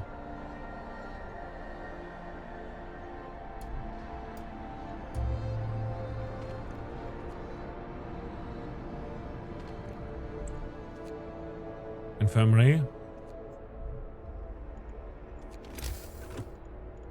Health, we need another infirmary.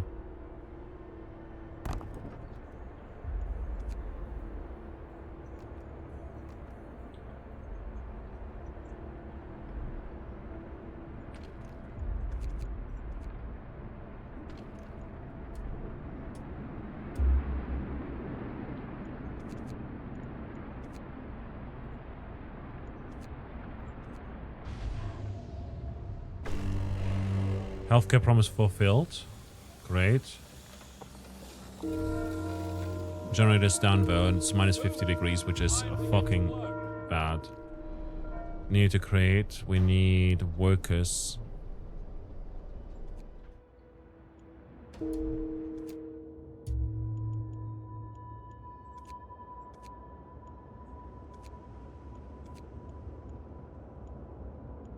Honestly, they made it already this far.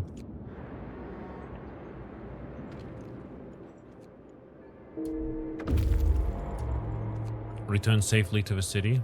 We can then go ahead and disband those. And go over here, and we need workers for that. Hunter's Hut. Hunter's Hut. Let's disband these guys. We'll create an outpost at the coal mine, which I believe will eventually provide us with a lot of coal.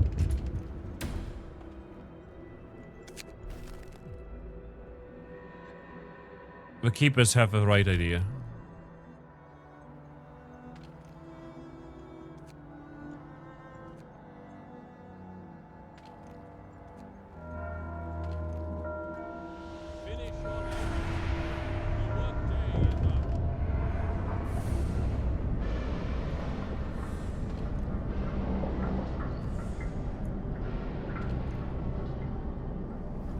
So we're getting charcoal over here, which is good, but we're using up so much coal, we need more.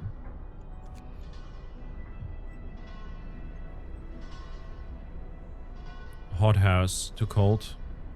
Heaters on, closed at this time of year.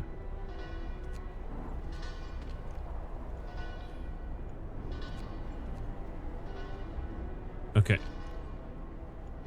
We'll do this.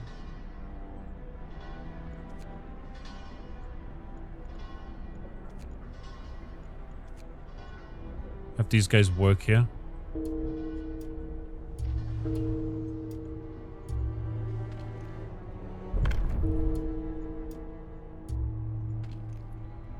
Medical post. Medical post.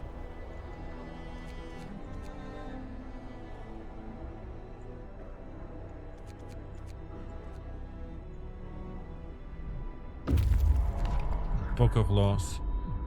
Adaptation.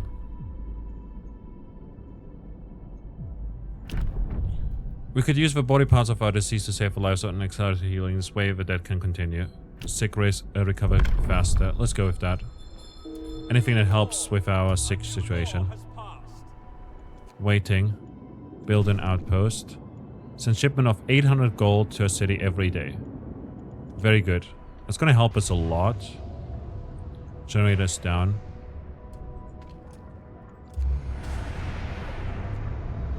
Making use of a useless? Let's go. Tell me more.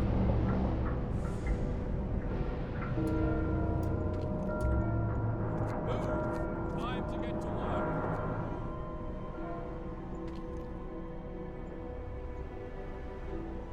Cookhouse. Max those out. Hothouse. Add more over here. In fact...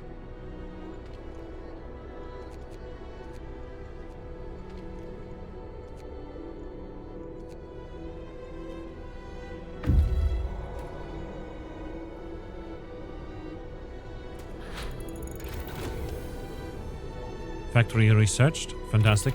And then technology, resource, food shelter, hothouse insulation. Let's go. And then build, we can go into the factory.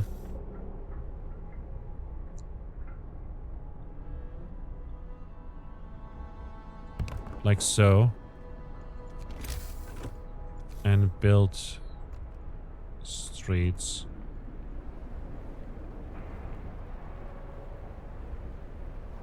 Like that. And over here we'll probably need engineers again. Hunter's hut.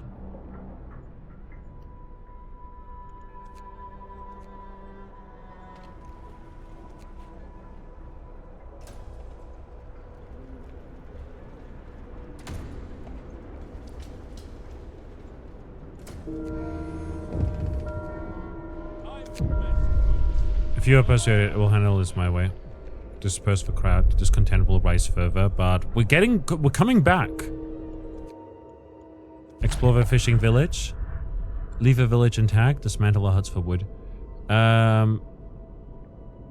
Used to supply Tesla city with. We're searching and we found a letter. Mike, don't return to the city. Tesla is a madman.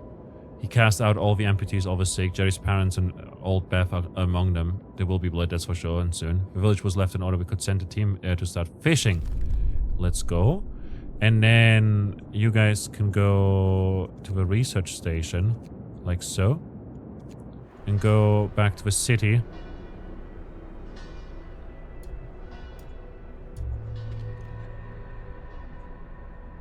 To build the factory. And I don't know if we need engineers, but we'll probably do. Yeah. And then automatons, prostheses.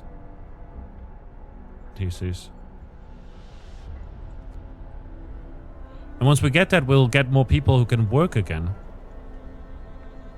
But that said, food is a problem.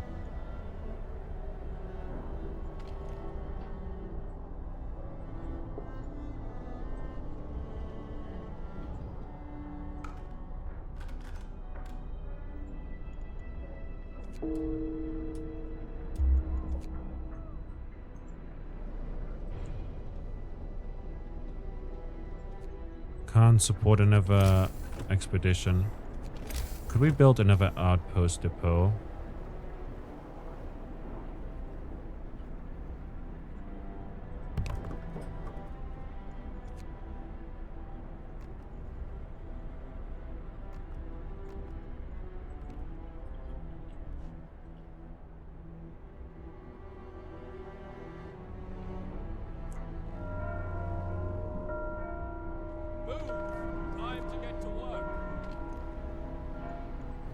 Do another prayer. to raise hope some more. Explore the research station. The last discovery. Inside the ransacked station, we found Tesla's audio diary. A voice speaks. All the observed changes, like suns dimming, volcanic ash, could not have caused such cooling. But what if a huge quake of 1887 in Patagonia was an asteroid strike? A shouting, crashes, and then silence. Numerous tracks lead from the door outwards to towards the mountains. Take cave hideout. Let's send him over. People are eating raw food, which is bad. One more onto the breach. Provide an amputee with a prophesis. Heater on.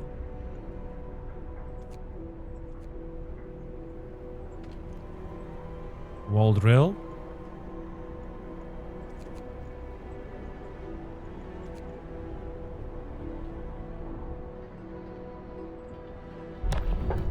Can create another place here, and then either food. Do we do food? Wood. There's coal. Can get coals over there. So let's do food first, and they'll provide a good portion of food. And then in the Book of Laws, we can go to adaptation, a fighting arena, extra rations for the ill. Use extra ration to speed up recovery. Organic fertilizer. Corpus can be used as fertilizer in hothouses. Hope will fall slightly. Discontent will slightly rise. Let's go. Hear me, hear me. New law in the city. Cost 3 bodies. Ashes to ashes, dust to dust, and more food for us. Counting the bodies. It seems unthinkable in the past, but this new world and we have to adapt. The bodies of our dead can now be utilized to help us survive, so we've started keeping a tally of how many we have.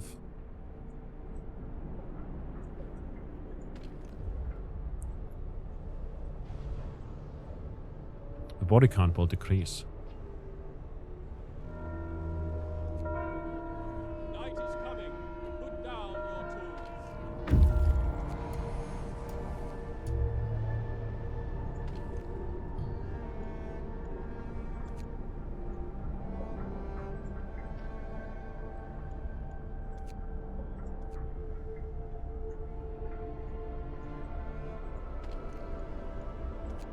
Let's remove this. We've got the infirmaries after all.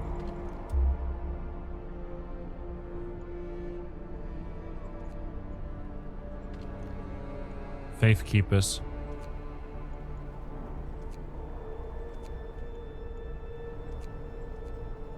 And then we've got the factory, and we need people here to work on those things. In the soup kitchen, we need people to work on food, so they'll be working longer. Wrap up well. The frost is here.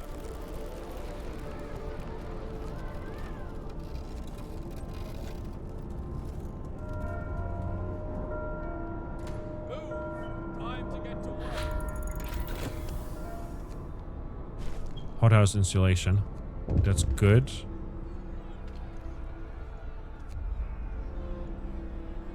Emergency shift. They're leaving.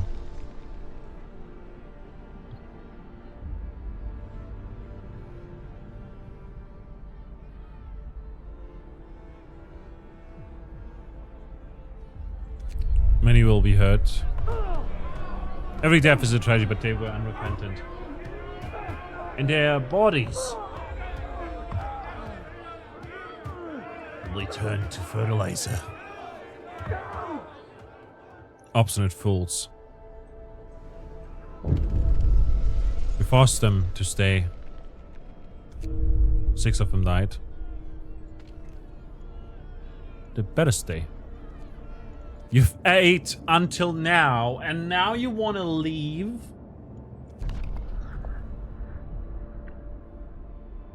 As we approach the cave, the inhabitants pull out rifles and take position behind the wall barring the entrance. They are in bad shape, weak from malnourishment and illness. The scouts will try to reason with the Americans and convince them to join us. Nothing like small talk. Seeing that we have no ill intentions, the American told us how they dealt justice to the inventor after expelling him from the city. We buried Tesla's battered body in the cave and are heading home with these poor wretches in tow. Okay. And these guys, we can build an outpost. Set up 2 outposts in 1 playthrough. Send shipments of 100 raw food to our city every day. Which is good. Means, however, also, since we get a steady supply of food now, we don't need to have the other things. Rather, we want to work on standard meals, perhaps?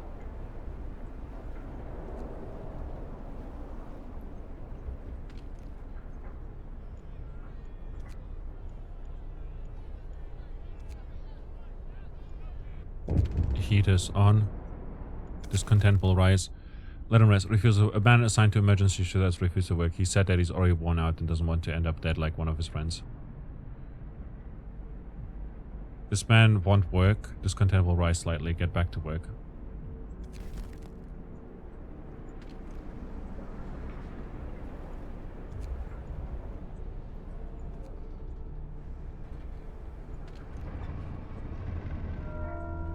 Where's our automaton? Time to rest, folks. Work's out today. Urgent need for treatment.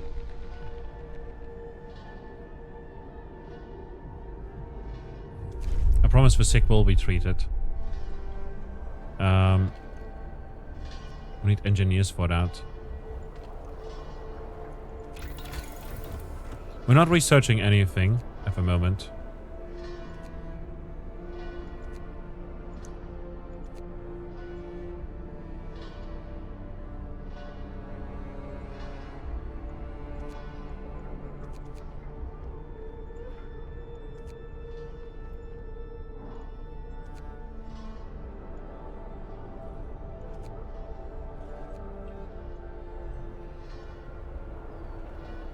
Remaining 31. Take care of them.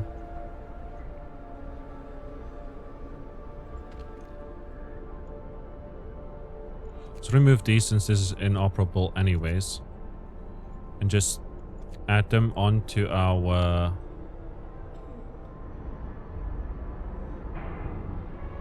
acquire steel.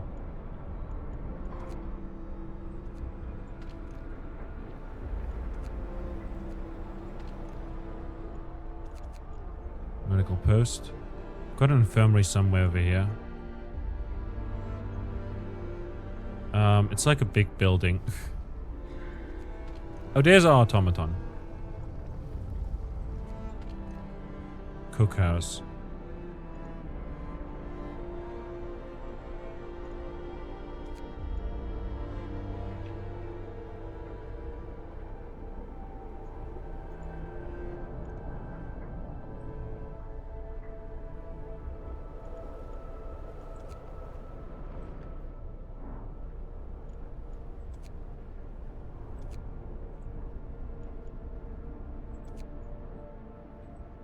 Steel works.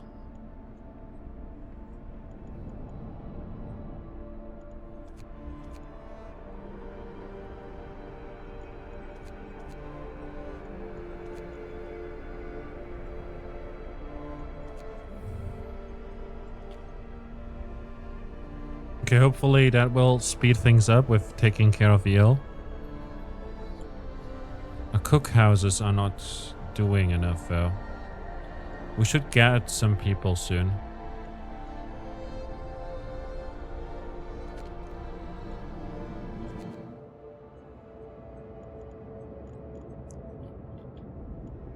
Ice corridor. Stone ship.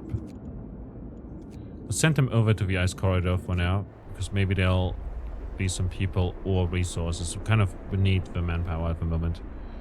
Trust my improvidence is not in our faith healers. House of Prayer.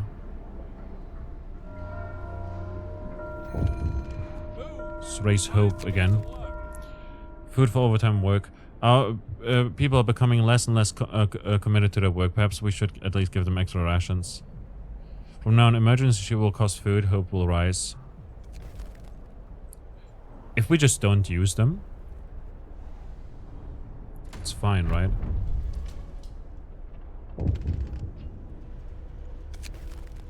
Unexpected refugees from Frostland. We will help them.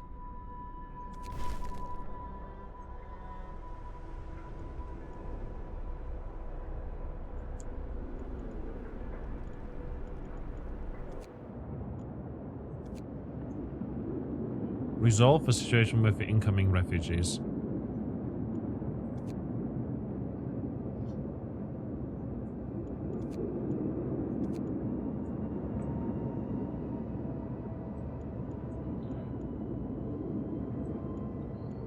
Transport.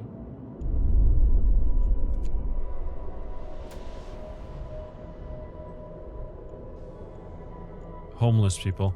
We'll build tents for now.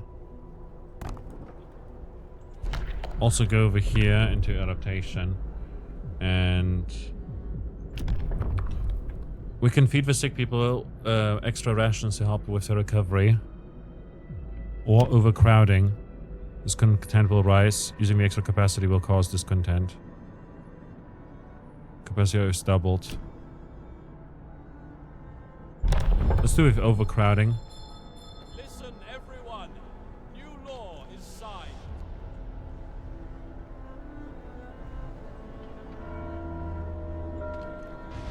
End of shift. Progress. Freezing homes. Let's heat all and see if that helps. And then build a bunkhouse on top of that.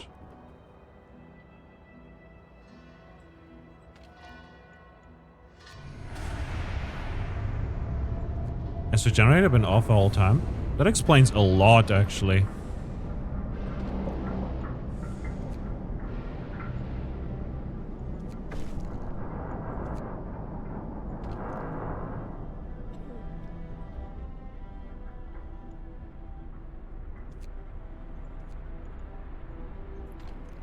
Medical post.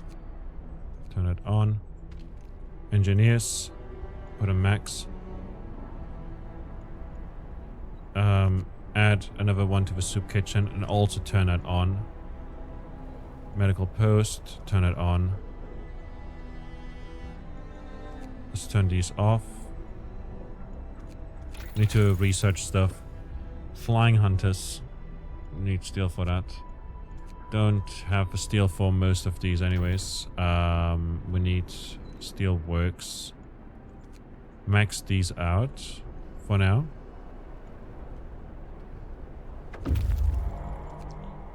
Okay, people have returned. Send them over to the refugees. Okay, people are starving, which is bad. Duh. Inoperable. Wait. Too cold. This building is too cold. Tech.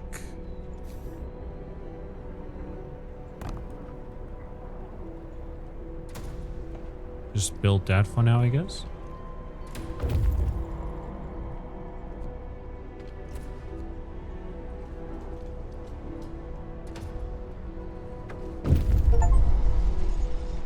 Lost souls. In the new home scenario, save every person in Frostland. Everyone's welcome. 70 people, 30 of them ill, will enter our city. Discontent will rise. Hope will rise. Discontent will rise. Hope will fall slightly. Sentiment, oh no, hope will fall.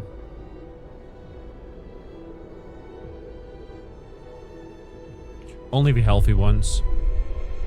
I'm so sorry. Time to rest, folks. Work out today. Overdrive. People.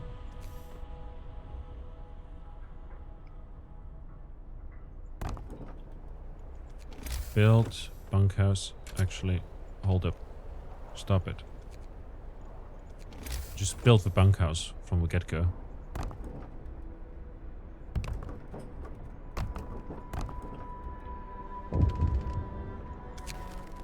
Cold workplaces. Let's eat some. I want to address this right now. What's up with you guys? Send them over. Hope discontent rises. Hope falls.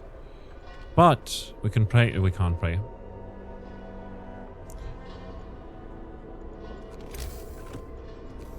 Bunkhouse. Build another.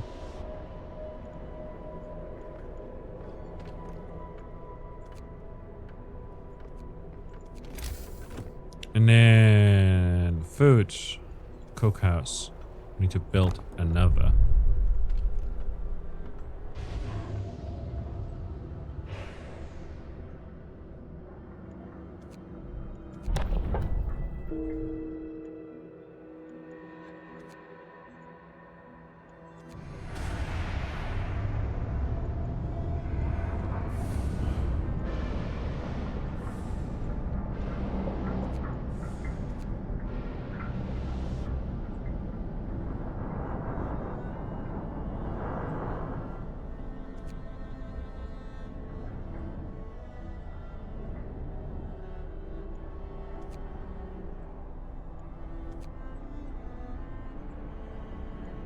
Medical post.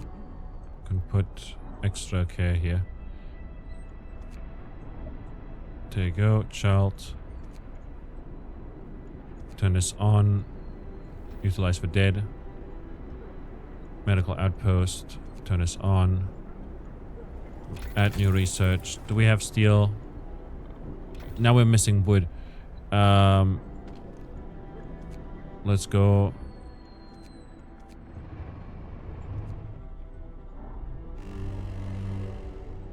Bundle up. It's getting colder. Turn this off.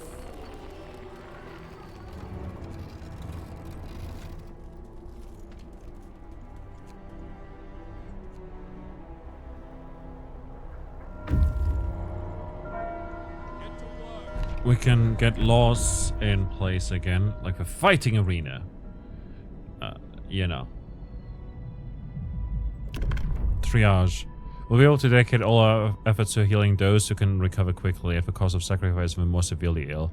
You can use triage in medical facility to instantly heal half of the patients. A fourth of the patients will die instantly. Hope will fall, discontent will rise. Let's go.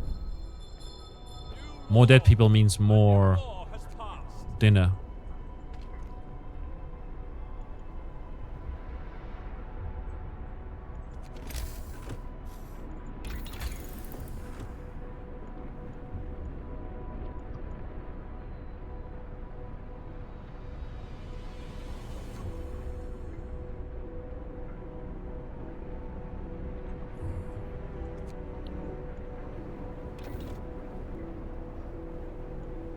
Research. Steam steel works.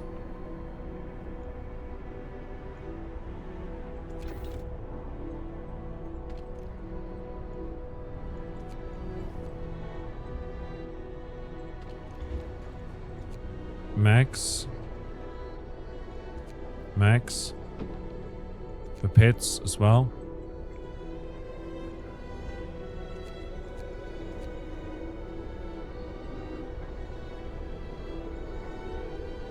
Turn this on, triage immediately to just take care of a lot of them.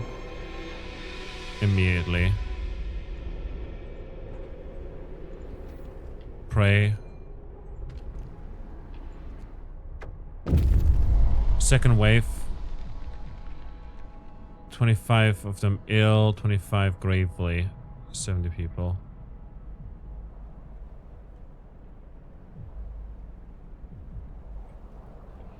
How much hope did we have again? Can we allow us to send them off? Everyone welcome.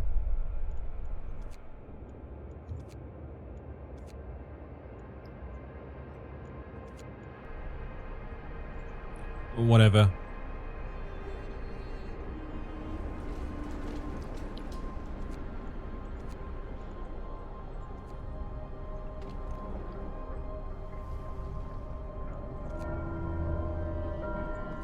Workday ends. Freezing homes. Let's get some of them. health people bunkhouses. Can we not build more? Need steel. Wall drill.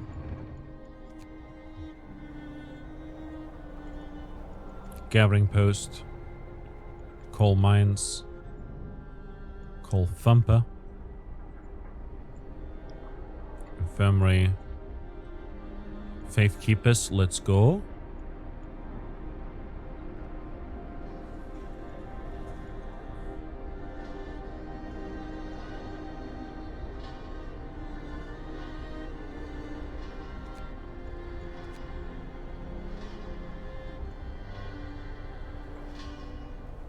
Cookhouse. Is it still too cold here? Tech. Need more steel. Let's send people over here to just gather that coal over there as well. Need to get like an iron mine or whatever in place as well.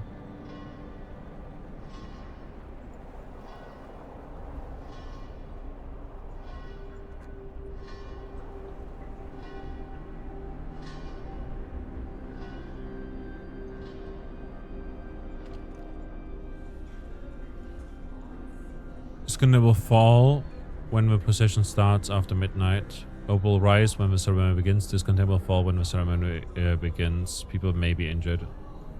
Let's do this, the nighttime procession, for now.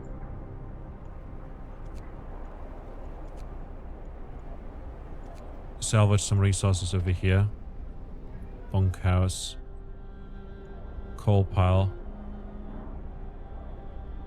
People are working on there. Over here, people have stopped. We'll need some engineers again to work over there.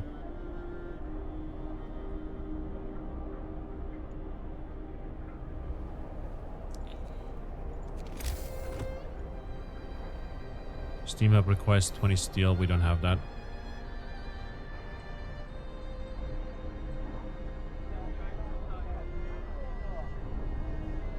Look at a nighttime procession going hard.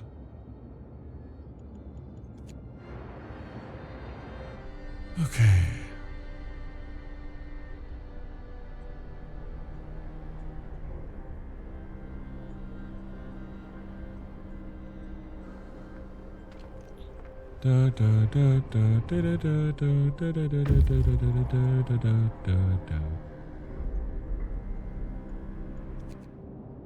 Okay, explore. What do we have?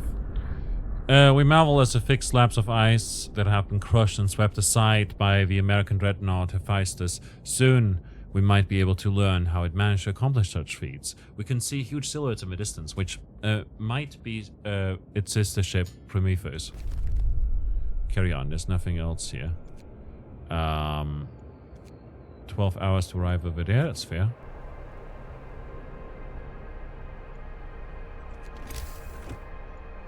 People, people, people, people, people.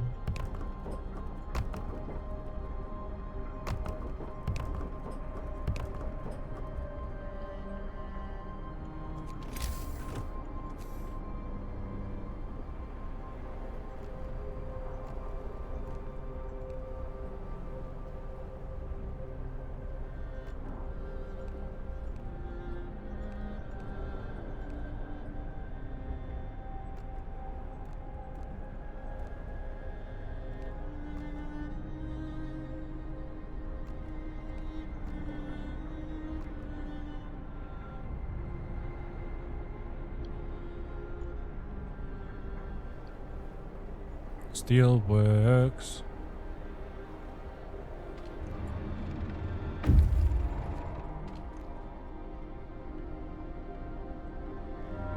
Close. They're working.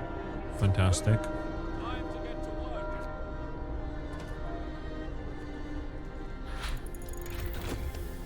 Alrighty. So now we can go ahead and build resources. The steam steel works. Right there. We can go into the tech 3. Hold on, what's up with you? Upgrade him. Okay, upgrade's happening. We need coal mining. Might be useful. But also steam coal thumper. Wasn't there like an iron mine? Coal mining optimization. Large resource depot. Food, shelter, cookhouse, insulation. That requires steel. Okay, we don't have a steel yet to do any of the research. Third wave. Hope will fall. Only the healthy ones. Let's go. What looms at? Sir, now we can clearly see what refugees we're running from. The Great Frost is coming. We have to prepare. Our scientists say they can calculate the severity of the storm from observation. They just need a day or two to prepare the instruments and install them in the beacon. Okay.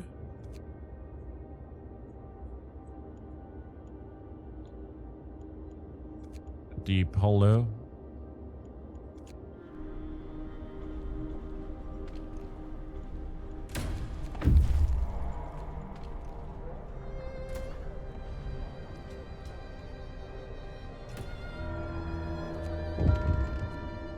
Gather your tools. The shift is ending.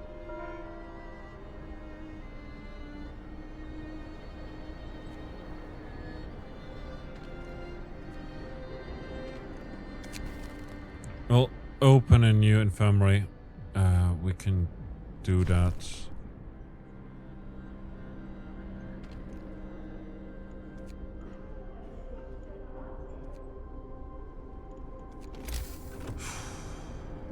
Health.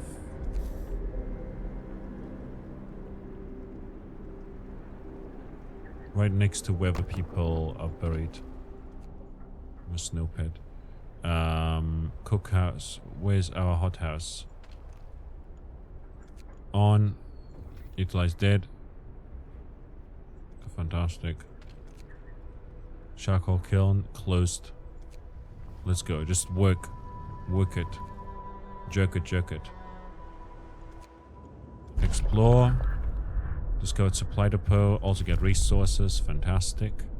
Supply depot. Let's go. Production queue is empty.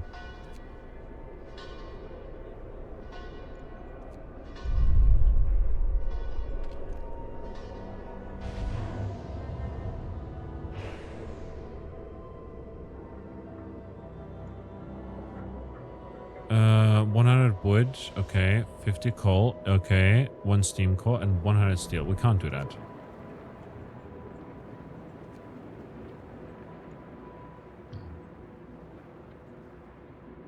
Yet. Eventually. Just not right now. Okay, we got steel and stuff. We can get coal mining unlocked. So that we don't have to worry too much about stuff. Besides that though, tech, no, health, no, building, health, infirmary. Didn't we build one already? I'm not sure.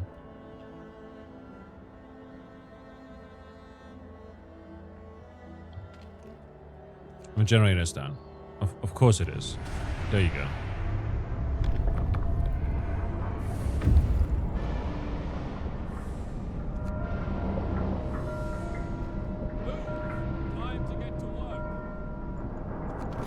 And then purpose shrines.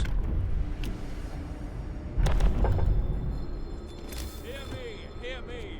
New law in the city.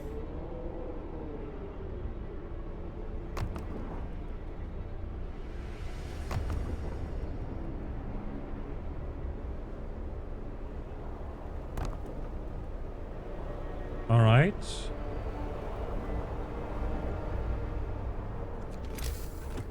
And then resources. Then we have something that we wanted to build. Right, bunks. People, bunkhouses.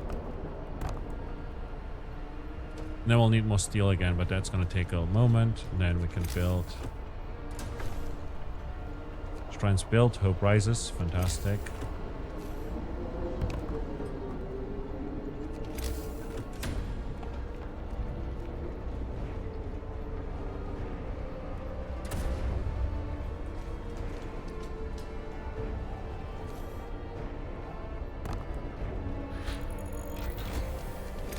Coal mining researched.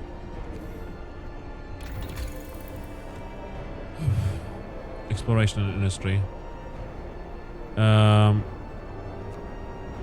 Oh shit, man. Let's do that so that our scouts are faster. Explore supply depot. Take resources. Fantastic, fantastic. Stone ship. Wait, no. Damaged snowcat. A vehicle. Wrecked.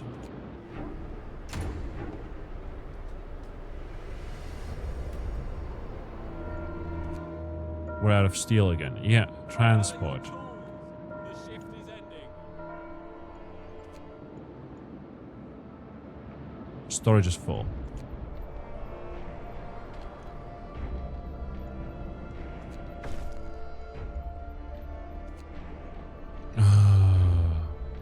Boo-hoo, it didn't work, blah, blah, blah. Come on, chill out.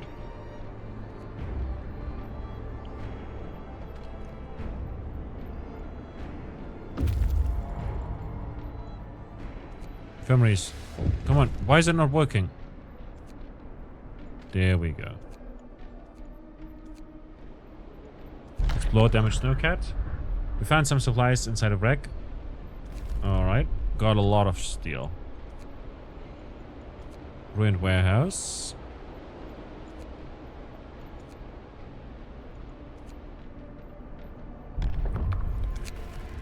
Runaway shell. Help died too. Stop him. This man will be prevented from leaving the city. Hope will fall. Ignore him. He'll die too. A man is here to see. He says his daughter ran away after the news of a storm spread. He wants to borrow a scout sled and go after her. She's a big girl, but she was always very impulsive and good, and she scares easily. If I explain, I must find her before she's lost for good. Sure. Go off. Go do whatever you want. Let's go with purpose laws again. Field kitchens.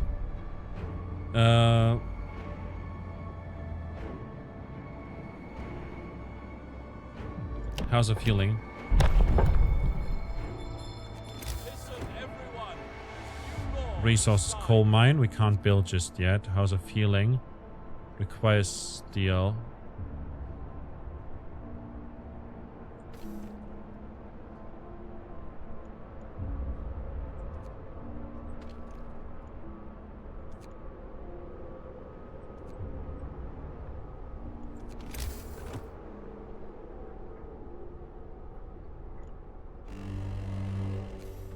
Brace yourselves. Cold is coming.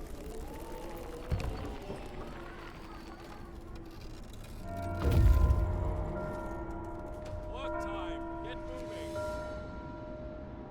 Storage is full. We need to build like a storage thing.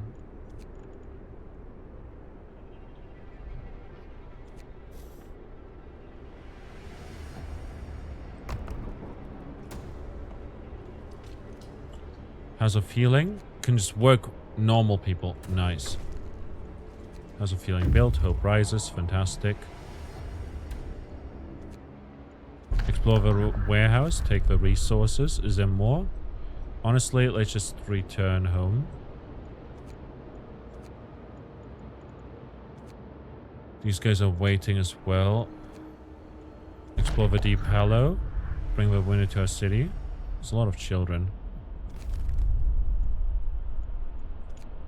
That's fine. Infirmary. Let's go. Scouts are now faster. Amazing. For this, we'll need a lot of resources that we don't have at the moment. As such...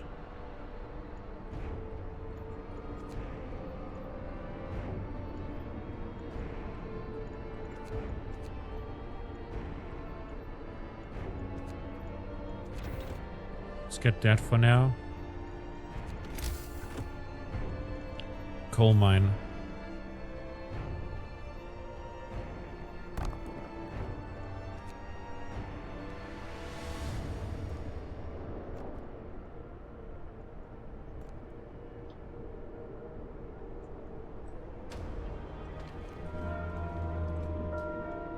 Finish your labors, people.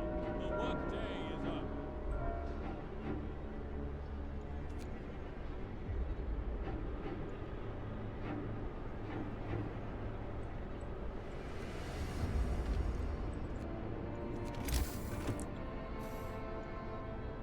People are starving. We'll need food. We'll need another cookhouse. Probably. To cook all the meals. This cookhouse. Turn the heating on. Let's go.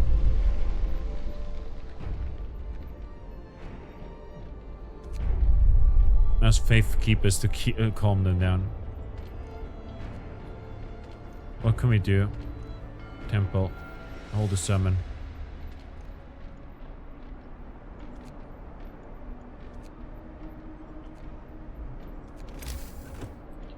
And faith-wise, can build another shrine here, I guess. Care house, turn on heating. And then we've returned with a lot of children now. Houses. Another hot house could be very, very good here. Besides that, though, we'll also need a child shelter, probably.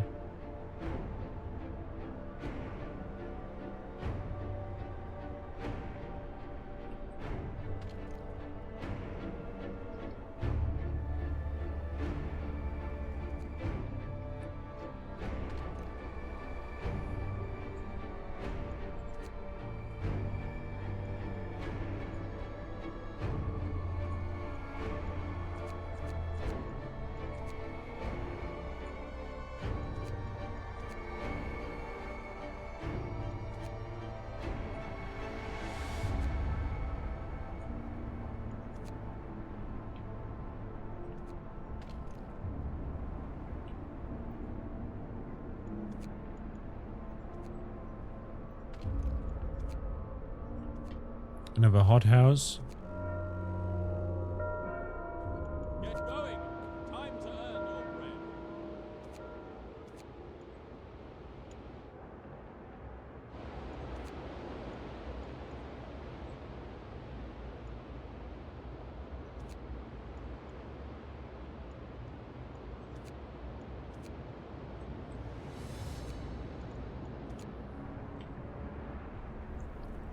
What do we do?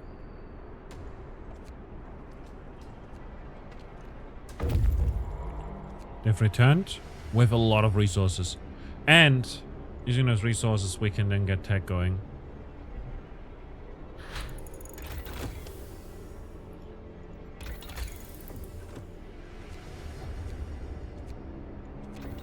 Like so.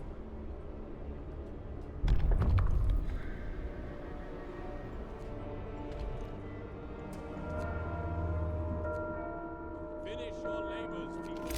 The workday is up. Tech. Get another steam hub built, perhaps.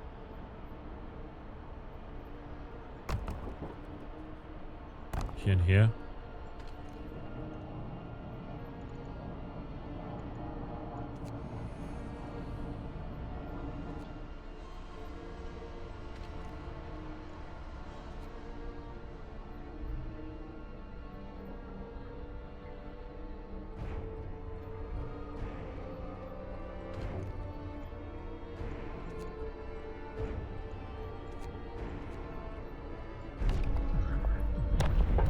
Purpose.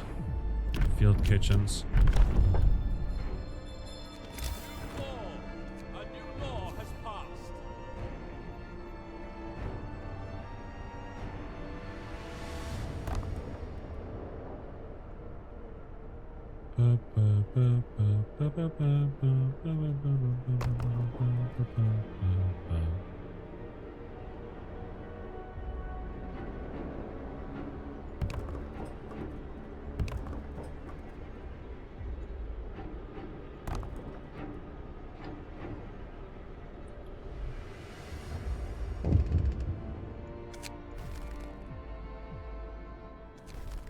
don't have food rations. People, bunkhouse.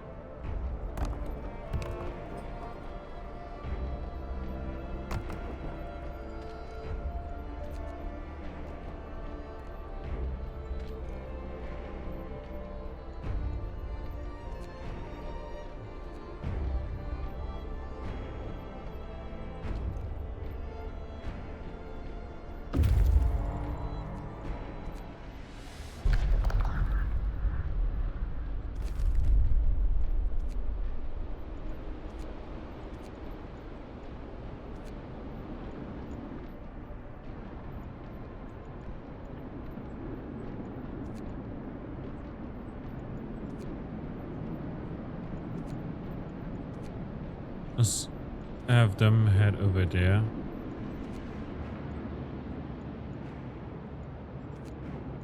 Camp Vulcan.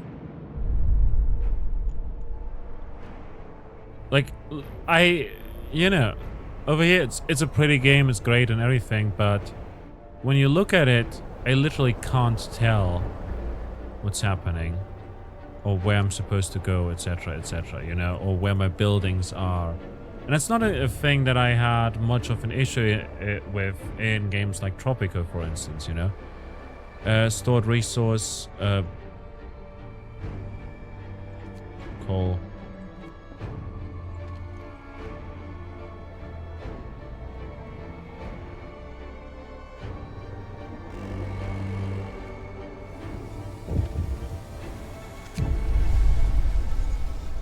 Food theft causes riot.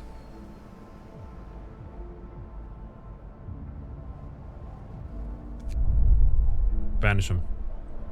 Fuck those guys. The work shift starts.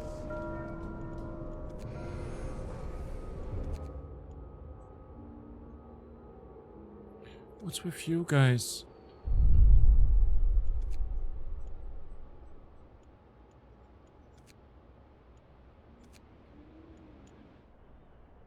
They're just waiting and waiting and waiting and waiting.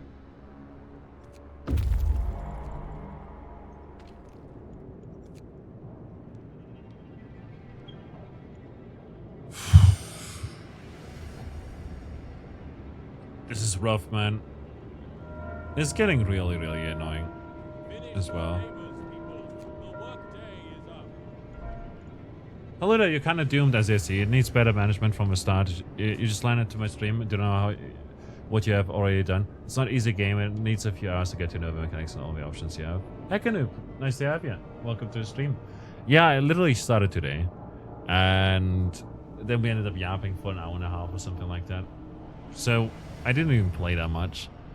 So for a first attempt, honestly, day 38 seems pretty good. But like, map-wise, we've got an outpost for food and one for coal. And we've been just exploring a bunch to get stuff. A squad scientist would be very good. Because then we get more medics. But yeah, it has been pretty doomed for quite a while. Eventually the Londoners came or whatever.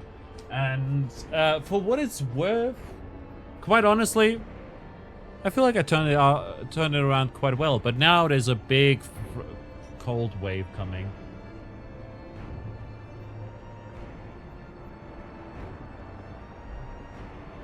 And we're kind of fucked. It was a great game overall. If you remember, the first playthrough didn't even touch the 25. See, I'm doing pretty well, all things considered. Doom-mongering drunks. Banish them. Fuck those guys.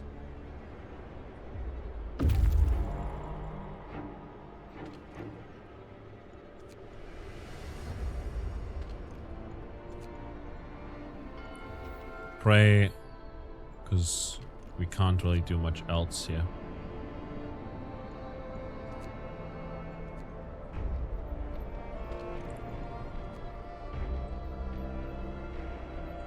Yeah, it's a rough game, but honestly, it doesn't feel like overwhelmingly difficult or whatever, you know? Where's a factory again? Maybe we could start... Like, we've been making some...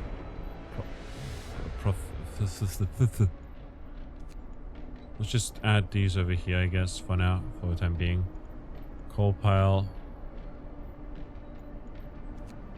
Sure.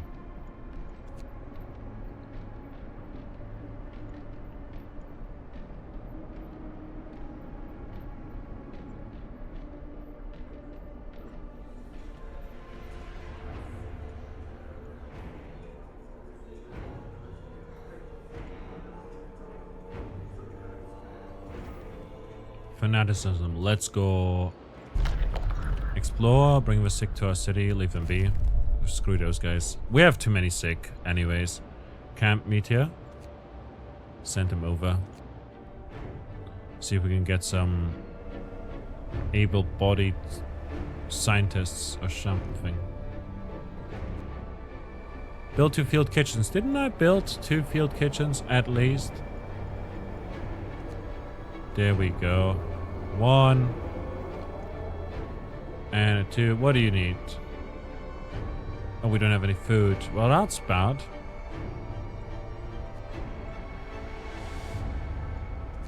Heaters on. Utilize the dead. Speed things up a little bit. Human remains have been processed into fertilizer. Fantastic. More of that, please.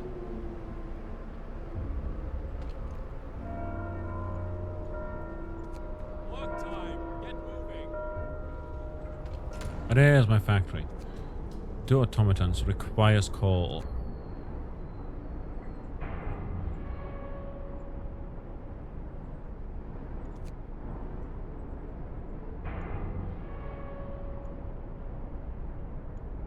Amputees, no gravely sick. We don't really have too many people to worry about, really, so honestly just doing 1 seems pretty cool. Will take some time though. You know. With production of raw food to ration, it doesn't work due to cold. If you don't make ration kitchens, kitchens do not work.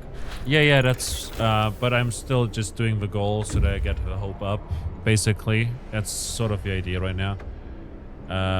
Hope falls, prepare for the storm. I mean, just whatever. And yeah, hello there. First time playing? Yes, it's my first time playing. I've barely seen any of it. And, it's pretty bad. I mean, the game is great. What I was recall all...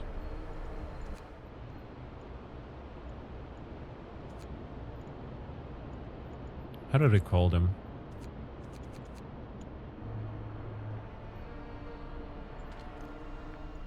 Disband.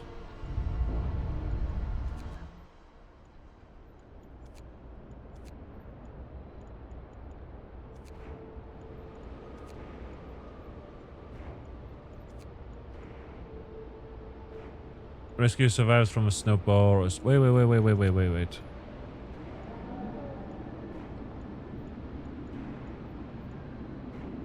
Hold up. I can't read half this. Recall all scouts and outpost teams. Rescue the survivors from the ice crevasse and the survivors from the snow burrows. Research generator power upgrade free. Research overdrive couplings. Let's abort that. Heating. Generator efficiency upgrade. Overdrive couplings. Let's get this done. And here. You have them selected and then you choose a destination with a green arrow to proceed. To rescue, you have to send scouts there, I think. Yeah. Just didn't do it.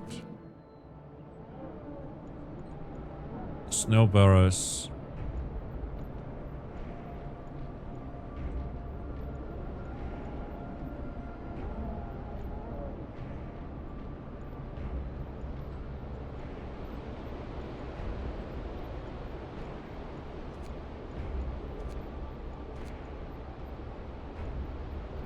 And ice crevasse.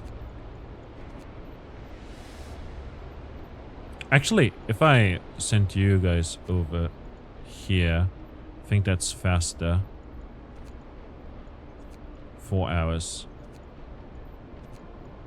Over 3 hours. Should be better. And then I just need to go...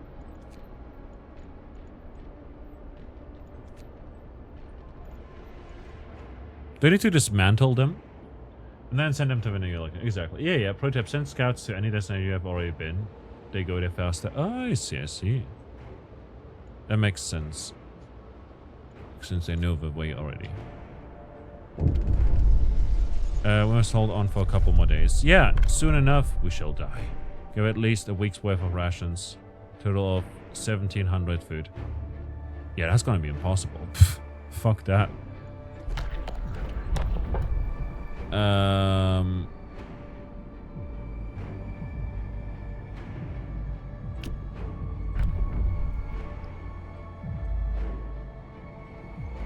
Detector for truth. Hear me. New law in the city. No need to dismantle. Exactly.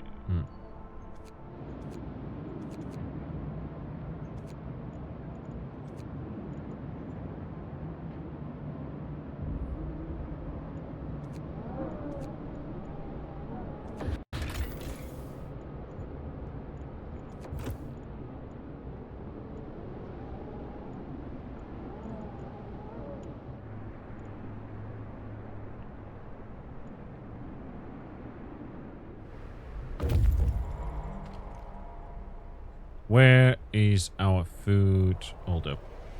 Build. Food. Cookhouse. These guys. Go work.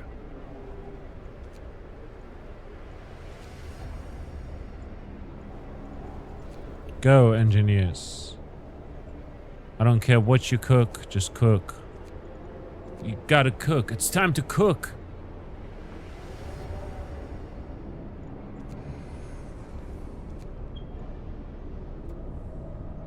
Just gonna keep that going for a little while. Okay. Nothing to do here. Snow Burrow. Send them over. And it takes 5 hours instead of 7 hours. Even though they went over there 3 hours. And the other way would have been 4 hours. And yeah. If you have any questions, you're here to help. Honestly, we're pretty doomed. So I just want to see the end, basically, you know? Raise hope. Is there a way to quickly select like a kitchen or something like that? I don't know. Let's go. Fuck hope. Who cares about hope?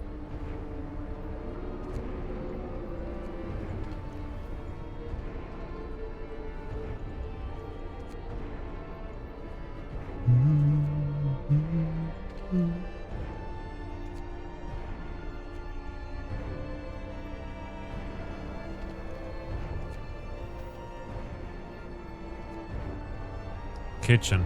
I sometimes struggle finding just a kitchen. You're just finding one, you know? Build an automaton. Built to serve. Fantastic. So now I can do... What I can do is... We've got an automaton here. We've got an automaton that we can send this way. And we'll have more workers. Because we can send engineers over to this infirmary now. And over here... And a person over here to the field kitchen. Or something. But I want to find the cook houses. But also, maybe we'll just build some hunters. I don't know. Like quickly. Just build them. And go next with the brackets. Select the building you want. And then brackets. You can rotate through the same... Bracket buttons. Fucking hell. I'll have to see where I can find those and then rebind them to something more handy.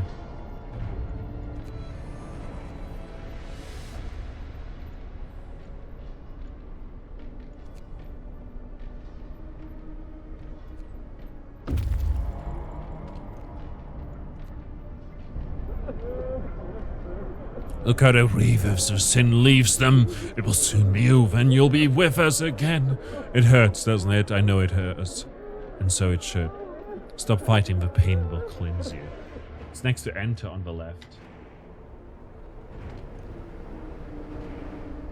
Ah! It's the plus button. I'll just need... it's the plus button, you know? Hope rises.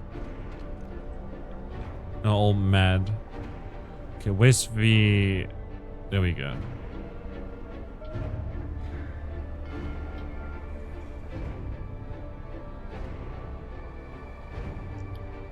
Shrines. No. Temple. Infirmary. Healers off. We don't care. House of Prayer. House of Prayer. Temple. Captain's words. Let's go. Faith Keepers. Nighttime. Shimmer Magic.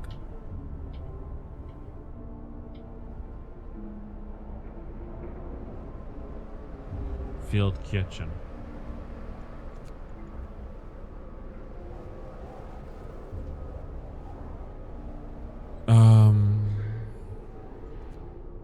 Yeah, we're gonna fail there. These guys are waiting. Ice Crevasse, Rejournal. Okay, right, we abandoned those. Let's just send them home. Yeah.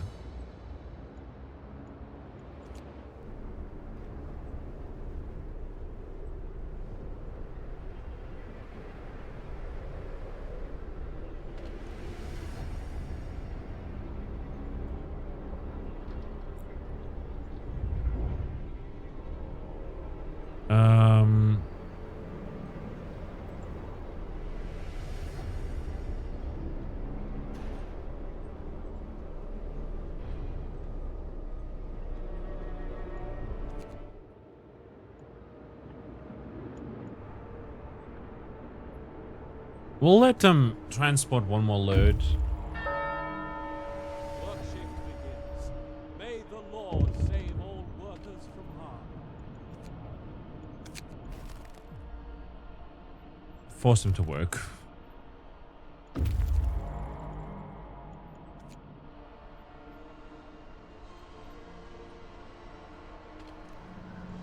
Disband.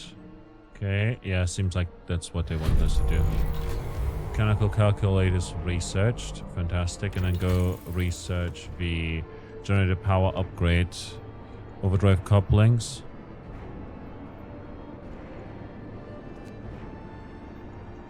Nine hours, 10 hours. Let's go with this quicker. Maybe we can survive for at least a little bit longer. Coal deposit. People, resources. We need coal.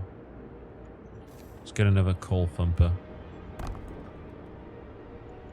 And then another coal mine.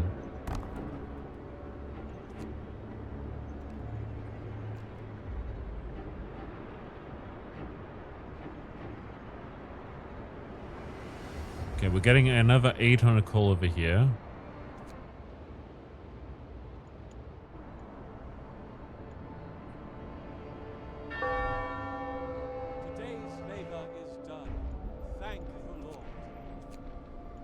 Dismantle that one.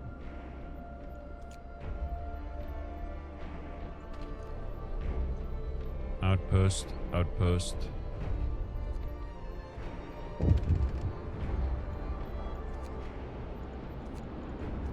Send him home.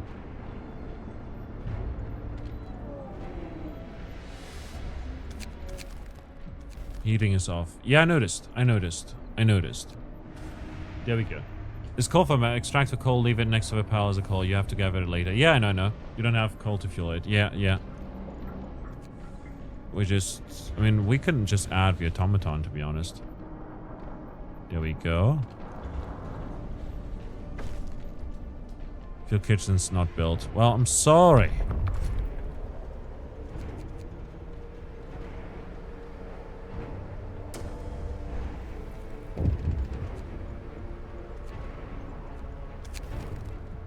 Keep me updated.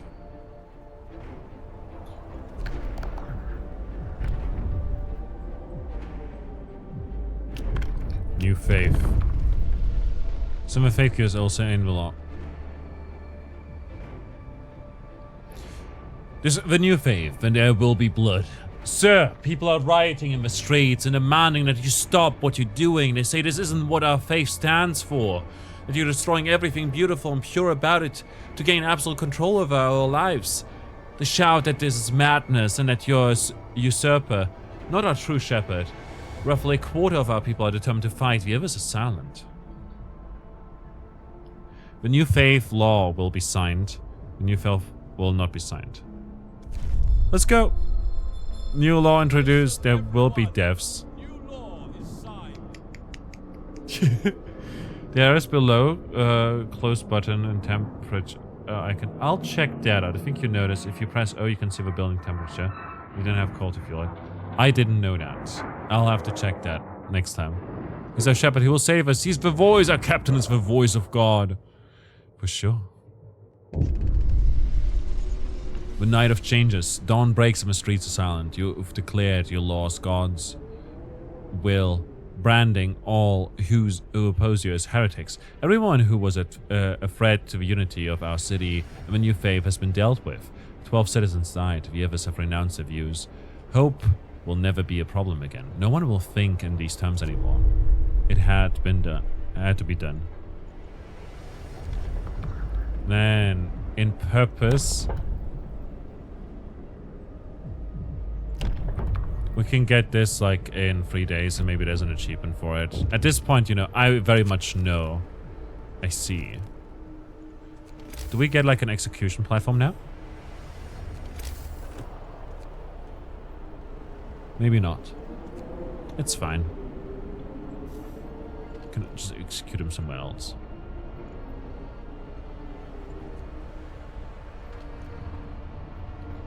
Wall drill. I mean, we've got plenty of wood. Just send an automaton over there to do that.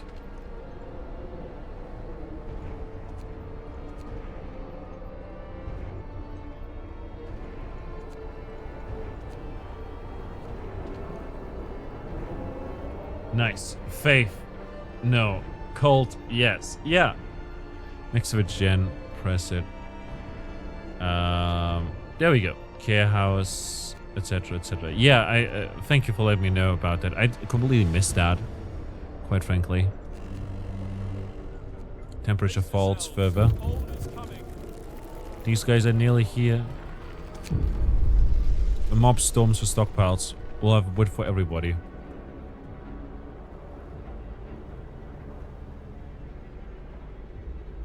City comes first. Screw the people.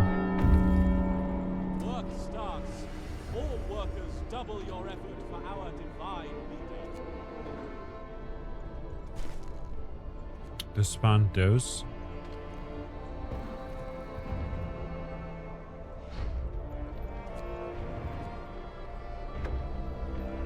All teams back in the city. Nice.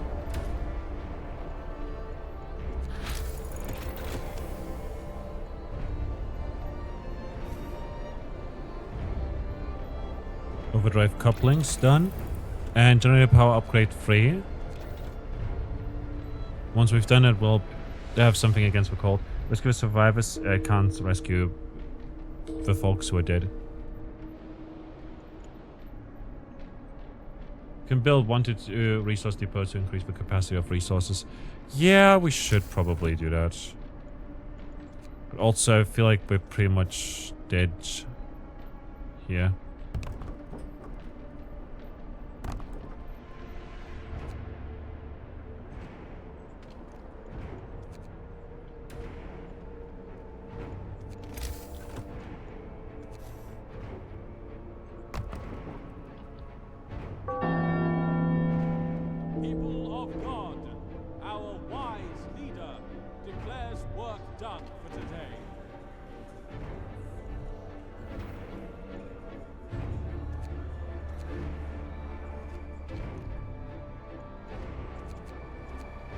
Screw the dead.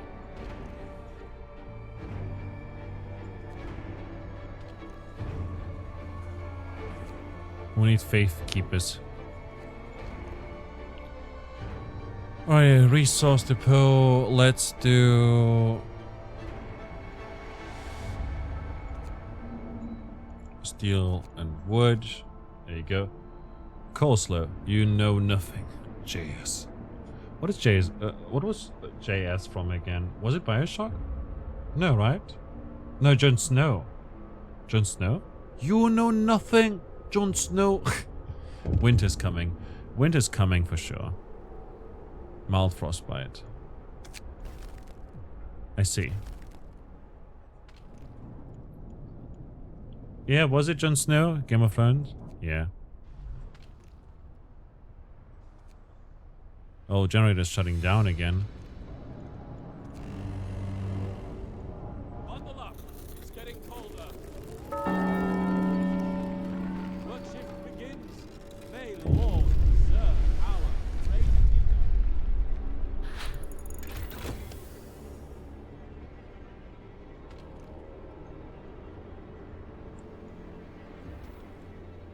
Sermon.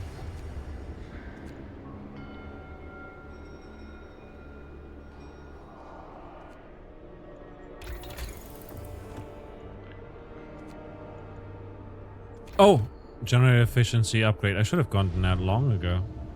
Heating is off.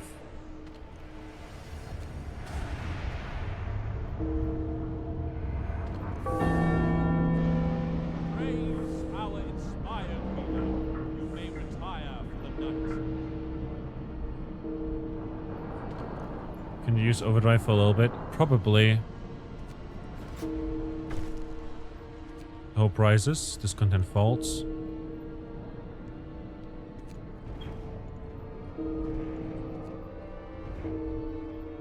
Yeah, careful, it can explode if makes. Oh, I want to see that.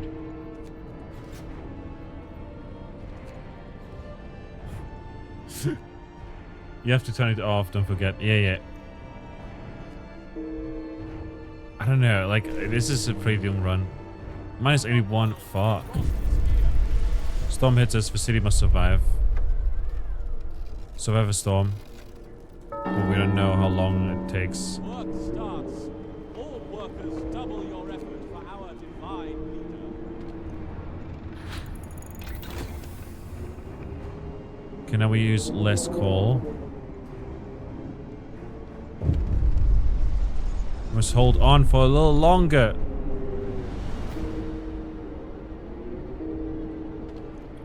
Let me cook! Yeah, we have no food. Like, I don't know what you want me to do.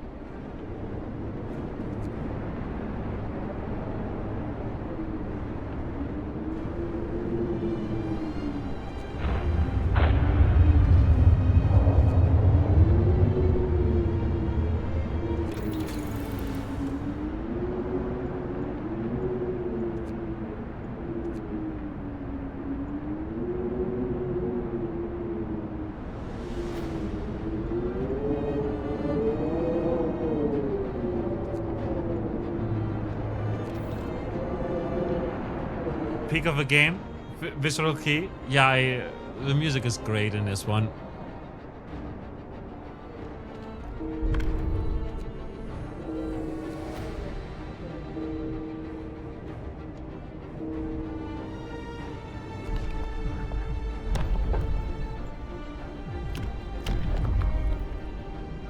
Oh, discontent is too high.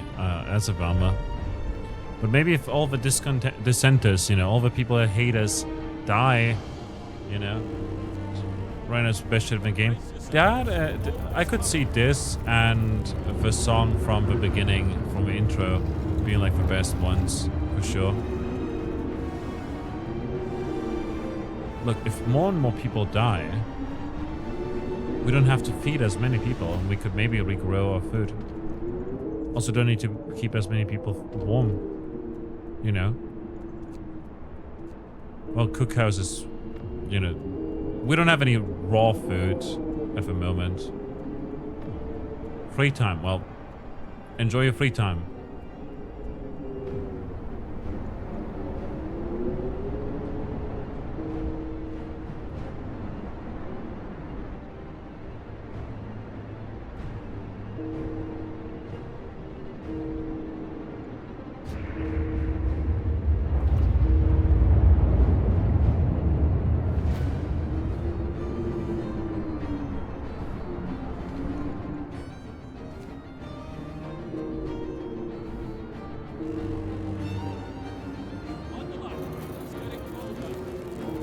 Oh boy. Like on VHP? We'll have to check that out. Whoa. Come on, just turn it on a little bit. You say you played on VH mode for the first time. Oh gosh, you really liked it. The time has come. I hope he suffers for eternity. Honestly, you guys will suffer more. Oh no. I can start rebuilding at last. Yeah, good luck with that. I doomed the colony enough so that you can't rebuild it, you fuckers. I did my best. I don't think I did my best. It's fine, it's fine. They cooked you. They cooked me. They really did hang me. Oh well. Endless, a new home, etc, etc.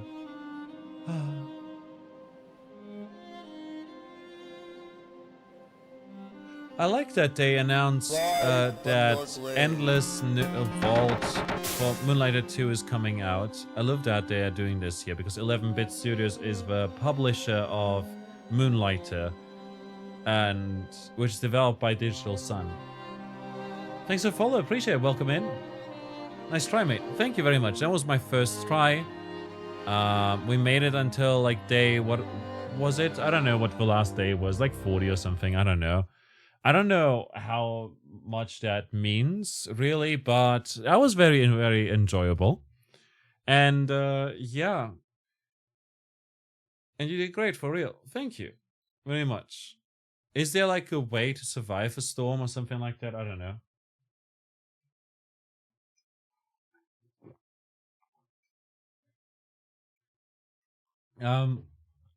Yes, it is? Okay. I'll have to figure that then out. What I know for the next attempt is, first of all, I'll need to research some of those upgrades for our existing buildings. Like, we had the charcoal kiln, but I didn't actually get the thing that made it produce 33% more coal. Like, now. Damn.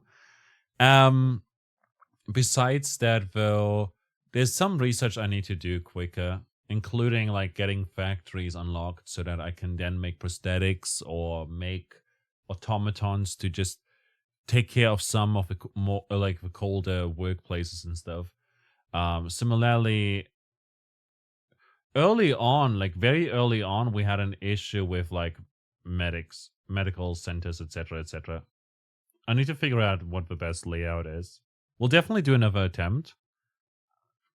It's midnight right now, so I can probably go for another hour roughly. So we'll try our best. But yeah, that was pretty great. Like I've never actually played it, and I've never actually seen anyone play it. So I was very excited to play this today, and I'm loving it. It's great. Like I'm looking forward to playing more. And if you guys want to, see more of that, follow on Discord and stuff. No, if anyone hasn't checked out the game yet, go check out Frostpunk. Frostpunk is cool. Came out in 2018. It's pretty cool. There's a second game apparently. There's also a remake coming out soon. I'm going to take a little break here because I'm all out of tea. And so I'll take a break here to grab some tea again and stuff. I'll leave you in the BRB screen though with some music and stuff. Perform a med check, please. Make sure to stretch and hydrate and take care of yourself and perform a med check and all of that. And yeah, thanks for your time. Yeah, I'll be like back in a bit though, like just in like 4 minutes. Make some tea and then I'll see you momentarily. What?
Alright, we're back again. I'm gonna try again. Rise from your grave. Thanks for the follow, appreciate it. Welcome in. Alrighty. New home. Let's see how it goes. So far, by the way, we got achievement wise, hold up. 6 out of 115, man. Let's skip the intro sequence. We have to survive. And we'll figure things out as we go.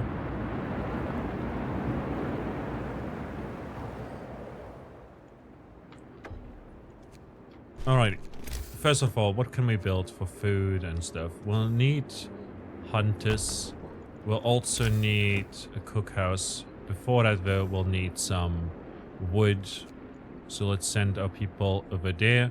We'll need to gather coal to get the generator up and running again. We'll need steel, so we'll send them over there. And yeah. Wait, you want help or not on this? Sure. Anything is fine. As long as it's not like spoilers or whatever. But yeah, well, ask what you want.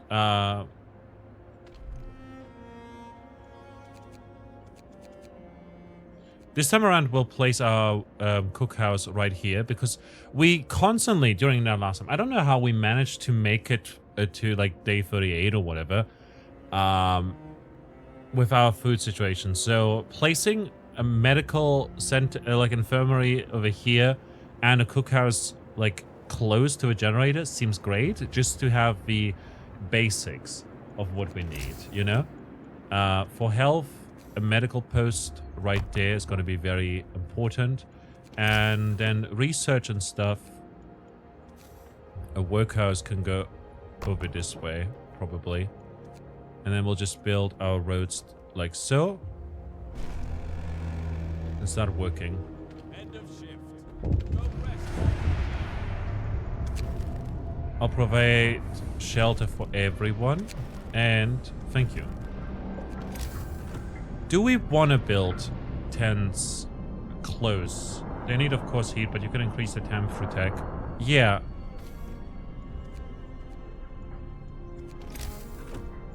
Like, I would say we build, like, some houses. For now. And then get a steam hub, a heaters, exploration. Sort it out quickly once food is here.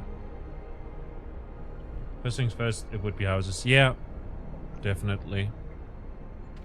Whatever wreckage do we have here? With wooden crates over here as well.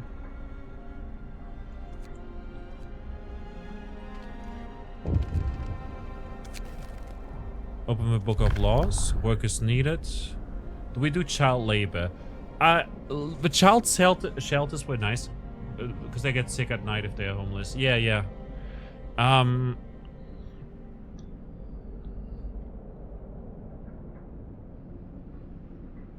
Do we do child labor? I do think that child labor could be good. Because it would help us in the early stages. But the child shelters did help us with getting more engineers and whatnot. Medical staff, more precisely. Also, let me stir my tea real quick. I put some honey inside. I just wanted to dissolve properly. Ekanu, what would you say? Or anyone else for that matter.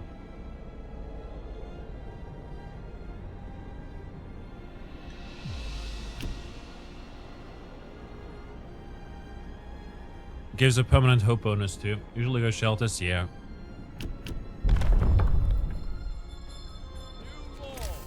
A new law has passed. Okay, for now though. Work time. Get moving.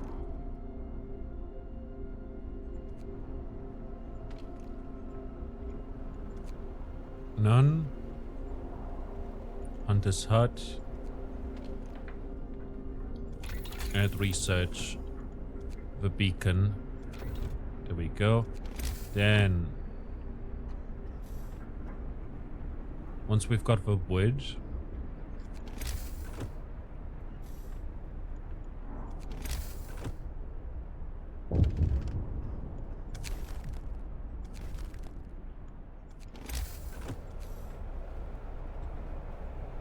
Do we build the child shelter over here? Maybe over here.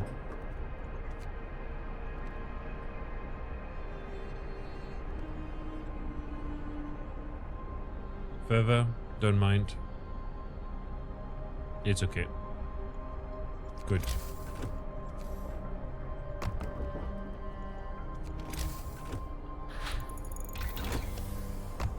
Beacon researched.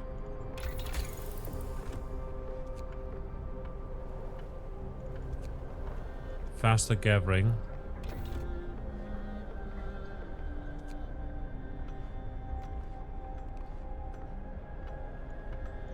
Is gonna be next on the agenda.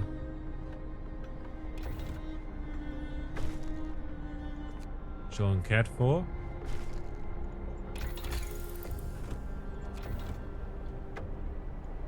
Food.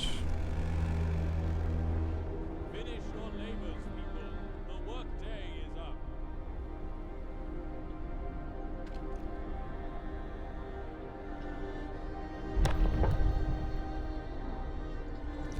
New laws.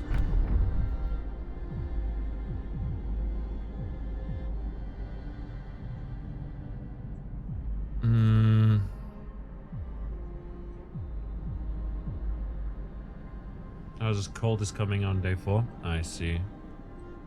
Yeah. What do we do in terms of laws? Extended shift.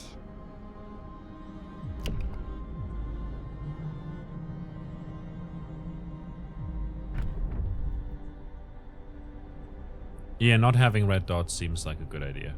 Right now we'll have to wait until the day. Emergency. Yeah, emergency sounds like a good idea.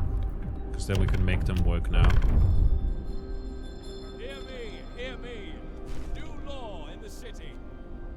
To get the wood needed for more buildings.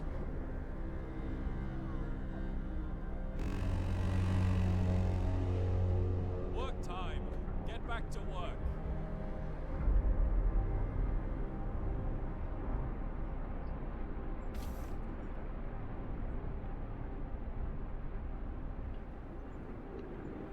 Wooden crates.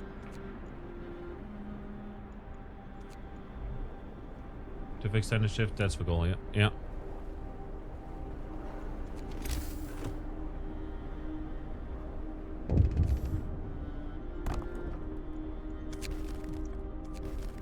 It was the right thing to do.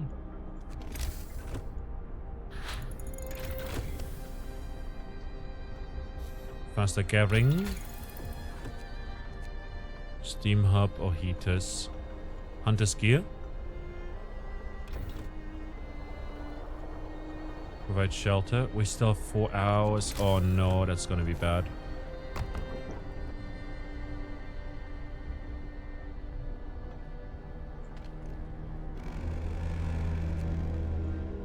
End of shift. Go rest all who can.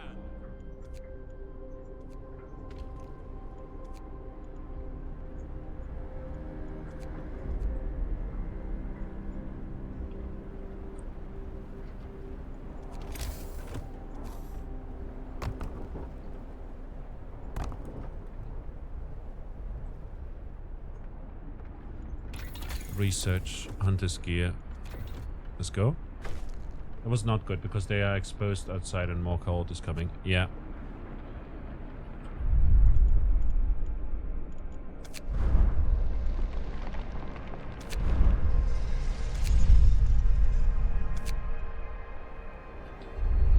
Honestly, let's just start again.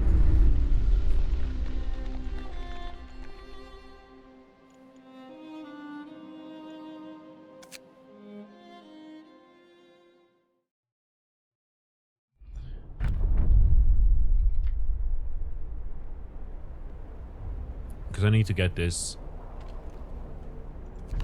Loss. Emergency shift. Listen, everyone. New law is signed. I think it's doable.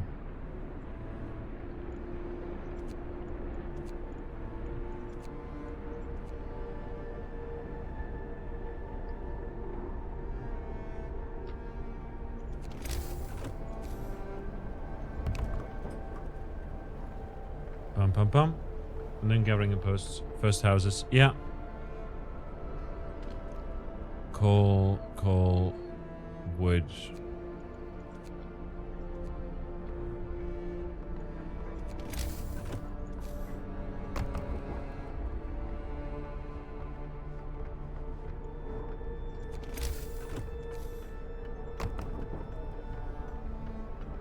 Didn't we build a cookhouse?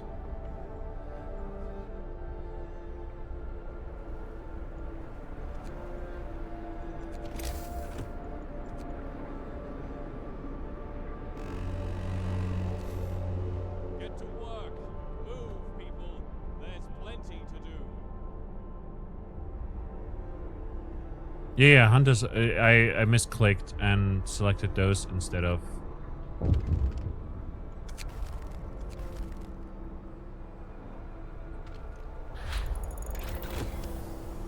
Start research.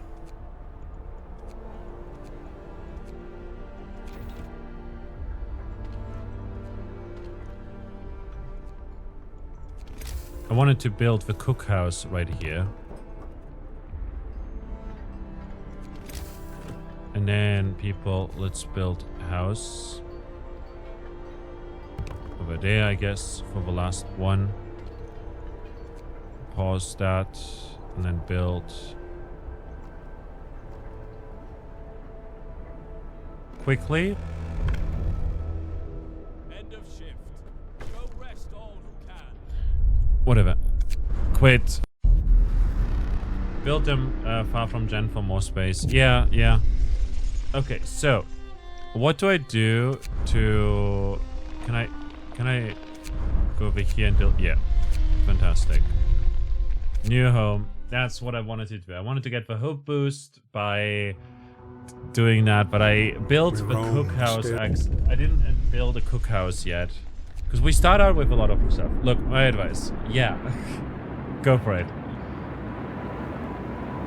Let's try again. Send people to get some resources. Wooden crates.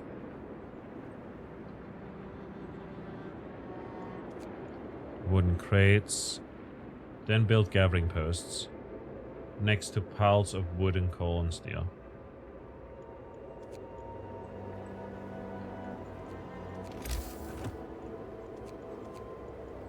Cookhouse. I'll need to try that. Gathering posts. I haven't tried using those whatsoever. 10 people per building and warmer places than outside.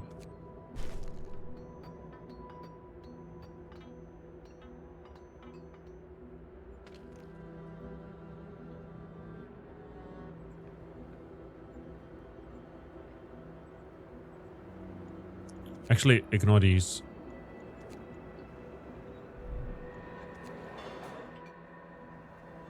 Here you go. Sending me all people to all piles.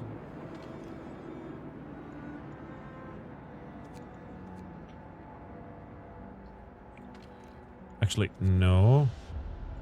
We need steel.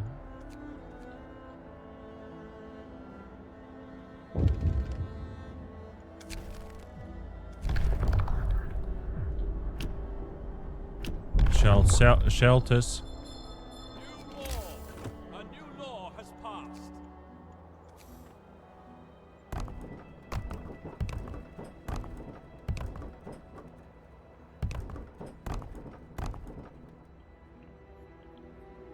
A little bit of everything. For now, wood, coal, stone, yeah. Then resources. Resource depot, gathering post. If we do this here...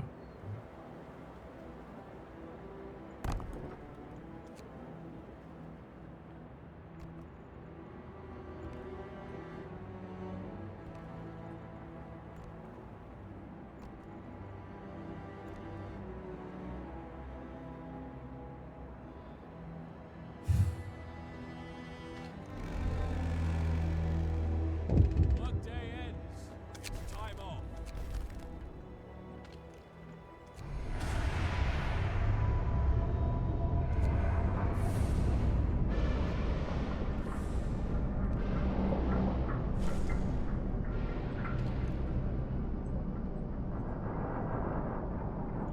None. None. Max. Here we go. And then over here we've got a bunch as well. So we can get another gathering post over here, perhaps. Connect that up.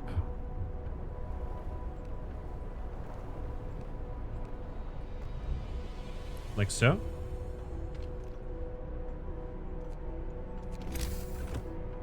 And then for tech, we'll need to get some wood again.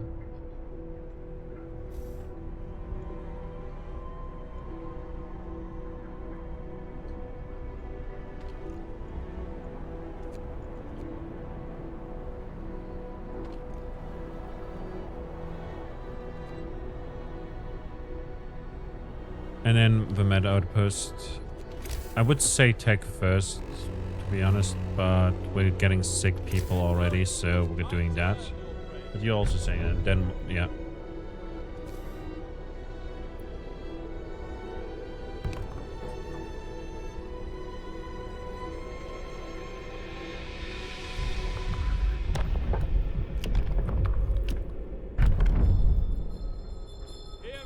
Hear me. New law in the city.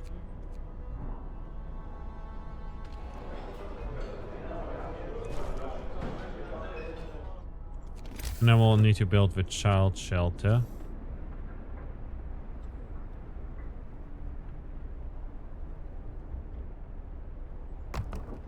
Perhaps over here.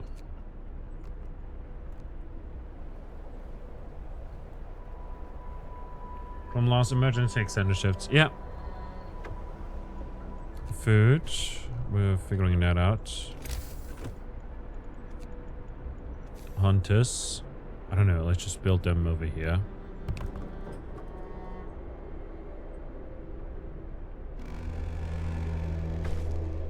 Workday ends. It's time off.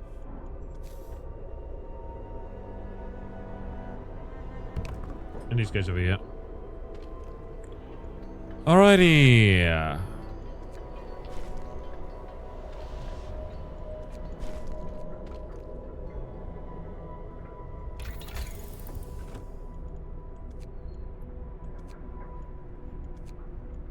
Faster gathering.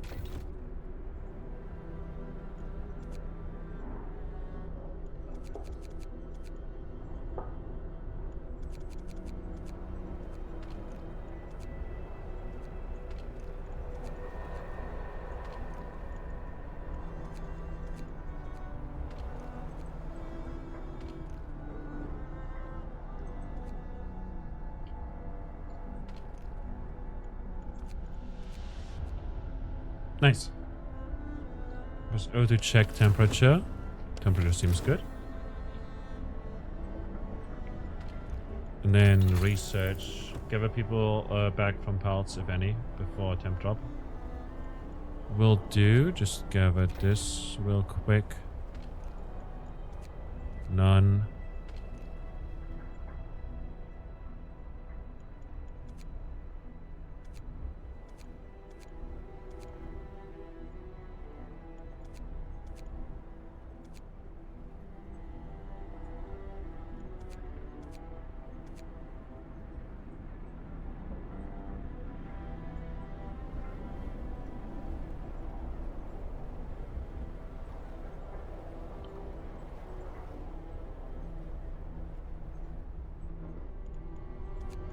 All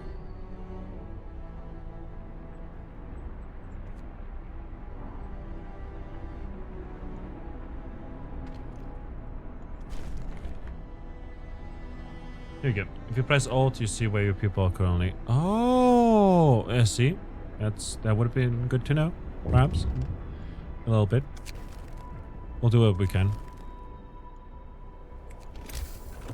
And then can't really do much at the moment.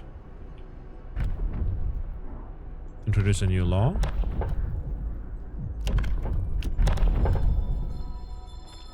Listen, everyone. New law is signed.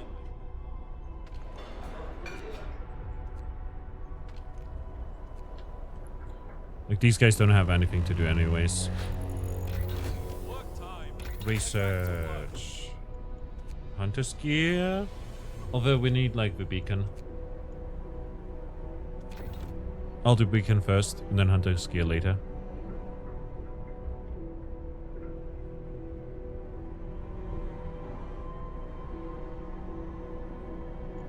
Switching between buildings. Taz, good to see you. Are you doing well? Hope you're doing well.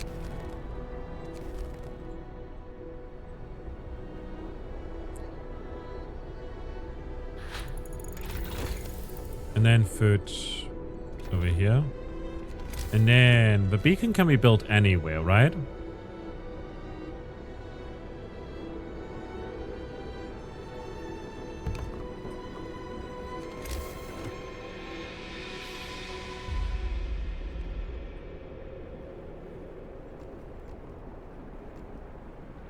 Doing well. Working with your exams, exhausted, now taking a well-deserved break. Nice, I'm glad to hear that. We need to check the producing and outgoing resources. Ah, I see, that's good to know.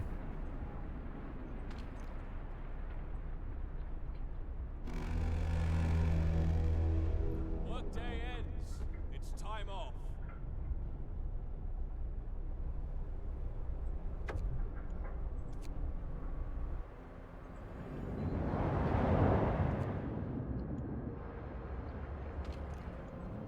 Create a scout team immediately, and then Lost Expedition, Gloomy Cave. It's good to be Lost Expedition first.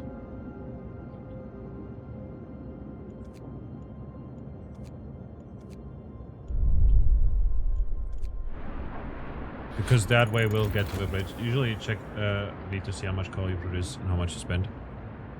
That's fair. Resources, coal thumper would be good to have. Heaters as well, steam hubs though. I'll get the steam hubs. Need a win.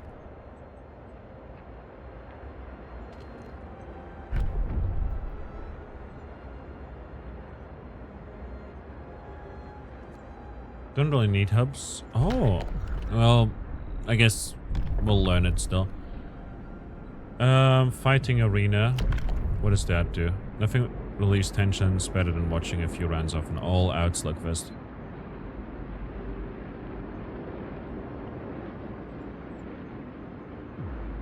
Public house. Yeah, try it. Especially if you don't have mines for coal. Yeah.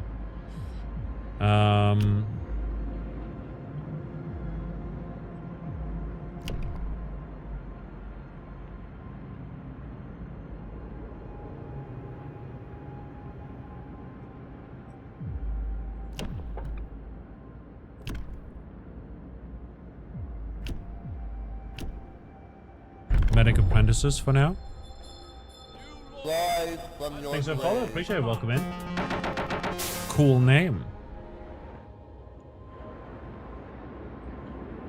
Alrighty, rescue survivors.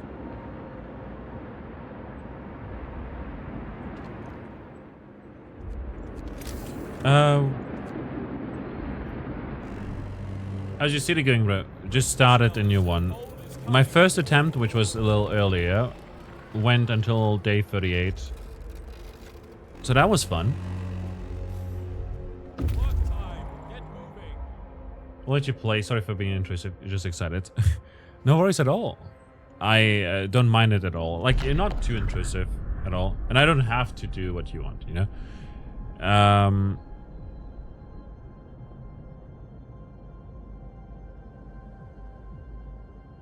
I want to... Very impressive. I know, right? I didn't think it would go that far. Now, look. We kind of need the extra hands. But I also do want to explore further. I guess what we could do, though, is, like, just escort them back. And then immediately send out our scouts. But I'm not sure if that's, like, too much of a waste of time. I want to get the automaton, if possible. As quickly as possible. You know? So... yeah. So here's my question. Would you rather send them back and risk that some of them die?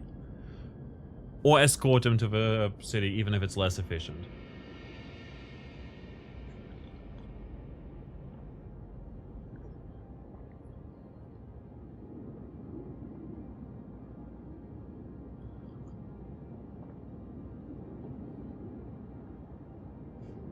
It's not much of a difference. I see. Would recommend escort, but try as you want. You have a rule. I don't remember how hard it is with the people. Let's send them and see how it goes. Sturdy shelter, crash site.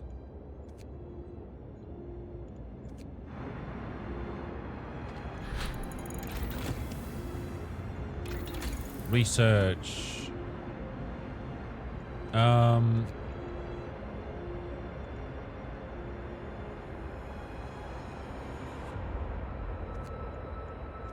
We'll need to get the sawmill eventually.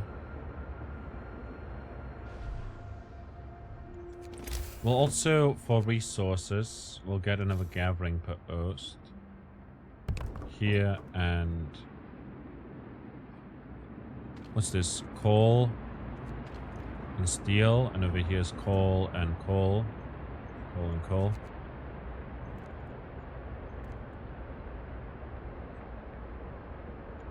Discontent is rising a little.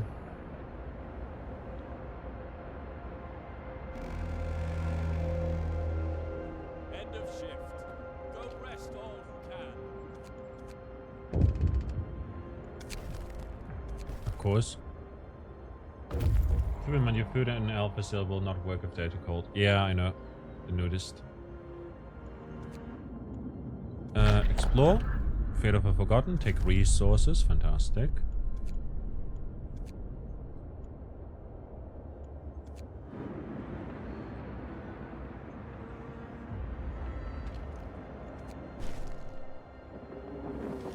Hey, they made it back.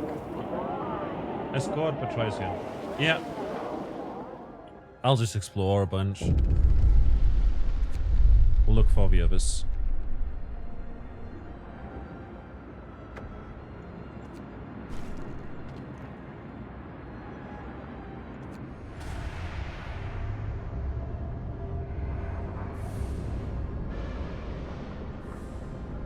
Survived another night.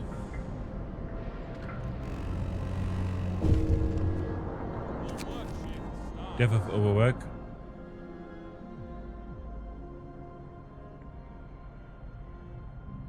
And emergency shift for the day. I just wanted them to work through the night so that we get the call. First death. Open the Book of Laws. I'm gonna get the corpse disposal again. We'll have to wait another 7 hours.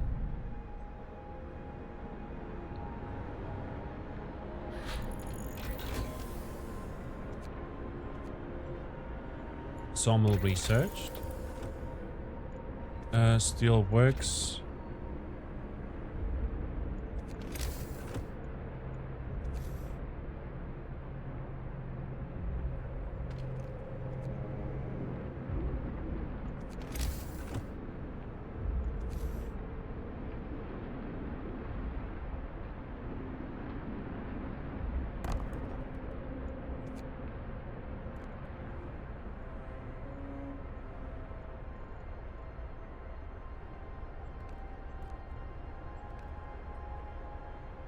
There we go. For the resource building, it's better practice to choose between one of the two options tech is giving you. For example, coal thumper or coal mine, sawmill or wall drill. Shouldn't spend time and resources to get both. Would say choose one of them. I see. That would make that makes a lot of sense. I'll know in the future.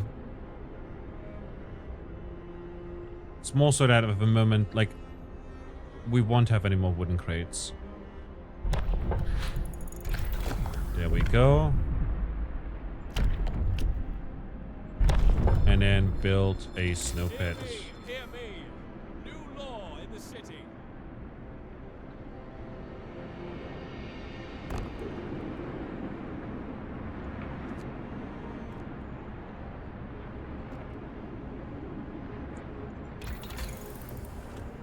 Exploration, etc., etc. Let's get the drawing boards built.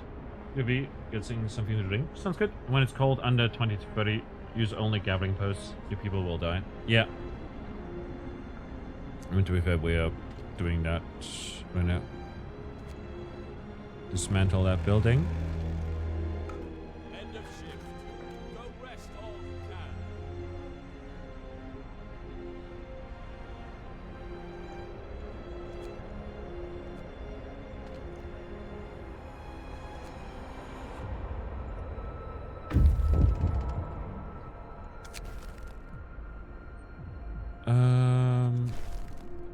I'll provide shelter.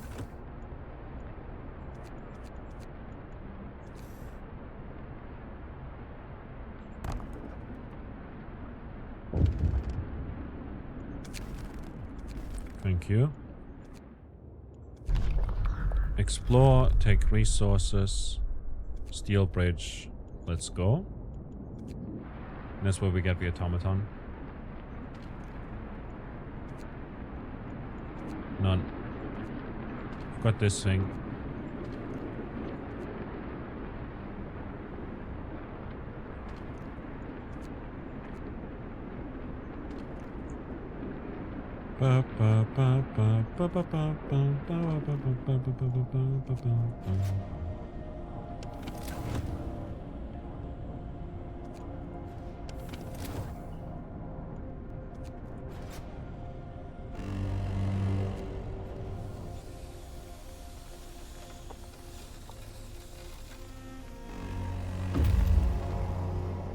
Move!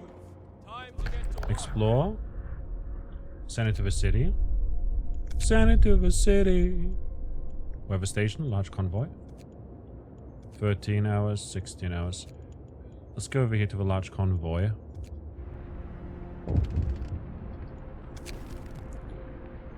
Find out in Winterhome.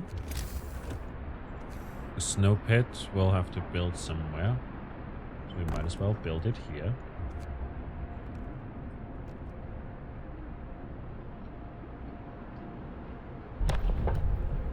We'll need to build tents again.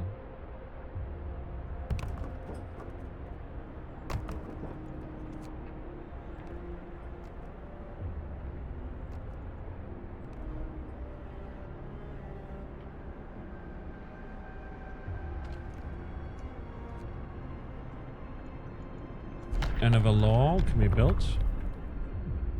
Organ transplant's gonna be amazing. Listen, everyone.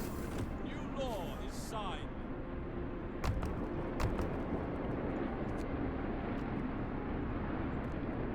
Here we go. Research heaters. You will need heaters for the working areas after day 10. Yeah. It should be something we take a look at once we've got enough wood. Let's also build something for food. Once we've got enough wood.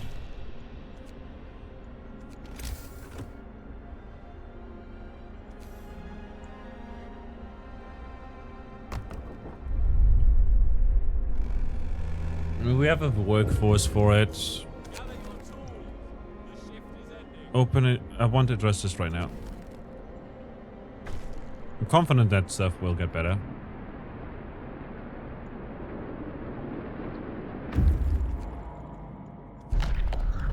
Explore. Send him to a city. Might as well. Might as well. Build snow pit further away. I mean, this is like the furthest we can go. So, right now, you know, that's basically that.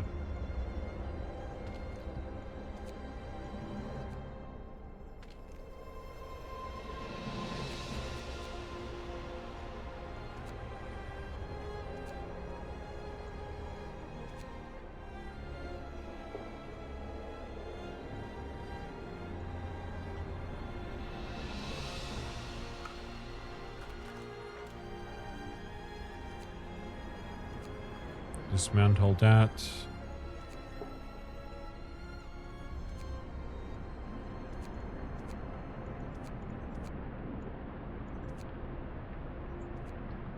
There you go. The snow pit should not be close to warm areas because people might get sick from the dead bodies. That seems like a smart idea.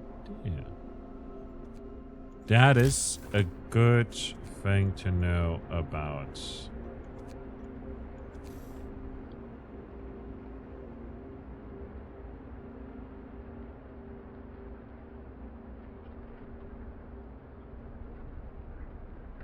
I didn't know that was a thing.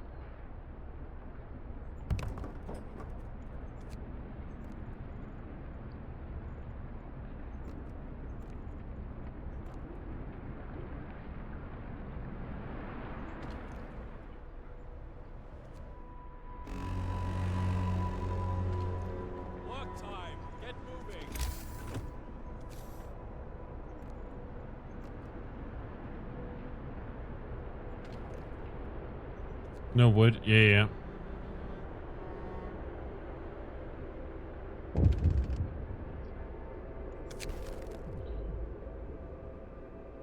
Did what I had to do.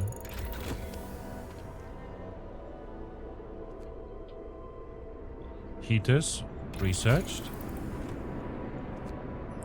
More scouts is gonna be amazing. Resource depot upgrade though. Sawmill upgrade though.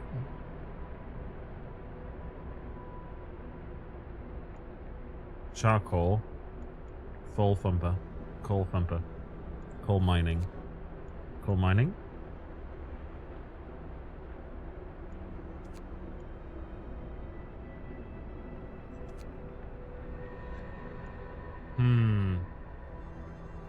So, yeah, we'll have to destroy the previous pit once this is built. So now,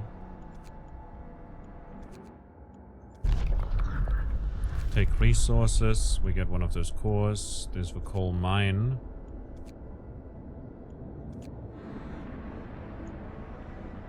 And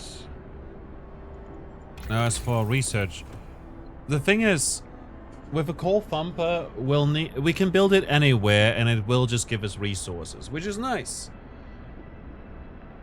And it will basically just, but we'll have to gather it. But they gather automatically. Core? What do you mean?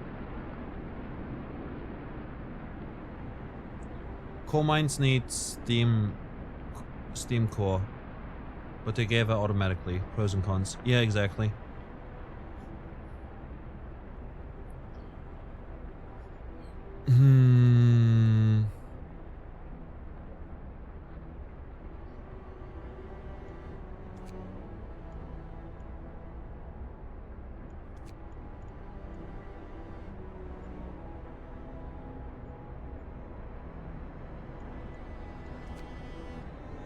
More scouts, perhaps.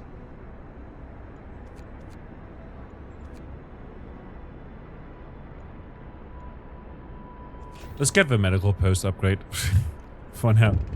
Just so that everything on is faster.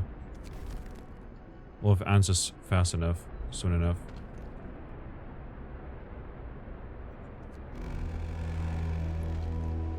Finish your labors, people. The work day is up.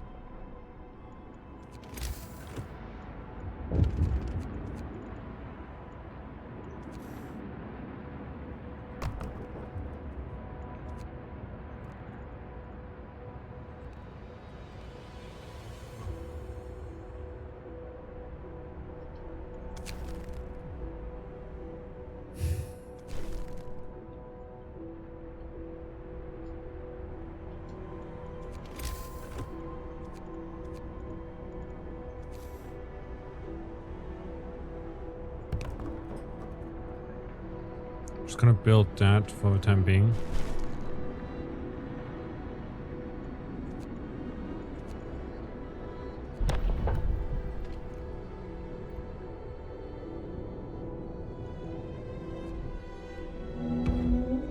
Ayo!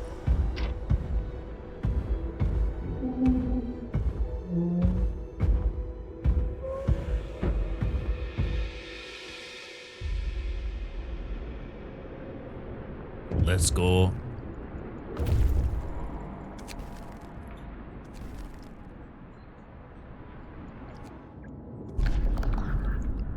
Only take the stored coal.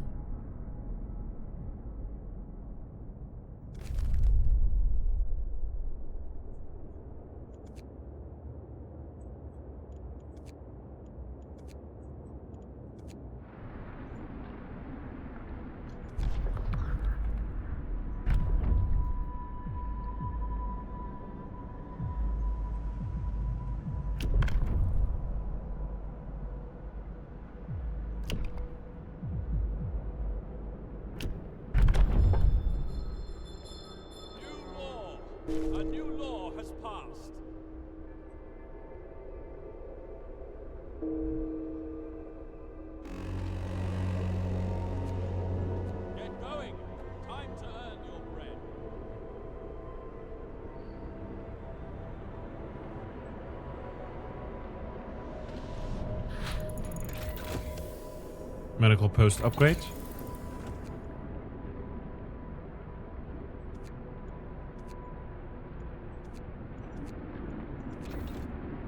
Let's get more scouts.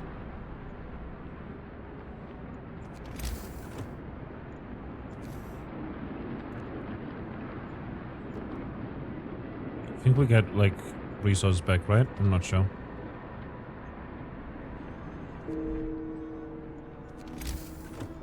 Food, hunters.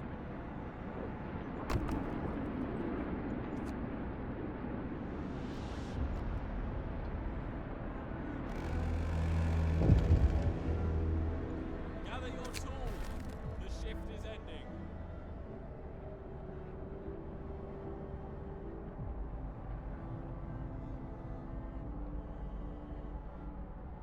Can we feed them? I'm not sure. Don't let the house get colder. You will lose for side quests. Yeah. Let's just do let's feed them. It's less risky.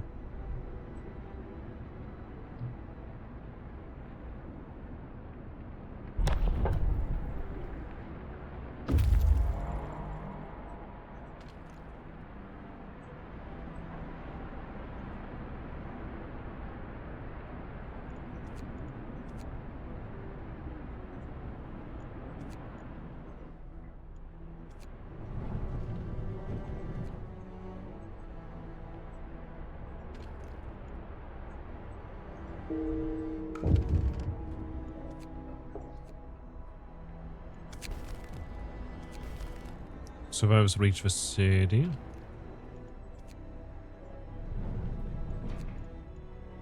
Means we can have some more workers here. And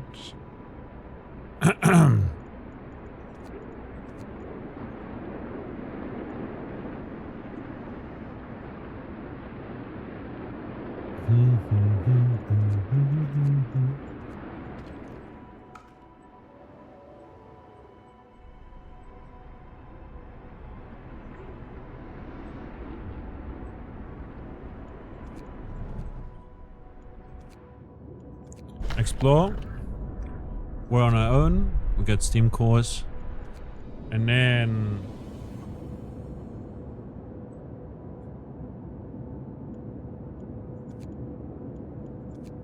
snow cliffs, I guess. Hope faults.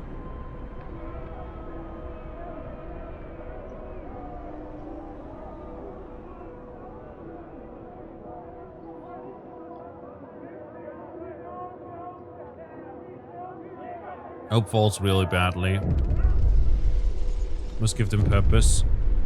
So, order and discipline or faith. Last time we did faith, and faith is honestly a bit weird. But we do get access to the nice medical houses of healing, which also work as, you know, infirmaries, kind of. But also, you know, whatever. Order and discipline might be interesting. You know, just fascism. But like, no idea. Does order and discipline have like any cool features? Any fun buildings?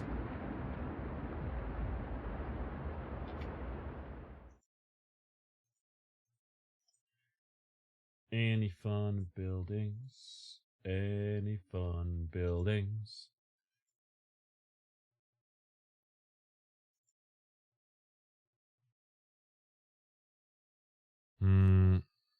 Like we could go with that just to try it out. I'm sure it's like, yeah, Eva has like downsides and upsides. Let's try order and discipline. Neighborhood watch. We'll need to build 2 watchtowers. Hear me, hear me. New law in the city.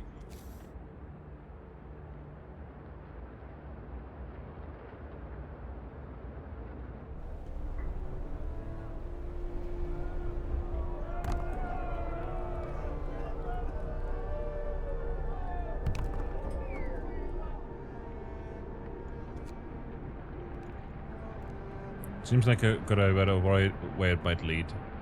Look, where has fascism ever failed us? Right?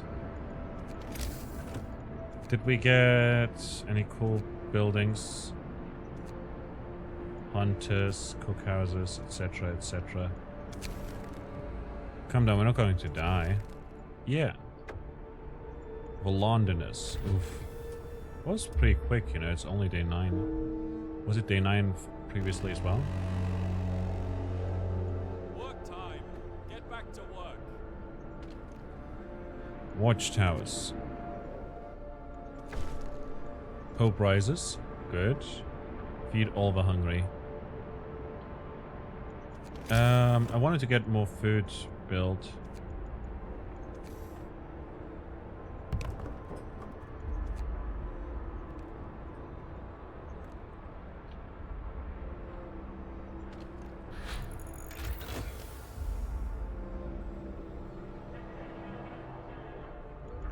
More scouts researched.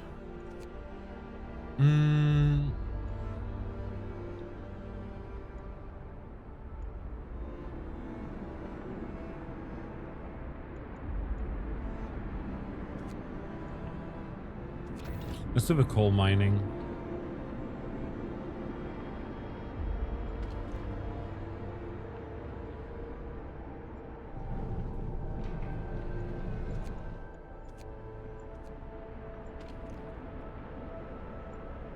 Wait, no. Sorry, we're AFK. Don't worry. We took order. That's what you missed.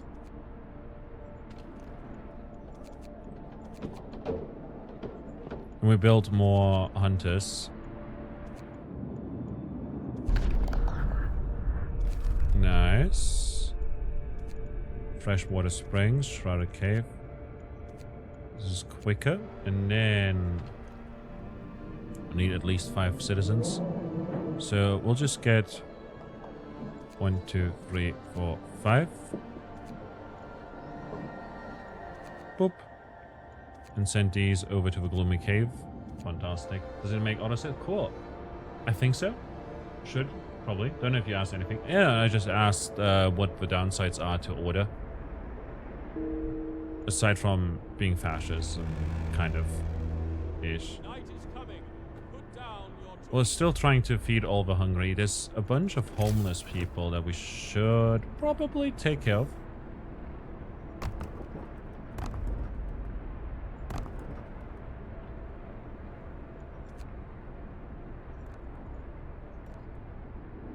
In case anything goes wrong, press 5 to quick, F5 to quick save.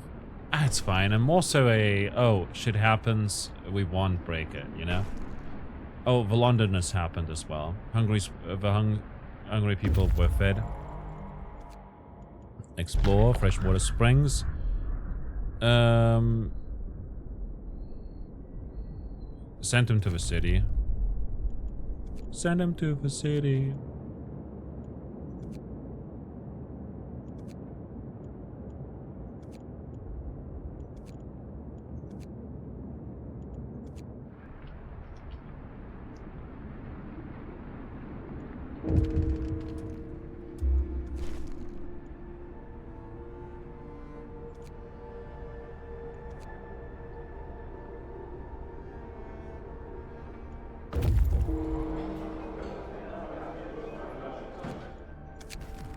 People join the Londoners. Ah, shit. Do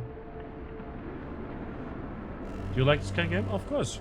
Have you played Divinity Original Sin 2 or Baldur's Gate 3? I haven't played Baldur's Gate 3, but I do own like some Baldur's Gate game, I believe. I think it was 2 or something. Divinity... I don't have Divinity Original Sin. But when it comes to like city builders and whatnot, I do own a fair few. Hold up, I can show you some. No, no, no, no, no, no, no, no, da da da da da da da da da da da. Airborne Empire was pretty great. Against the Storm is amazing. Banished is still to date such a great game, you know. Diplomacy is not an option, is an interesting one as well. I love StarCraft.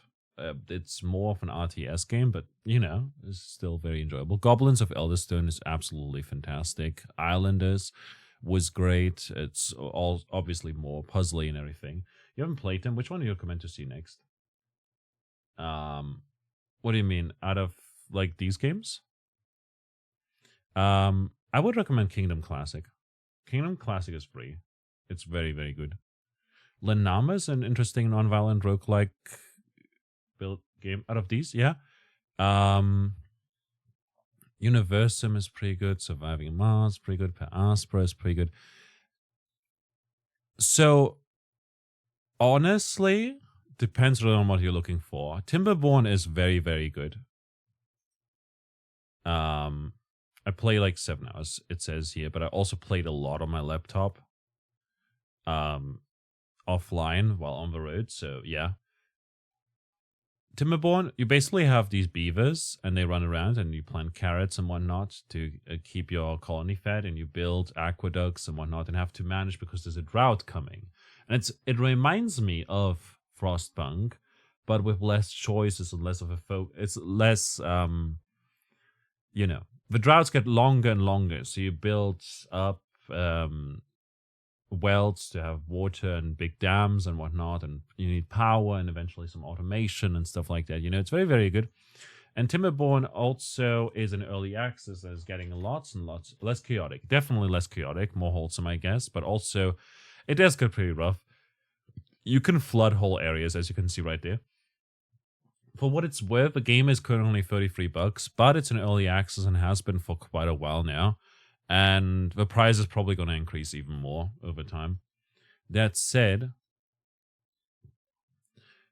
besides that, Autonauts, chances are you might own it through Epic Games. It's pretty cool. Has like automation and programming. Thank you. It sounds promising and interesting. Yes, it is very, very good. Besides that, Kingdom, there's a bunch of games in the Kingdom series. And this one is free to play. Like, it wasn't always free to play, but at some point they made it free to play. You can play it. It's very, very good, very easy. It's more so of a strategy game. You know, you have like, you have played Kingdom Crowns. Well, that's good then. That takes care of that. And like, screw that recommendation. Doesn't matter. But when it comes to like city builder games, I don't know if there's much like Frostpunk, but I do like both Surviving Mars and Per Aspera a lot. I played 18 hours of Per Aspera, and I plan on playing more as well in the future. Boop. Per Aspera, fantastic real-time like management strategy kind of game, where you terraform Mars and manage a colony up in space, and then you also there's like these enemies that come in. You know, these robots, and you build your own robots to defend against them and destroy their base and whatnot. And it's very, very cool. And eventually you try to get steadily more and more independent from like the home planet Earth, you know. Per Aspera, available for $30. Very, very good game. And you can see like the planet also terraforming over time. But Surviving Mars is a similar game, similar premise. Is a bit older. It's published by Paradox, though. Similar price point. I'm not sure actually which one I like more or not, but like Per Aspera I played more of, to be honest.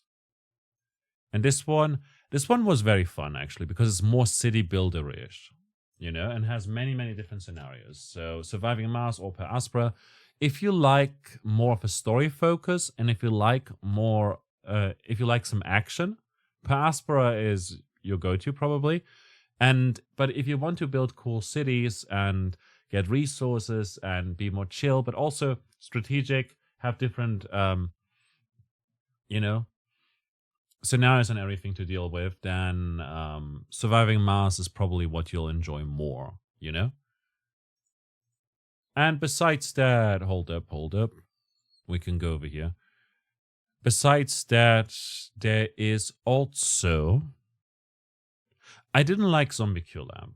I wrote about it. I didn't enjoy it too much. There is, however, also RimWorld is fantastic. It's also incredibly difficult, so you might enjoy that a bunch if you haven't played it yet. But also, Islanders is great if you like chill puzzle games, you know, that you can just put down anytime. And Banished is a classic, and then This one obviously is not a city builder. It's not a colony sim, but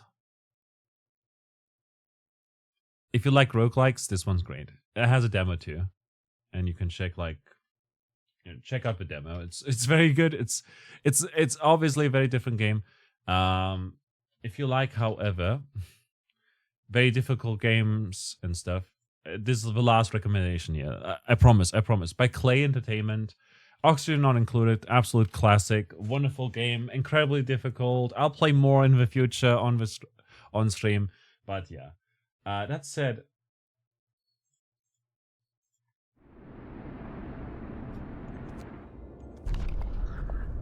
leave the base alone, risk attacking the base. Where to help? Join them and together they drove. Okay, that worked.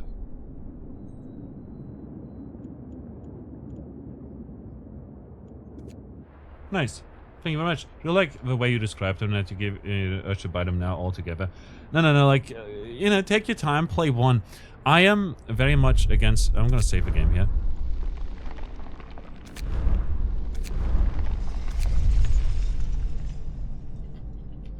Group 1.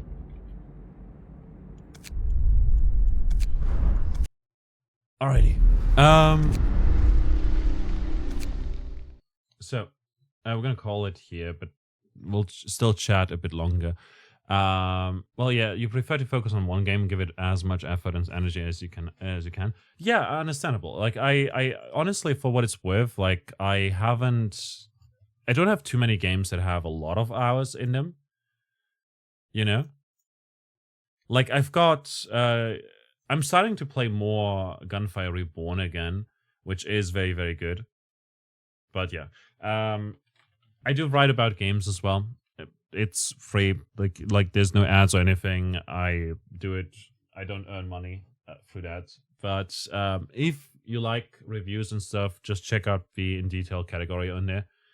I will have more reviews coming out soon once I find the time to write more. But yeah, it's what I do. I like doing it, so that's part of a reason why I describe the stuff the way I do.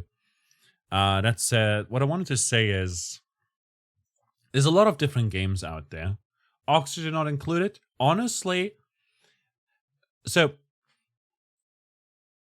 when it comes to difficulty, I believe Oxygen Not Included and RimWorld have the steepest learning curves. But Oxygen Not Included is very, very satisfying and funny and enjoyable, and has a lot of chaos as well, so that's why it's very enjoyable. But also there's a lot of a skill ceiling, like you can, like, there's even with, like, I know, is it also multiplayer? Oxygen Not Included is not, no. It's single player. So Oni is like, it's a base building game with a space colony, and you basically have these duplicates that you have to feed, and you have to also watch out for hygiene, and then you can do ranching and farming and mining, and you need to also, like, they go to these outhouses, for instance, and then you have these bottled fluids that they excrete, piss. And then you can have, like, an area where you dump all the piss into, so that you can have, so that it doesn't go everywhere. And then you'll later have some filtration devices to automate that and maybe turn that piss into other resources, including water and various gases, etc., And there's a lot you can do, but also the dupes come with downsides. Some of them are excellent miners or excellent cleaners, but are terrible in other regards because they snore or because they vomit when they're anxious or whatever, And then you have to manage all of that. Also, there's like skill trees and management aspects where you give people specialized jobs to do specific things, which is pretty cool. And it's very, very good. Like, genuinely very, very good, but also chaotic and fun. and weird. And yeah, it's developed by Clay Entertainment, who also made Don't Starve and Don't Starve Together, which is multiplayer. Don't Starve Together is multiplayer. I like this kind of game. Not for every day, of course, but you would love to try it. Yeah, Oxygen Not Included is great. Don't Starve Together is great. Or Don't Starve, you can play it single player or multiplayer. Those are two separate games, though. You have Don't Starve Together, that's what you had in mind. Yeah. When it comes to like the skill ceiling, RimWorld, Oxygen Not Included, and Don't Starve Together are very high. Like, it's a very, very steep learning curve. And absolutely wild. I could talk about indie games non-stop here, but I'm not gonna. Because I need sleep. It's 1 a.m. I need to get some sleep here. So we're going to check real quick who we're going to rate today. And also,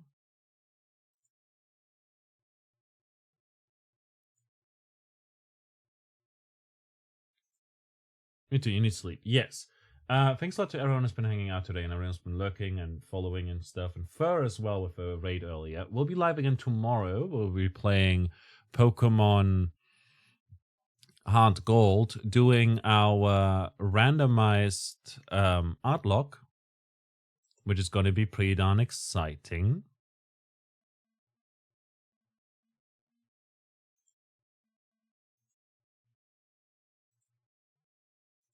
And yeah, how often do I stream? I typically stream on Saturdays and Sundays. Tomorrow will start at 5 p.m. Central European Summertime.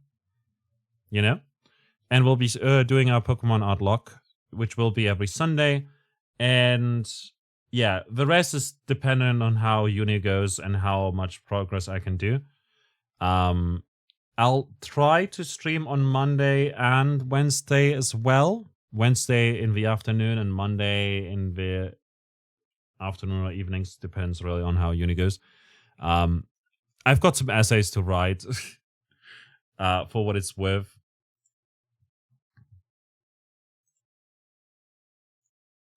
A bunch of stuff to take care of, and yeah.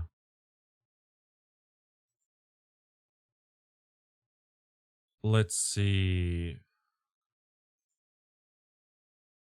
You're not sure if you managed to visit tomorrow's stream. Usually work at weekends. Yeah, that's totally fine. Like, honestly, like, don't worry whatsoever about that. What's more so important is that you take care of yourself and do whatever you have to do. Isn't it?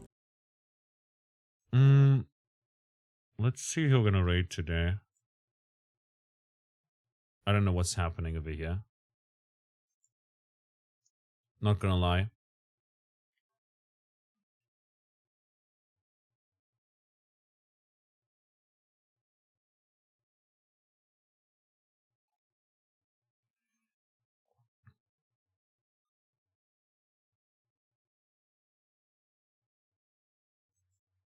Honestly, let's say hi to Squire. Squire's cool, very good guy. But keep in mind, yeah, sure. And if you ever like my Twitch schedule, like I need to update it more often. But if you join like the Discord, you'll know always when I'm live and when I'm not live and stuff. We're gonna rate Squire, who's a lovely streamer from I believe the US. I'm not entirely sure actually. It's very, very cool. Really like his stuff a lot, personally. And I do highly recommend checking him out. Plays a variety of games from AAA stuff to indie games to other things. And today he's doing more Blueprints, which is a roguelike puzzle game, kind of. And why not? I need to give this sub to Ritual Helper again sometime. But yeah, you can copy a message above or below depending whether or not you have the emotes. I mean, this message or the other message.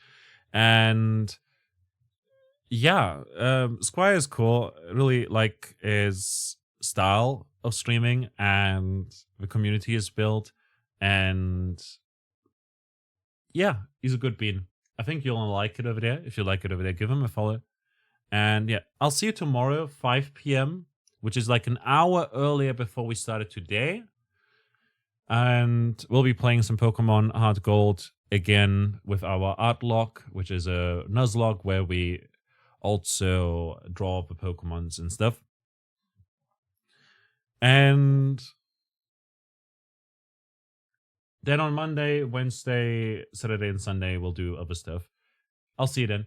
Anyways, bye-bye. Wow. Good night, all. Appreciate y'all. Thanks a lot.